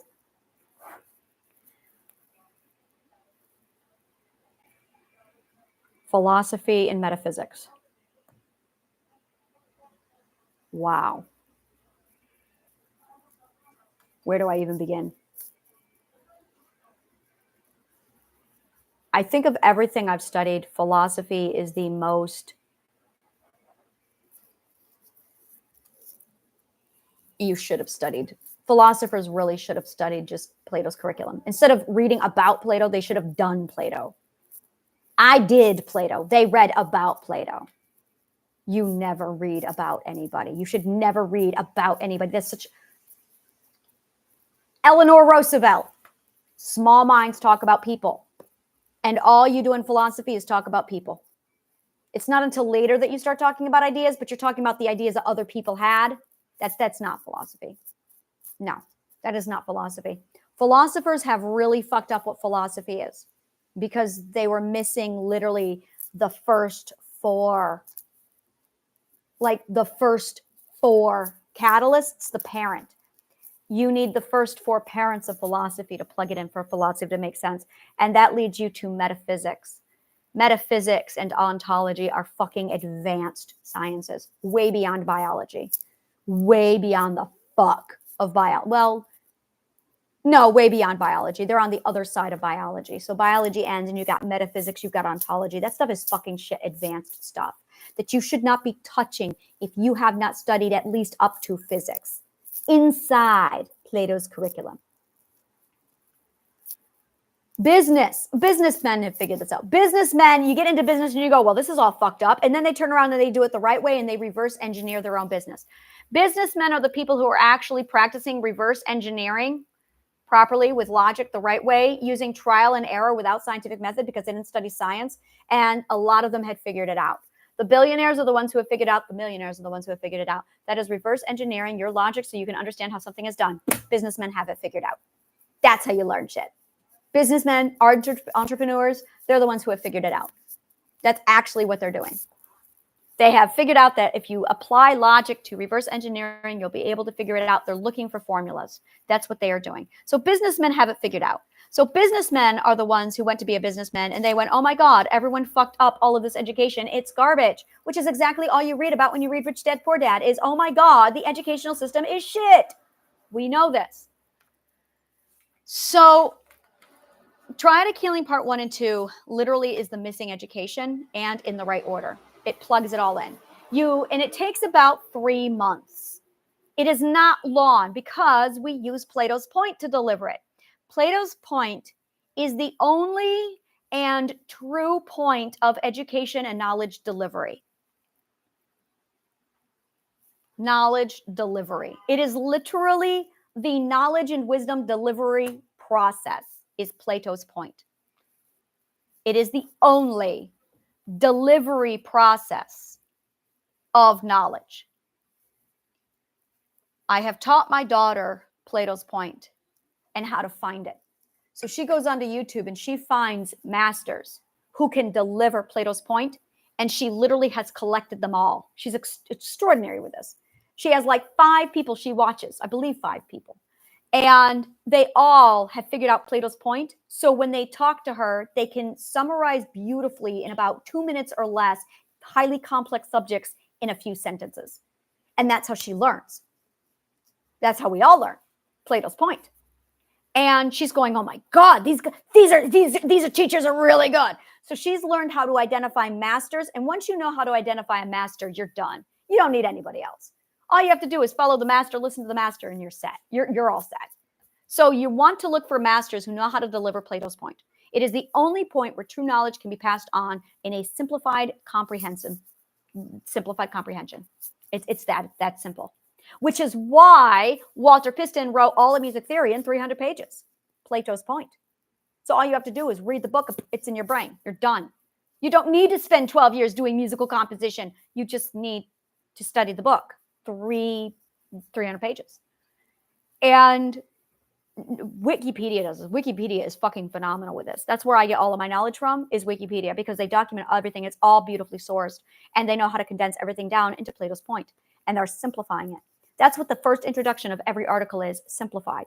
Now, what you want to do is you want the big picture. So you want to walk into like the physics portal.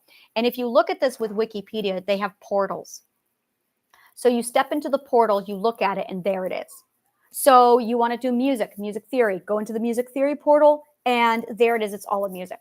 Now you're going to have the history. So you're going to want the story, and it comes down to this. You're going to want the story, and you're going to want to do it. And those are your only two options. You want to do the story, and you want to do it. Now, if you are not wanting to get passionate about it, then when you do it, you have to choose your standard. And when you choose your standard, you're choosing, do I want to be an apprentice at this? Do I want to be a master at this? And now you're choosing the quality. So when you choose your standard, you are choosing your skill level. Your skill level is the standard in which you do it.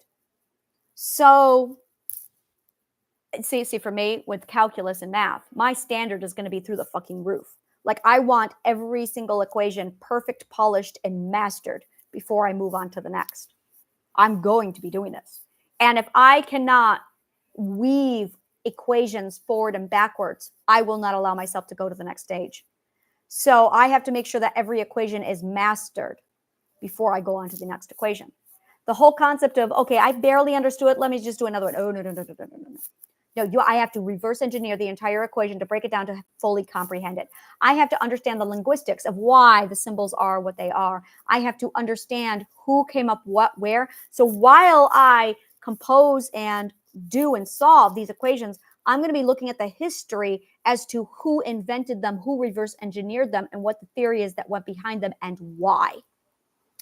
So that is how I build my own energy. That's my brain. That's how my brain works, is I have to have the logical comprehension to understand the why so that I can put the mathematics together so I can do it. So I'm probably going to be spending a lot of time at the Islamic Golden Age studying the reverse engineering of numbers in the 10th century so I can understand arithmetic and mathematics. That is how I learn. That is how everybody at Asha learns, because you set the standard at master and higher. There is nothing but mastery here. We do not do apprentice tradesmen. You want to be an apprentice tradesman? This is not for you. This is only for people who want mastery level, wizardry level, philosopher, sage, magi, logi. There is no exception here. If you are not striving to be a master at something, do not enter these walls. You can take our shit and leave and go do whatever you want with it. Go homebrew it. But you will not be allowed to study here. This is for masters pursuing knowledge only and higher, setting the fucking standard.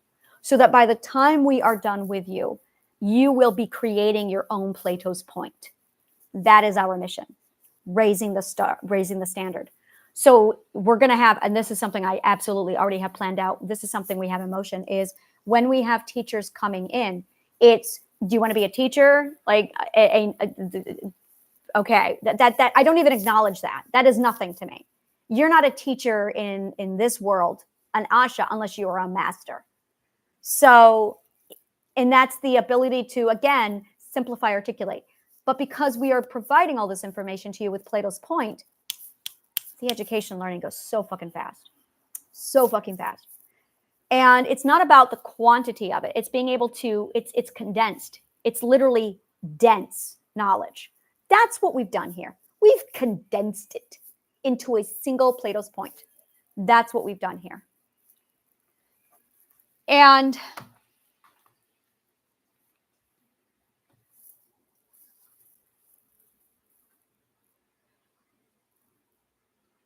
you are literally transforming and reforming your entire life when you do it. It's setting the standard. So for the children with the homeschooling, and this is what I would recommend, is kindergarten, first grade, okay, but then after that, homeschool. And then we'll walk you through. It's literally a walkthrough. So this is something we're going to be building. This is something we're going to be going through. And then we're going to be having this is your assignment, and it's going to be reflective on what's going on outside.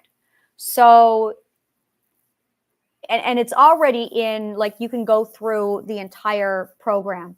It's already available, and we break down each and every stage, each and every step for you, walking you through it.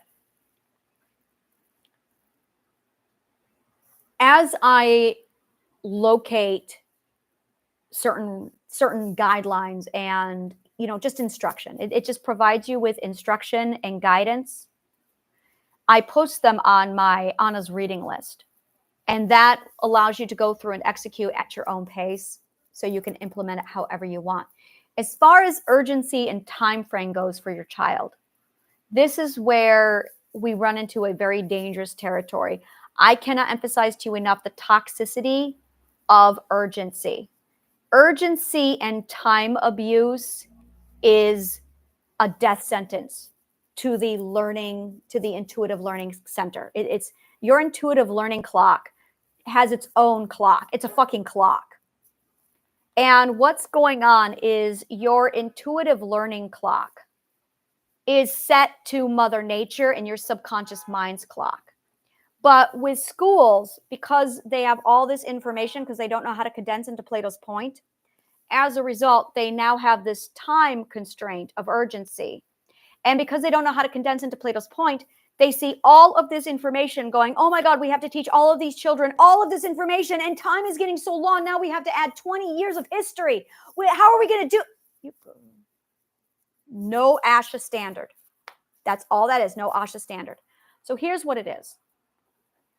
By taking everything down and condensing it into Plato's point, so that you only have 5,400 pages to read and construct story. So what you want to do is use the story as a guideline to do.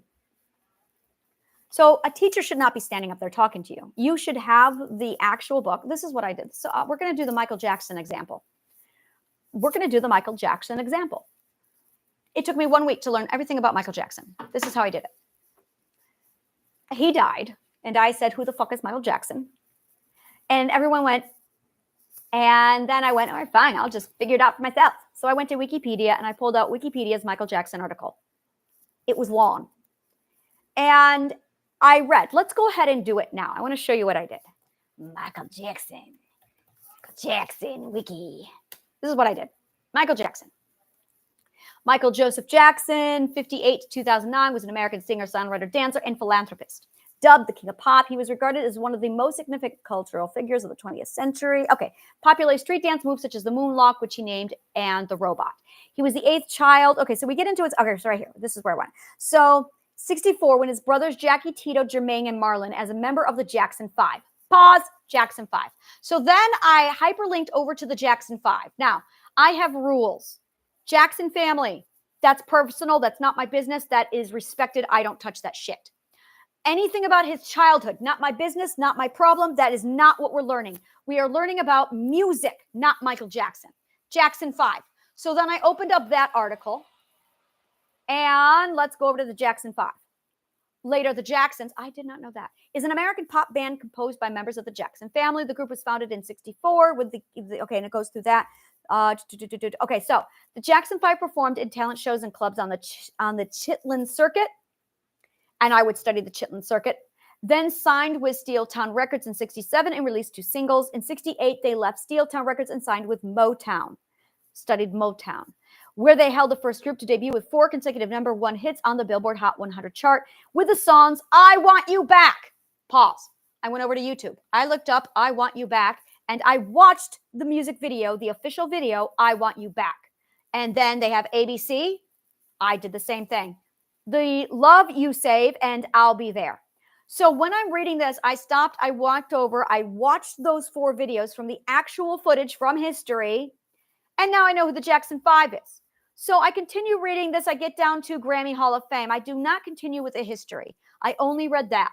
I only selected Shake Your Body Down, Triumph, Enjoy Yourself, Destiny, This Place Hotel, Can You Feel It? I added those to my iPod. Oh, wait, that was an iPod back then when I read that. I added it to my Apple iTunes. And then I put that in a playlist for my educational purposes in a 1970s, 1960s. And then I learned it. So now I can recognize the Jackson 5. Going back to Michael Jackson.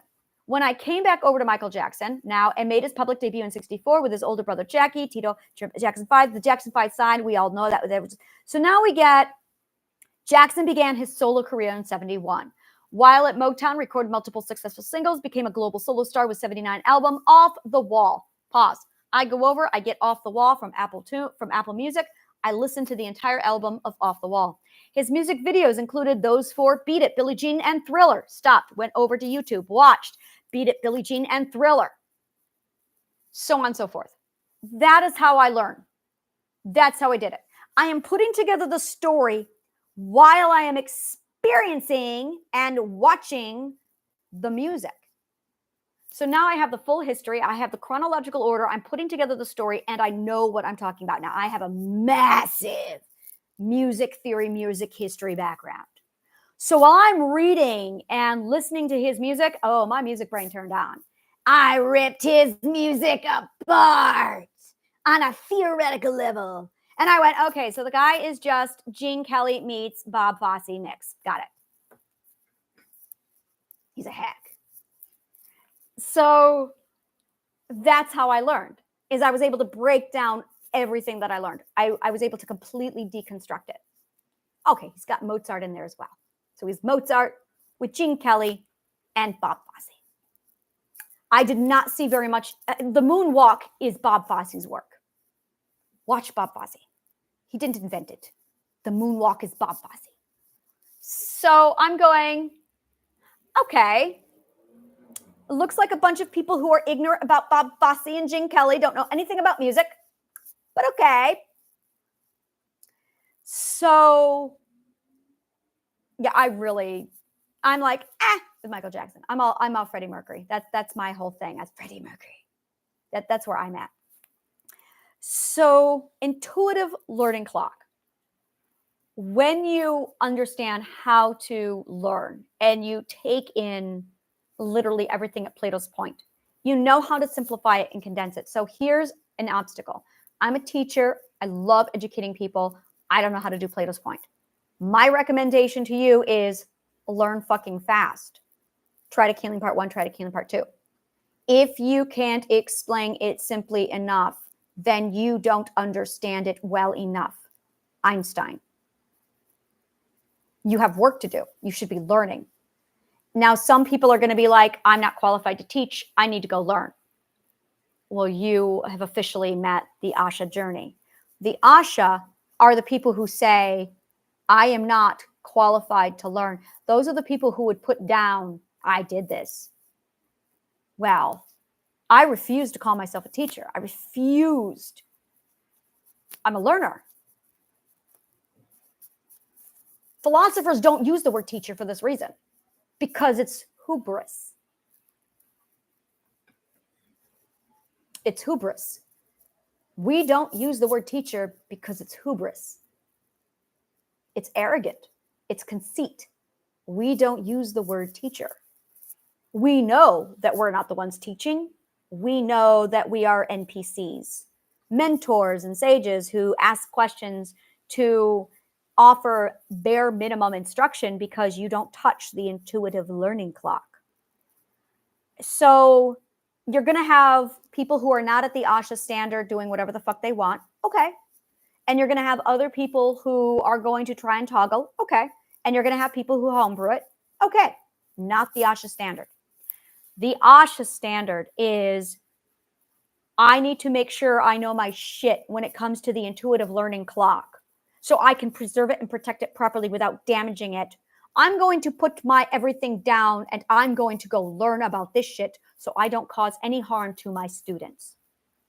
And then the Asha, those on the Asha journey with the standard, would then study the intuitive learning clock and immediately decide, oh, it's unethical to do it any other way. Oh, I'm going to be converting over. And then those teachers would either become masters with a massive hands-off teaching kind of instruction. And then it would be, we have to cover this material. And this is where it really comes down to. It's integrating the material that the law says you have to cover. This is where the law is really going to get to be a problem, is because they're going to have you teaching it out of order. Ashas will know this. Parents are going to have to take this up with their law creators. It's out of my hands. All I can say is the ethics and the truth will sort itself out. The more you learn this, the more you're going to realize how unethical this law is. And parents are going to have to be the ones to fight it, because it's unethical to have some of the laws in place that are in place. And the more you learn that, the more you're going to have to address it. I won't touch it. I belong to the ancient Greek educational system. It's not my system. So I can't touch it. I won't touch it. It's in place and it has its place, and it's not. My jurisdiction ends. That's what I'm saying. All I do is give you the truth. Now, once you guys figure out your own shit and you want to change it, that's up to you. But that's not my jurisdiction. That is not at all my jurisdiction. That is where I draw a very clear line of, yeah, I do not concern myself with the insanity of Wonderland. I don't do that. I am only working with the Asha standard. So if you have a child who loves education, if your child is a life learner, and there is a way you can supplement this, and this is what I did. I supplemented it. So I went through the state's standard. I just minimized my work literally down to bare minimum. So I met their standards, which was not hard. It was just garbage slop. And then I supplemented with what I wanted because I was a life learner. So I was able to do that anyway. So we are putting together literally an entire children's curriculum. So you can literally combine the two of them to enhance it. So you'll still meet the legal requirements of whatever state you have, and you can supplement it with this curriculum as well to get around it. It's pretty much the same thing I used. So, and like I said, you're fine right up until you get to the second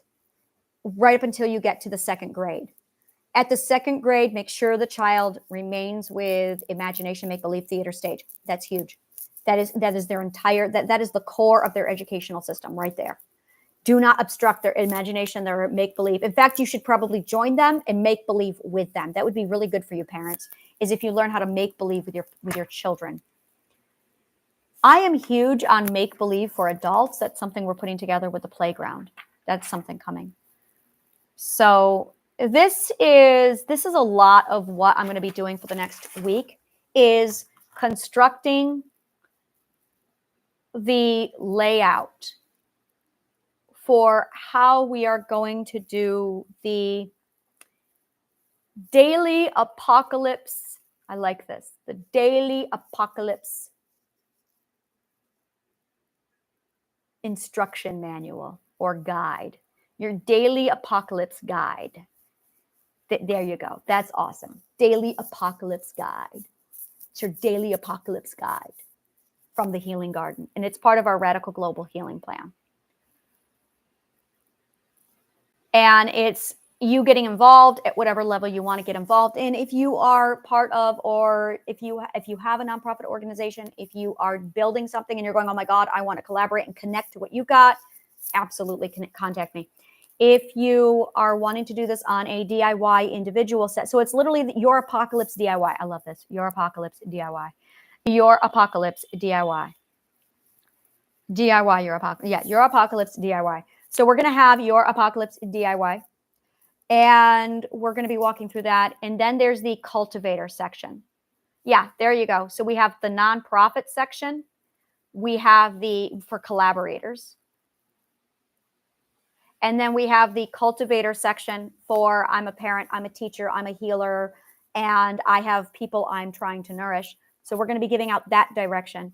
And if you are just DIY your own apocalypse, that's it. And try to healing part 1 and 2 through all of this. That is a constant. is Triadic Healing Part 1 and Triadic Healing Part 2.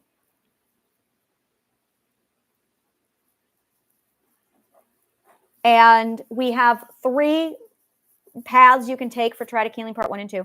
We have the books, which is just 4 books. The other ones is going to be the free course, the free online course. And the next one is going to be the game. And the game is going to be a huge portion of my time and energy and passion, to the point where I'm pulling up crayons right now and it's going to be colored in the game. The game. So that's it. So we have instruction for your DIY, your apocalypse. We have the cultivator for your apocalypse. And then I love this. This is everything about this is fucking awesome. The apocalypse. And this is just the transference over into the age of authenticity. It's the gateway to your future. The gateway of your future. And we've got the nonprofit collaboration side. So if you're wanting to jump in and hook yourself up to the healing engine, we're accommodated to do that. So we have that. And then what do we have left on? What we have left on. We have climate. We have global climate. Not a problem. We've got that resolved. We have the finance resolved. We have the education resolved. We have mental illness resolved. Okay, here's what we need. I need neuroscientists in position of this information who can take my knowledge and drop it into whatever neuroscience you're going on. I'm giving it 100%. It's not mine. It belongs to the world. This is imagination science. This is imagination science. So I get naming rights, and that's all I want. I just want naming rights. Imagination science. That's all I want is naming rights. This does not belong to me. It belongs to the world. It belongs to nature. So imagination science, what you need to do is basically plug in what I've got and drop it into neuroscience. Doctors, biologists need to have this. And psychiatrists need this. Specifically neuroscientists, psychiatrists. Those are the ones who need this. Psychiatry, biology, neuroscience. Physicists.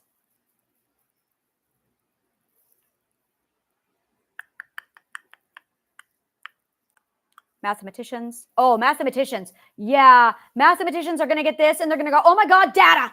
Oh, you're going to eat this up. Mathematicians are going to go nuts over this, because this includes a 12 personality type algorithm that 100% of all of your calculations are currently missing. So once you start to get the data of the psychology and the sociology expanse of what's going on here, it's going to completely change all of our data and numbers. Your statistics are completely off. None of them are reflecting that. Not at all. So you have, and you're going to want calculus. Well, those are mathematicians. So mathematicians, physicists, psychiatrists, specifically neuroscientists, psychiatrists, and biologists. 1, 2, 3, 4, 5. Do I have anyone else? No, that's it. So those are the 5. Those are my 5 scientists. If you fall into that category, all of the research is documented in my abstract. It's all over my website, onaimagination.com. Take whatever the fuck you want, analyze the hell out of it. You're going to find errors. Not many. Not many. It's all logic-based. Now, my math is going to have some errors. I know there's one error. I know there's one. But the one error that's located in my abstract is actually the formula is more complicated than I've written it down. I can feel it there. I have not been able to find it, but I need a mathematician to go through the math. The math lines up. The problem is I can feel that there's actually one more variable in there. That's it. It's just missing one variable. Now, that one variable is going to amplify and grow what I've already gotten, but it's not going to change it. Not change it as in deteriorate. It's not going to disintegrate it. It's going to enhance it. So the one bit of formula that I missed, I know it. I can feel its absence. I'm going, oh, it's not there. I can feel it. It's driving me crazy. It's in the very first formula. It's in the parent formula of the indulge A, indulge B. It's in my abstract. Once you get that one variable that's missing, the whole thing will just fill out and you'll see it. The whole thing will just fall right into place. It's all done. And that's because I don't have calculus. It's because I lack calculus. I know that. So I need somebody with calculus mastery to go in and just correct that one thing. And, oh, you missed it. I know I missed it. I know math is not, that's not my strong suite. The other thing that's going to run into a massive factor is the Cartesian coordinate system. and my aggressive beef with the XYZ axis. This is going to be the biggest in my face aggression. I'm tearing it down because I've never seen something more fucking illogical than those two equations. You basically have two separate equations. You have the Cartesian coordinate system, which is literally A, and then you've got the XYZ axis, which is B. They are not the same fucking thing. And every fucking scientist has made the mistake of merging them. In calculus, they fix this, but physicists don't. And I'm going, physicists, you need to get with some calculus people and figure out that the Cartesian coordinate system is not the XYZ. Einstein fixed it up because he wasn't a calculus person. He was a fucking physicist without calculus. This is why physicists need calculus. This is why I need to study calculus. But I just had logic, not calculus, so I could figure this out. But if you don't have logic or calculus, you're fucked. So yeah, Cartesian coordinate system and XYZ axis. Those are the two things that's going to like blare. The other thing is dimension and time. Oh, I have so much to say on that. If you are not an ontologist, I have so much to say about dimension. The word is definition, not dimension. You need to be a linguist to understand this. So really, scientists need to study logic and linguistics a lot. Like really, every scientist needs to study logic and linguistics. Master them. When you do that, you'll find out that there is a difference between the word definition and dimension.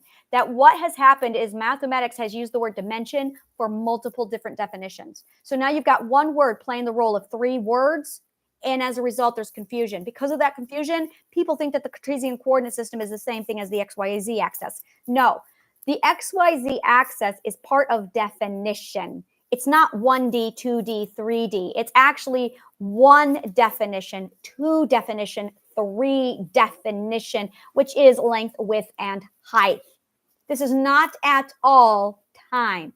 Time exists as dimension in its own thing, completely separate with ontology. So you have to study ontology to understand dimension and time. If you have not studied ontology, you are not going to understand dimension or time. Meanwhile, the Cartesian coordinate system isn't even about integers. That's whole numbers, and it's only measurable in one direction. Now that is something entirely different from definition. Now, dimension does correlate with the Cartesian coordinate system, but dimension does not at all fit into the XYZ axis of definition. This needs to get cleaned up. You clean that up and your math is going to be so much cleaner. This is sloppy, shitty math. This is not elegant mathematics at all, and it pisses me off. So you're going to need to use linguistics and logic to clean up the Cartesian coordinate system and the XYZ axis, and you also could use some ontology in order to clean up the dimension. Ontology is like the most advanced philosophical study there is, so you've got a lot of work to do. Yep, that's it. My job is orchestrating all of this thing at the top with all the people in place where I say, okay, here's the pieces. This is why it needs to go in this order of operation. And this is where it's going to go, and then drop it in. And then they all do it. And then I lay out okay, if you want to take into account the psychological movement of everybody, this is how it's going to go, because you got 12 personalities. You actually only have 6 personalities because people stopped evolving. It's in a news article. Science has proven this, that you're basically going to expect them to all move a certain way. And once they understand, once you plug in the lack of education, then you're going to get a lot of people. Now, here's what's going to happen. As the education comes in, it's already there. You just need to learn it. It's going to fall into a few categories. You're going to have people who hate me. Yep. You're going to have people who hate me. You're going to have people who love me. There's going to be a massive rift. That's okay. The people who hate me are the narcissists. The people who hate me hate logic. They love lying because I'm going to show them all of their lies. I am going to expose them. I already do. The math is already there. I teach you how to expose them. So they are really going to fucking hate me. So I am enemy number one of people who lie and people who abuse. In fact, you can actually use this at a certain point to determine precisely how logical or truthful someone is. Now, you're going to have the liars, okay? You're also going to have the illogical. Now, these might be good ethical people who are just uneducated. This is where the illogical fall. This is where people are abused by liars. So a lot of what they have is tainted by lie, and they don't know how to use logic, and they're terrified of it because they were taught to hate logic by their liars. These are people who have work to do. Now, the other side are the people who are logical. They have the science, they understand, and it makes sense. Now, those are the people who do not have any kind of lies whatsoever to hold on to, and they're going to love this stuff because it's giving them all the explanation they need. It's empowering them. It's freeing them. They have everything they need, and they are good to go, and they're going to take off. So you can now see a spectrum of people who love it for truth and people who oppose it because they want their lies. And then you're going to have people who have to figure out, their shit because they are in the process of healing. And they've got to basically come over on their own way. So while that's all going on, what you're going to end up with is people who are gravitating toward this. And they're going to be pacifists because they're all six perspectives. The fifths are going to be, well, where's the science? Well, here's the science. Okay, the science has won me over. So the fifths are going to be fine because the science is there. The scientists, I already win scientists over. Scientists are all over this stuff. Scientists are all over this stuff. The only people who are anti any of this are the anti-logicians. Anti-logicians hate my work. Anti-logicians hate my work. It's amazing how many times anti-logicians hate my work. They're not logicians. They're anti-logic. Why the fuck would I even want to talk to them? Anti-logicians hate my work. So scientists and logic lovers fucking love my work. And they are 100% backed by everything I've got. And then you've got the fourth perspectives who will only do what the law says. So the fifth perspectives will come over without a problem. They're going to love my work. And it's already aligned with literally Rich Dad, Poor Dad's work. And it amplifies Rich Dad, Poor Dad's work because he already did half of this. He just didn't know how. I broke down the how, and here's the formula for it. So it actually matches. When you get the formula right, it matches everything. So there's going to be a massive amount of business owner who, oh, this is the same shit that business. Yeah, it's the same shit because they reverse engineered it. So fifth perspectives are going to love my work. Sixth perspectives, the ones who are logical, will love my. So I'm going to say logical six perspectives. That's a really good way of putting it because there's logical six perspectives and then there's illogical. The illogical six will hate it. The logical six will love it. The fourths are going to do whatever the fuck they're told with the law books. So once the law books change, the fourths are going to switch over. They really have whatever the fuck the law says. The thirds are going to get highly aggressive because the thirds are going to be exposed for 100% of all their lies. So we are going to get a lot of hate from the third ethical perspectives. They are going to detest this because they can't lie.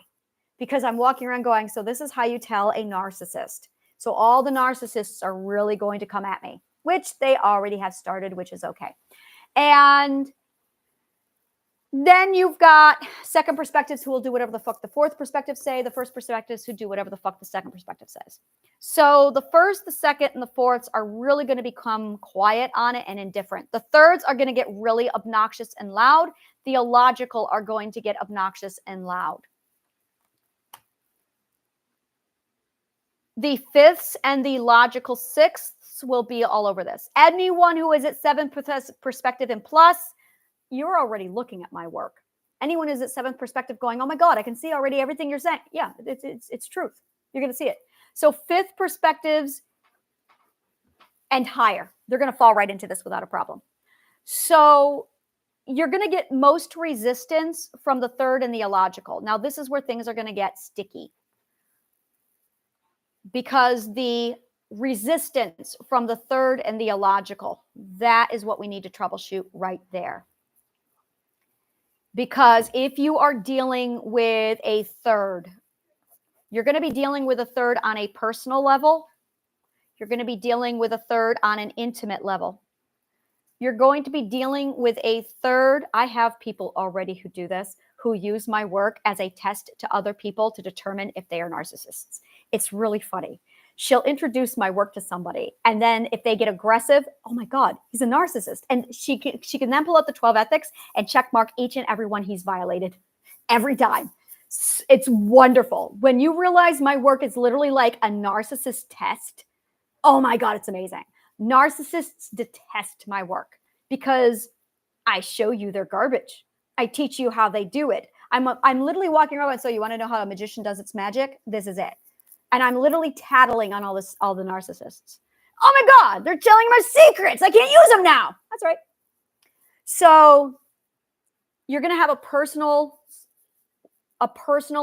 interaction with a third perspective and somebody in the resistance. And then you're going to have somebody who's intimate. And then you're going to have the public. And the public is all the media slander. It's all the media slander. Fortunately, we all have had a great example of a third perspective orange person providing us with a great example of what that looks like. So we know what to expect. We know exactly what to expect. We have had about 8 years of this beautiful example of watching Mr. Orange face off with the media. So we know what it looks like now. That is what narcissist abuser media looks like. There's your example. On a personal level, that's where you're at a party and you're going to get somebody aggressively slamming this shit. I already dealt with those people. Intimate. Now that's where we're going to have problems. That is where you are enslaved by an abuser and you have figured shit out and you need to get out. Try to Healing Part 1, Try to Healing Part 2 takes care of that for you. So being able to manage, foresee, anticipate, and get ahead of that kind of abuse is going to go a long way. We cover what to do to handle it. And basically what we're doing is this is the nursery, and we are basically giving the growth and the safety space for people who want to step out of the nursery and grow up. And in addition to that, we have a lot of people who have the Peter Pan syndrome. You're going to see that a lot. Oh my God, are you going to see that a lot? So it's basically making sure that it's just understanding the big picture of what you're dealing with so you can make the best decisions for yourself. You're also going to want to stay on task and not lose focus. We talk a lot about that a lot in all of our classes. Staying on focus, your focal point is a big part of all this. All right. I did a massive class today, and I know I did, but I had a lot to cover. It all just flowed, and I'm just like, I'm going with it. I'm just going with it. So that covers a preliminary introduction to what we are going to be unfolding. We're going to be dissecting it down further. We're going to be breaking this down and really getting down to the simplification of it so that you can walk into this next stage prepared, ready, and we're literally just bridging the gap to each and every one of these stepping stones. So, and every one of these movies that I'm doing is a stepping stone so that you can literally go from wherever you are. Now, some people are going to need the prep stage. That's where I call everyone stupid, and that's where I mean. And then after that, I'm going to come down out of this, and then I've got the stage. It's basically after the introduction. So a lot of people don't need the prep stage. Some people, I recommend the introduction. I'm still mean, but it's under control-ish. And then it's completely gone by the time you get to the beginning of this one. And once you do that, it flows. It flows beautifully. But we also have Try to Healing Part 1, Part 2. We also have the 4 books. And then we're going to be releasing the game. Well, the game is already released, but we're going to be covering a lot more of the game. That way you can maneuver this, navigate it, manage it, and you understand what's going on. So thank you. And may the truth always find you.